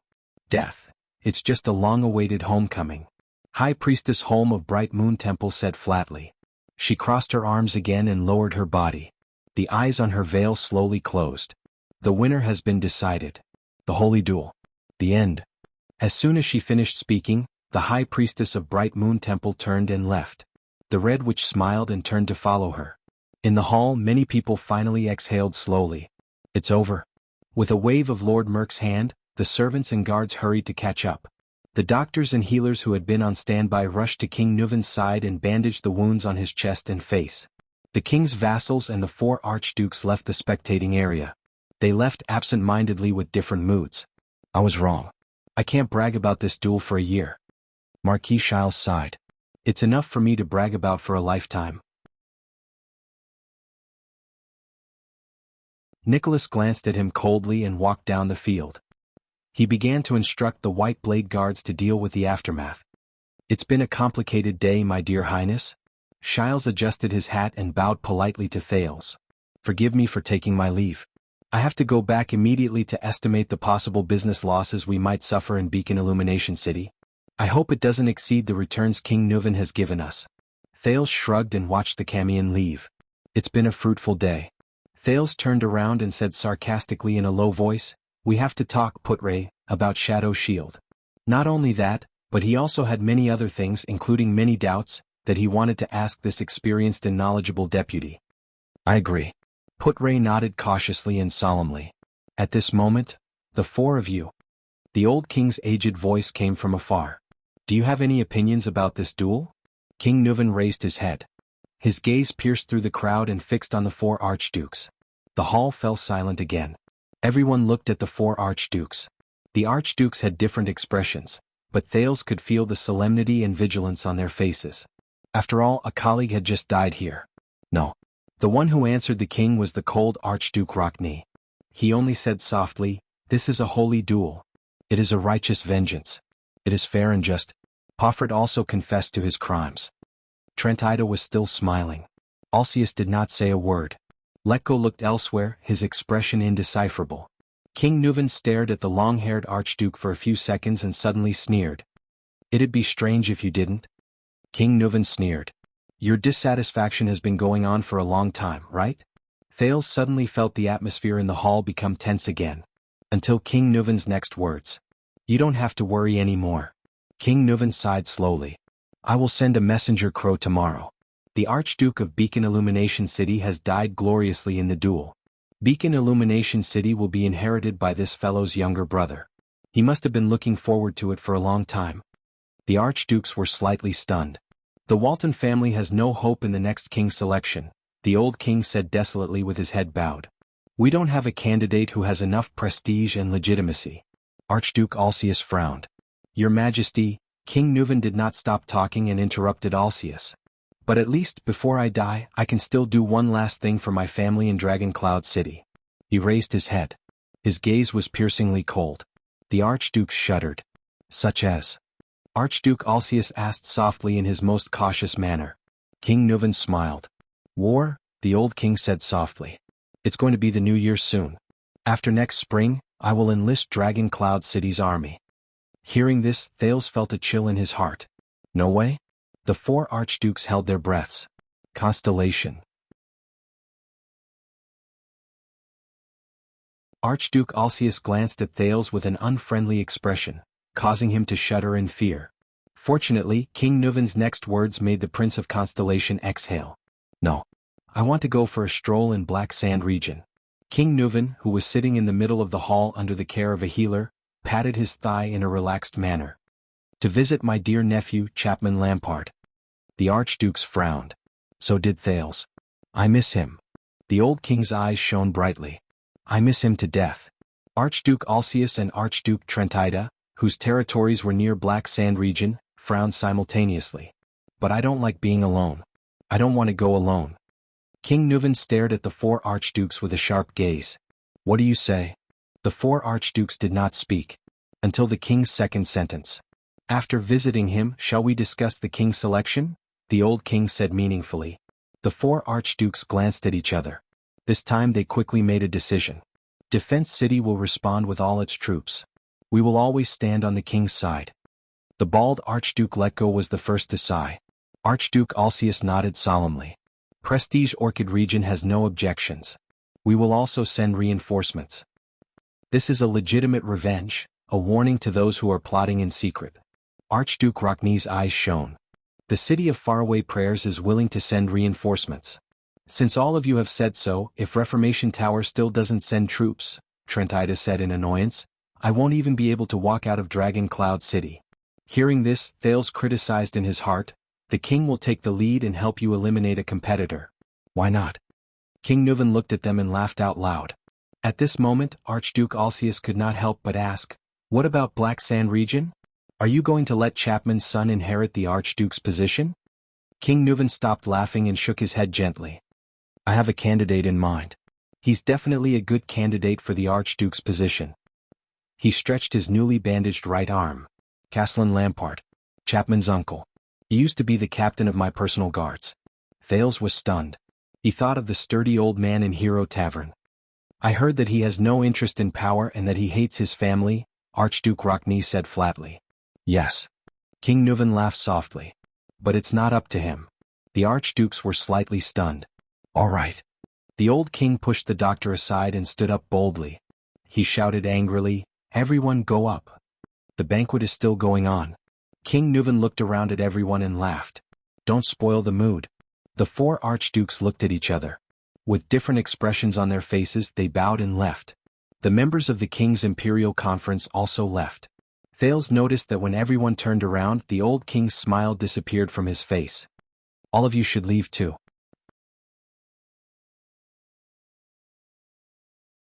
King Nuvan shook his head and said to his white blade guards, "Just stand guard outside the hall." Nuvan VII sighed and grabbed the wine barrel. He walked to the stairs where the battle was held and sat down. His expression was desolate. "I'll sit here alone." Nicholas and Merk looked at each other and nodded. Thales and Putre looked at each other. Both of them carefully left with the crowd. Tonight is long enough. And fulfilling enough. At this moment, King Nuvan's voice rang again. "Thales, my dear guest." Thales jolted violently. The people in the hall who had yet to leave looked at the Prince of Constellation. Especially the archdukes, such as Archduke Letko, who seemed to be deep in thought. "Why don't you stay?"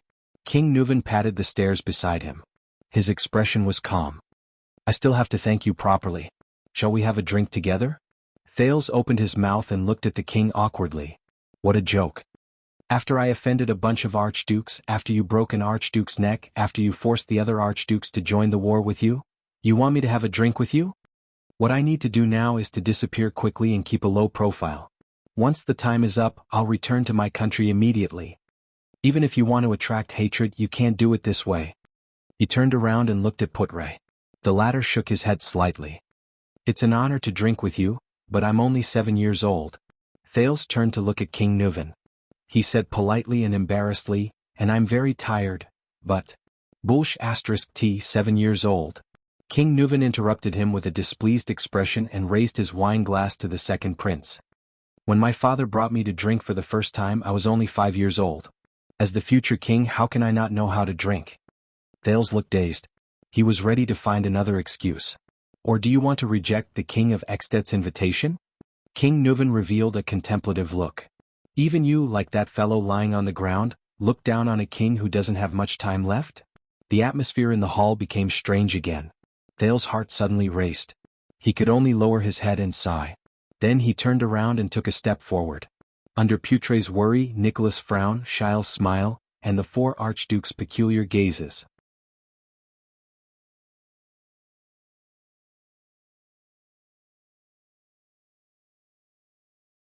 Chapter 155. Everyone retreated from the meeting hall. Only 2 figures, one big and one small, were left, sitting side by side on a flight of steps at the edge of the hall. Thales felt slightly uneasy. "This old man, why did he keep me here? It can't really be for a drink, right?" King Nuvan was draped in a thick cotton robe, revealing his wrinkled but well-defined muscles.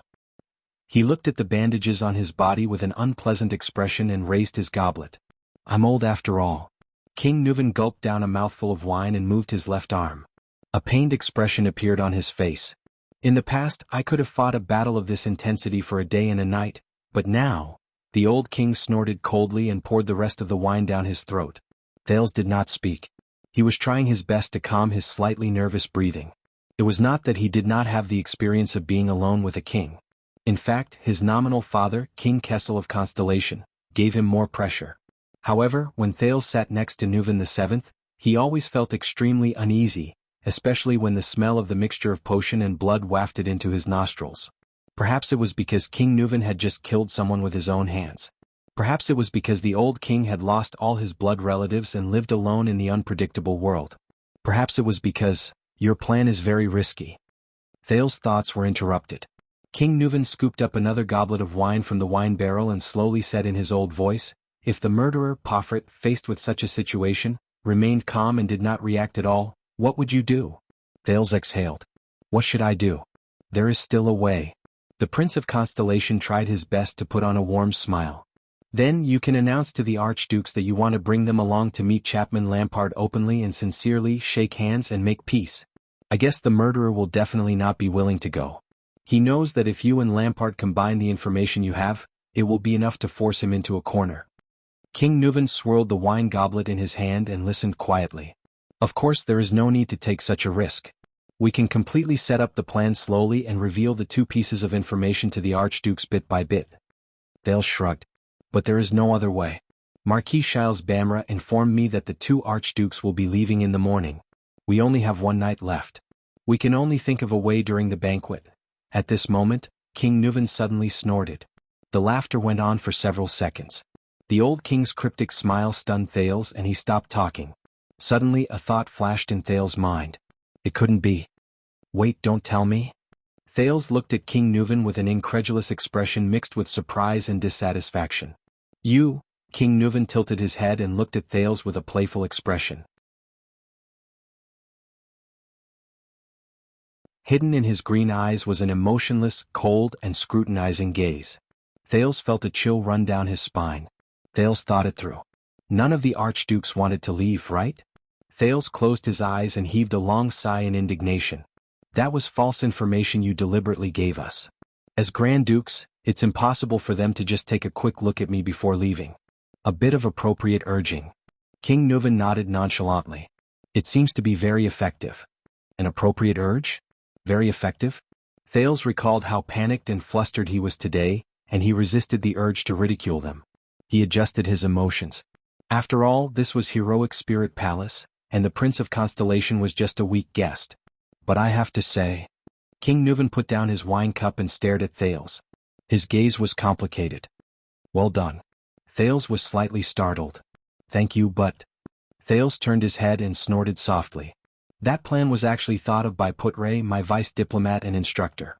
He reminded me that I could also use Lampard as a bargaining chip. Thales turned his head around and snorted softly. But you are indeed the one who carried it out, King Nuvan interrupted him, his gaze sharp. You deserve this praise. For someone your age, it's practically a miracle to have such a performance. Thales flashed a fake and ugly smile. He did not want to appear like a monster, it was all forced by this world. Perhaps the Jadestar royal family really produces such geniuses. King Nuvan let out a long sigh. Thales' gaze shifted. The Jadestar royal family's geniuses? Thales asked keenly. Who else? King Nuvan chuckled. A reminiscent expression appeared on his face. Your father's elder brother, your grandfather's eldest son, Midir Jadestar, the old king said flatly. He was also a precocious genius. Thales' eyes brightened. Midir Jadestar. Thales recalled Gilbert and Lady Jine's attitude towards the late king's eldest son, the wise prince who was praised by everyone. But at the same time he also recalled Arund, the Duke of the Northern Territories' despairing evaluation of Midir in Renaissance Palace, the gloomy eldest brother of the king. When he was 13 he came to present his credentials. Before the two sides started fighting, he mediated the dispute over the hunting range of Pine Forest between Prestige Orchid Region, Black Sand Region and Overwatch City. That was a year before I was crowned. It was also in this hall that he faced my father and the two archdukes of Prestige Orchid Region and Black Sand Region. King Nuvan sized up the Hall of Heroes, which was flickering in the firelight, and slowly said, I saw the previous Archduke of Prestige Orchid Region, poor old Alcius, being choked speechless by a child in front of everyone's eyes. I see. Thales nodded awkwardly. No wonder Alcius, that bearded man always found me an eyesore. It seems that we are indeed enemies.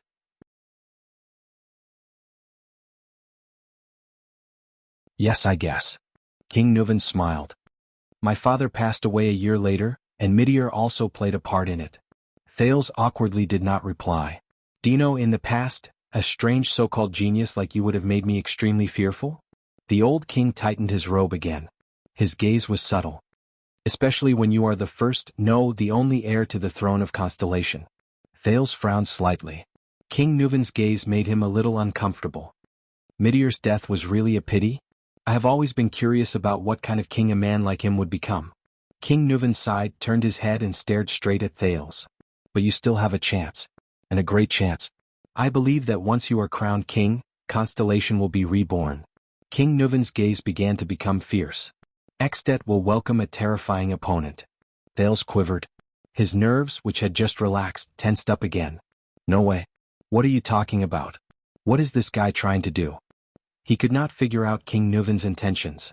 Thales endured King Nuvan's gaze and tried his best to calm his increasingly rapid breathing. King Nuvan suddenly laughed in a strange manner.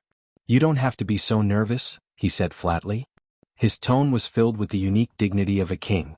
"I am not a man-eating beast." Thales suppressed his desire to refute and forced an ugly smile. He glanced at the center of the hall from the corner of his eyes. It was where Pofret's neck was broken. King Nuvan noticed Thales' gaze and could not help but laugh. "As the heir of a king, you will have to see blood sooner or later." The king took a sip of wine. His gaze was sharp. "This will help you." Thales furrowed his brows. "See blood?" The look in Quide's eyes before he died appeared before his eyes. He remembered the feeling of the dagger in his hand piercing through flesh, and the young psionic assassin who could make a piercing demonic sound, and his wet, warm, beating heart. Thales forcibly suppressed a wave of discomfort. King Nuvan put down his wine goblet and asked slowly, "What are your thoughts after watching the duel just now?" "It left a deep impression," the uneasy Thales answered honestly. "Especially when I saw how an old veteran defeated a young and energetic rookie." King Nuvan sneered. "And the heroic duel customs of Northland were also an eye-opener for me." Thales carefully chose his words. "Of course, there was also your courage as the king of a kingdom to step into the duel arena." "Humph. When I initiated the duel, I saw your expression."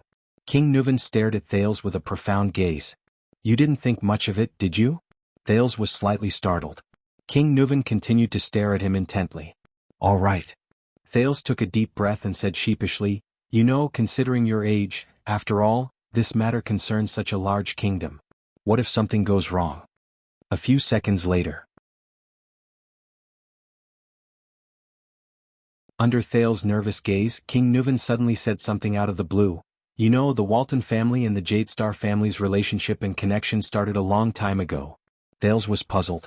King Nuvan gently extended his right hand and flashed the black ring on his little finger. "Do you know what this is?" Thales frowned. Then he shook his head honestly. "This is triumph." King Nuvan smiled mysteriously. "It is also one of the origins of our two great families." Thales could not help but be stunned. "Triumph?" He watched as King Nuvan took off the ring, turned it to the inner ring and showed it to Thales. Thales narrowed his eyes. At the inner ring that King Nuvan pointed at, he saw a pattern engraved on it. It seemed to be a winged horse? "This is the coat of arms of the Pegasus." King Nuvan said flatly, "It has been the family emblem of the Carlus family since Emperor Camelot established the empire." Thales was slightly startled. "Pegasus? Imperial family? Carlus?" More than 600 years ago, when Extet and Constellation had just been established, King Nuvan's tone was profound and distant. Because of King Tormund's bloody methods against the existing nobles during his expansion, Extet and Constellation broke out for the first time. Tormund's bloody methods. Thales remembered something. Raikaru and Tormund, the king of Dragon Knights and the king of Renaissance, the Northlanders and the Empire, led the elite soldiers from the Battle of Eradication and met each other at the outskirts of Cold Castle. In the end, the two former kings each took a step back and signed the first peace treaty in the history of our two kingdoms. They agreed that the two kingdoms would govern the north and south separately, expand separately and not interfere with each other. King Nuvan exhaled. That was the earliest contact between Extet and Constellation. Thales narrowed his eyes. He remembered what he saw in the library yesterday afternoon. King Nuvan was probably talking about the peace treaty signed by Tormund and Raikaru. If I remember correctly. Calendar of Eradication Year 11, Raikaru and Tormund, Extet and Constellation's agreement to deal with the border issue? That's the name, right? What the history books did not record was that the two former kings exchanged an ancestral treasure in private as a keepsake of the treaty. King Nuvan put the ring back on his finger. "This ring is the keepsake that King Tormund gave to King Raikaru." King Nuvan inhaled and said to Thales, "It was passed down from Raikaru to his nephew, then to the Walton family." King Nuvan took a deep breath and said to Thales, "This ring was the keepsake that King Tormund gave to King Raikaru. It has no name, but all the previous archdukes called it Triumph." The king's tone was a little ethereal. His gaze drifted to another place. "Triumph?" Thales frowned slightly. "It's a good name," he said cautiously. "It sounds inspiring." "Inspiring?" King Nuvan could not help but laugh. "As I said, it was originally an ancestral treasure of the king of Renaissance, Tormund. It came from the first emperor of the final empire, who is also one of your ancestors." King Nuvan stroked triumph. His gaze was sharp as he said, "Kessel Carlos VI." Thales' gaze shifted. "Kessel?" An emperor with the same name as my father? King Nuvan raised his gaze. This ring once belonged to the famous Emperor Kessel VI. It was passed down to King Tormund, who then gave it to Raikaru as a testament to their alliance. This Kessel VI did not have a good reputation. His life was neither long nor short, but it was full of ups and downs. Countless opponents fell under his schemes.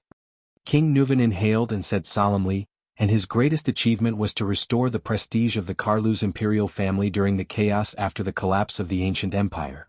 His greatest achievement was in the chaos that followed the collapse of the ancient empire. He restored the prestige of the Carlus empire and recaptured the city of Triumph from the hands of the rebel army and the feudal lords. That was how the final empire was established and lasted for 300 years. Thales nodded. The emperor who seized back the city of Triumph, the founder of the final empire. I see. That's why it's called Triumph. Do you know the nickname of that emperor? King Nuvan suddenly raised his head and looked at Thales with a ruminating gaze. Thales was slightly stunned. He then continued to shake his head. King Nuvan's expression as he looked at Thales became more and more subtle. This made the latter extremely uneasy. This small ring has a wide range of uses. King Nuvan sighed and gently flicked the ring of triumph. This time, Thales was truly stunned. A wide range of uses? Thales stared at the ring in a daze. A terrifying thought crept into his mind. As expected, King Nuvan's next words sent a chill down his spine. The ring can hide 3 different types of medicinal foam, 2 different gases, and even a poisonous needle. Hidden. Poisonous needle? As he listened to the old king's narration, Thales almost forgot to breathe. However, King Nuvan continued to speak. For example, when 2 people in a duel are in a stalemate, Thales shuddered violently. With a gentle turn of the mechanism, Triumph can release the prepared sire grass poisonous gas at close range. King Nuvan's gaze was extremely cold at this moment. His tone sounded extremely terrifying. The cost of refining it is very expensive, but it can unknowingly anesthetize the poisoned person's muscles and mind. During intense exercise, this poison will spread through the bloodstream. The poisoned person will feel a decline in strength, numbness in their muscles, and irritation and unease. Decline in strength, numbness in muscles, irritation and unease. The second prince was stunned. Thales turned his head and looked at King Nuvan in disbelief. King Nuvan also turned to look at him. In the next second, the old king finally confirmed Thales' terrifying guess with a suspicious smile. What? Nuvan Walton VII, the supreme king of Extet, the most respected ruler of the Northlanders, stared at him with a profound gaze. Do you really think that I, an old man who is almost 70 years old, can do such a thing? To be able to easily defeat a man in his prime whose stamina, reflexes, strength, and speed are at their peak, and who has received Northland combat training all year round. Thales stared at King Nuvan in shock. Nuvan flashed a meaningful smile. Thales' mind was in a mess. He replayed every scene of the duel in his mind, and then he grabbed the fragment that best fit the description in front of him. Poffert gasped for air. He missed his axe almost every time. There was also the young Archduke's final hysteria. Seriously? Thales did not know what kind of expression he should have at that moment. He did not know what kind of expression he should have. He only stared intently at King Nuvan. Did I forget to tell you? The nickname of the founder of the final empire, Kessel VI. King Nuvan smiled. His expression was mysterious as he softly uttered 3 words.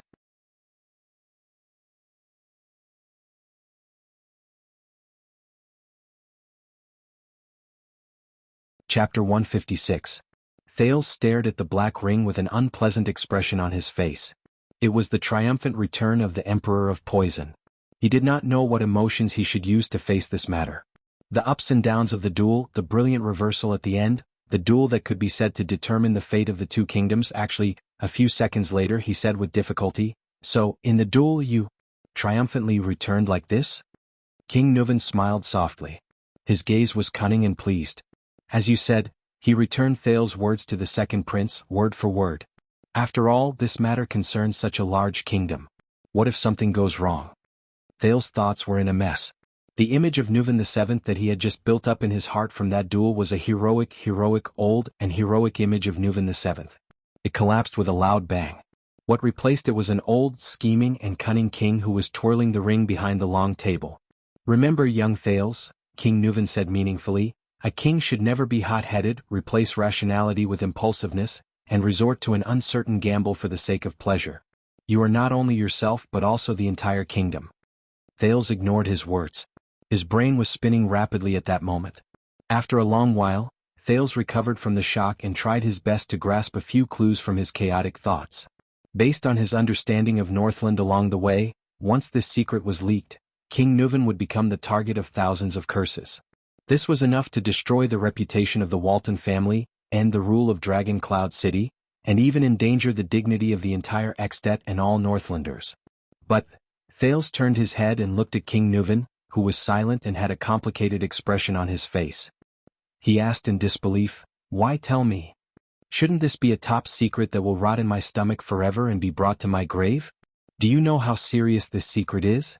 Thales felt his heart beat faster. He unconsciously clenched his fists. However, King Nuvan only looked at Thales calmly and flashed a happy smile. He did not show the slightest hint of nervousness or seriousness after his secret was exposed. "Of course." King Nuvan snorted lightly and said nonchalantly, "This is the greatest stain to the way of Northland. It is even disrespectful to the gods and belittling the archdukes. Even the most lowly Northlanders would despise the king they once loved the most because of this matter. Once the new king ascends to the throne, he can even use this reason to banish the Walton family from the ranks of archdukes forever." After he finished speaking, King Nuvan narrowed his eyes and looked at Thales with a dark expression. "Now you know the secret, don't you?" the king said playfully. Thales furrowed his brows. He met King Nuvan's gaze. The doubts and uneasiness in his heart grew deeper. "Your Majesty Nuvan, what exactly do you want to do?" At that moment, Thales felt that the old man in front of him was like a dark, bottomless whirlpool. He himself was like a small boat in a whirlpool. A few seconds later. "This is a show of sincerity," the old king said lightly. "Sincerity?" Thales repeated doubtfully. King Nuvan scooped up a goblet of wine and calmly took a sip. "I gave you a bargaining chip." King Nuvan's expression was calm and his tone was calm. "And as long as you hold on to this bargaining chip, you can destroy the Walton family at any time." "What do you mean?" The puzzlement in Thales' heart only increased. At this moment, King Nuvan's tone changed again. "Previously you seem to have mentioned this to Nicholas." King Nuvan did not care about Thales' expression. He said softly, "After you cooperate with me to find the mastermind, you want some benefits from me?" Thales' eyebrows twitched and he gritted his teeth slightly. "This is your so-called benefit?" Thales asked with some difficulty. "Of course not. How can this be considered a benefit?" King Nuvan could not help but laugh. "This will only make you uneasy, especially when you are still in Dragon Cloud City, within my jurisdiction. Because of this secret, you will constantly worry about your own safety." Thales took a deep breath. He felt his mouth and tongue dry. At this moment he felt as if he was sitting on pins and needles. The Dragon Spear family is never stingy. The old king stopped smiling. His words only made Thales' heart tremble. "So, after seeing you yesterday afternoon, are you satisfied with your reward?" Thales raised his head abruptly. "Yesterday afternoon?" Thales frowned. "Yes." King Nuvan looked at him with a profound expression. "Yesterday afternoon." The expression on Thales' face changed. "Yesterday afternoon.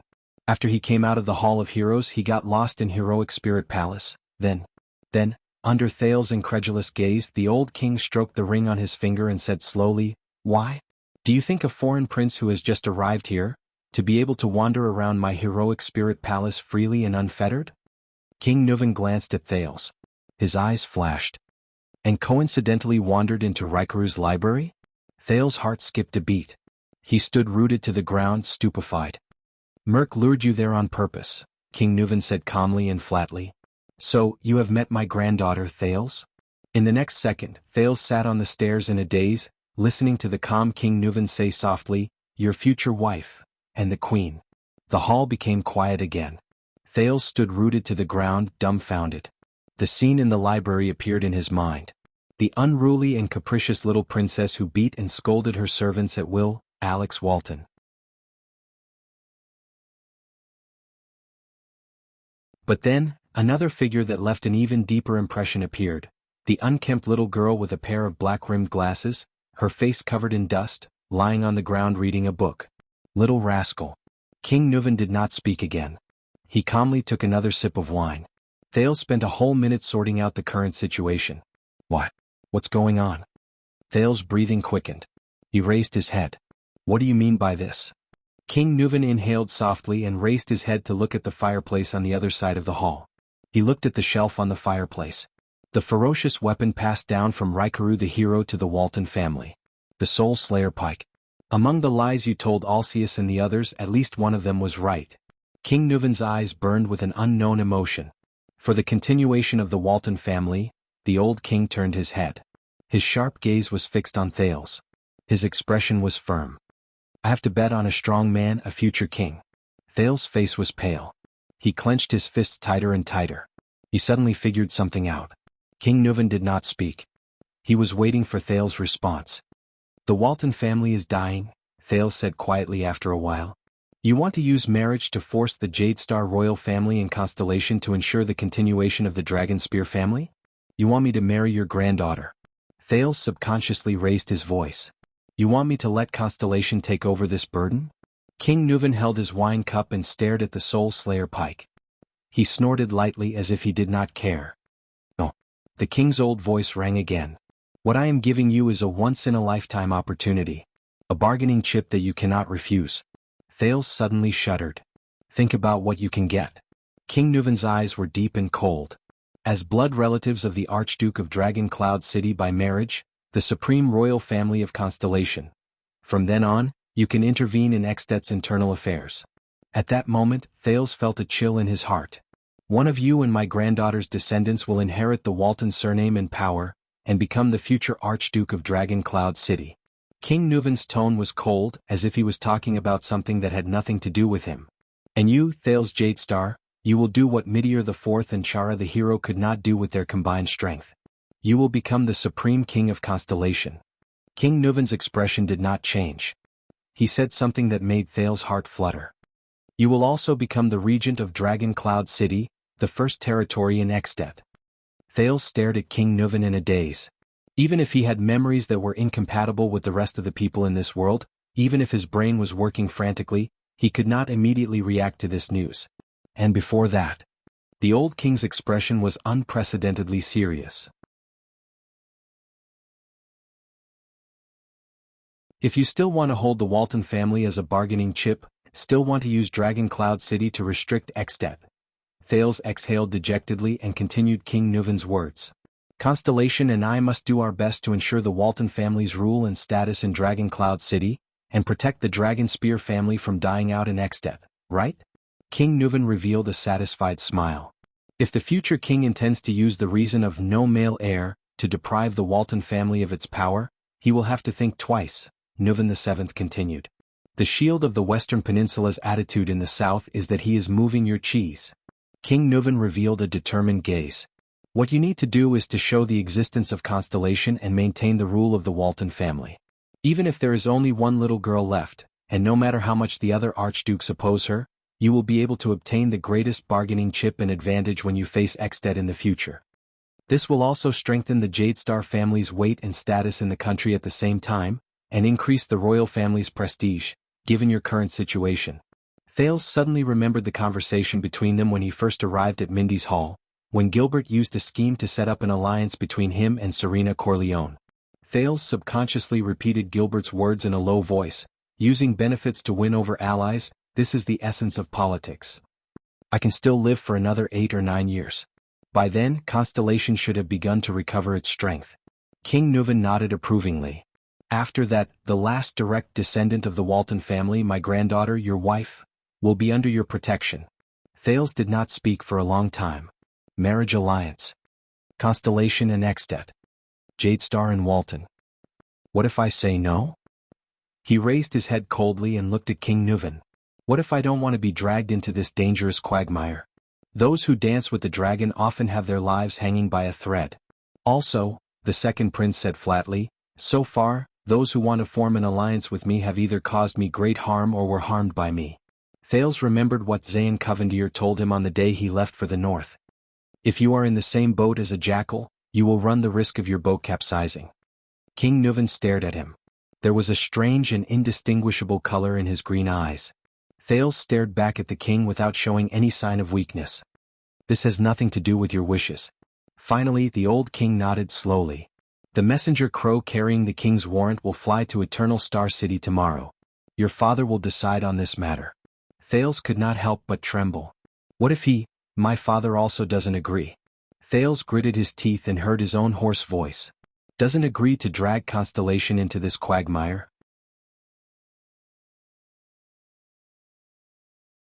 Oh, about that, the old king replied nonchalantly.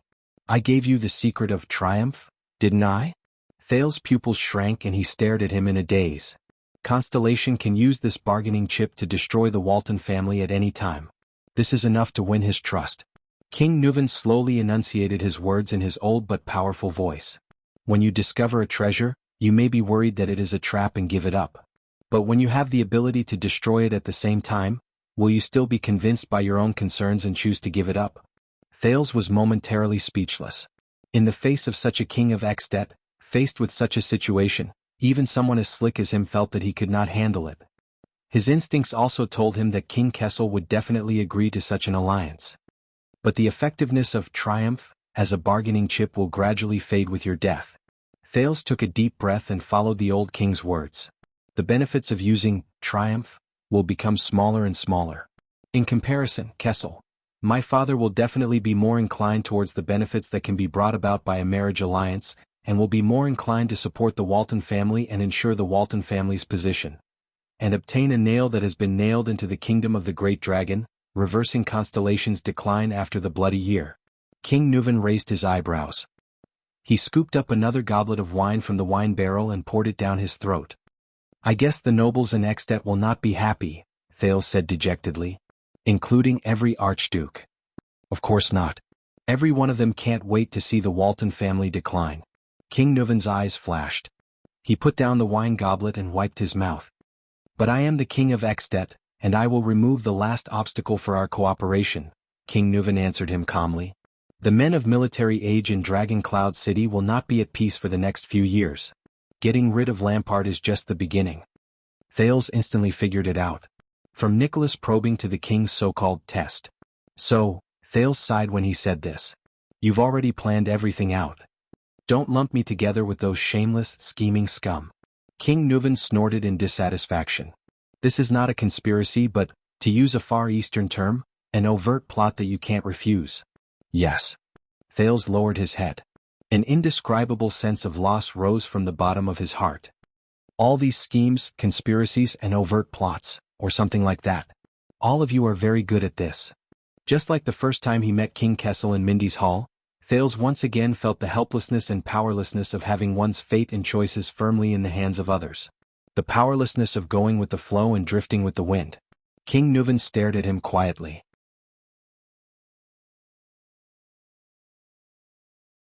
After a while, under the illumination of the firelight, the old king slowly opened his mouth. You are a special child, Thales? King Nuvan sighed. There was an obvious sense of vicissitudes in his voice. I can feel that you have Soria's sharp determination, but also Mosul's impracticality. Sharp determination. Impracticality. Humph, thank you for the compliment, Thales replied tiredly. He even chuckled. I think you probably think that the latter is more of the former? King Nuvan faintly inhaled and slowly exhaled when he talked about his two deceased sons. You are not weak, Thales, even if you are only this young, the old king said earnestly. From my observations of you and the reports from Nicholas and the others, you are a survivor. You have all the qualities to become a powerful warrior. But what you need is time and you need to hone yourself. King Nuvan clenched his fingers into a fist and knocked on the left side of his heart. And a sufficiently hard, cold, and unwavering heart. A hard, cold, and unwavering heart? Thales frowned. He could not stand it anymore and asked, Don't you feel tired? The court, the country, the archdukes, conspiracies, tricks, assassinations, all of these. God knows what the hell is waiting for you. Ever since I escaped from Red Street Market, until now. Mystics, Blood Bottle Gang, Blood Clan, Iris Flowers, the Black Prophet, the 6 great clans, Extet. Time and time again I have to face malice, danger, and tiresome conspiracies and schemes. Even though Thales struggled through them time and time again, he still felt that he was reaching his limit. This pace of life made Thales mentally and physically exhausted. Even his life as a child beggar in the abandoned house did not give him this kind of difficult road ahead. Thales hesitated for a moment before blurting out, I guess if Prince Mariah is really the kind of person Poffert said he is, he would also feel tired. King Nuvan's expression slowly froze. His eyes were filled with deep emotions.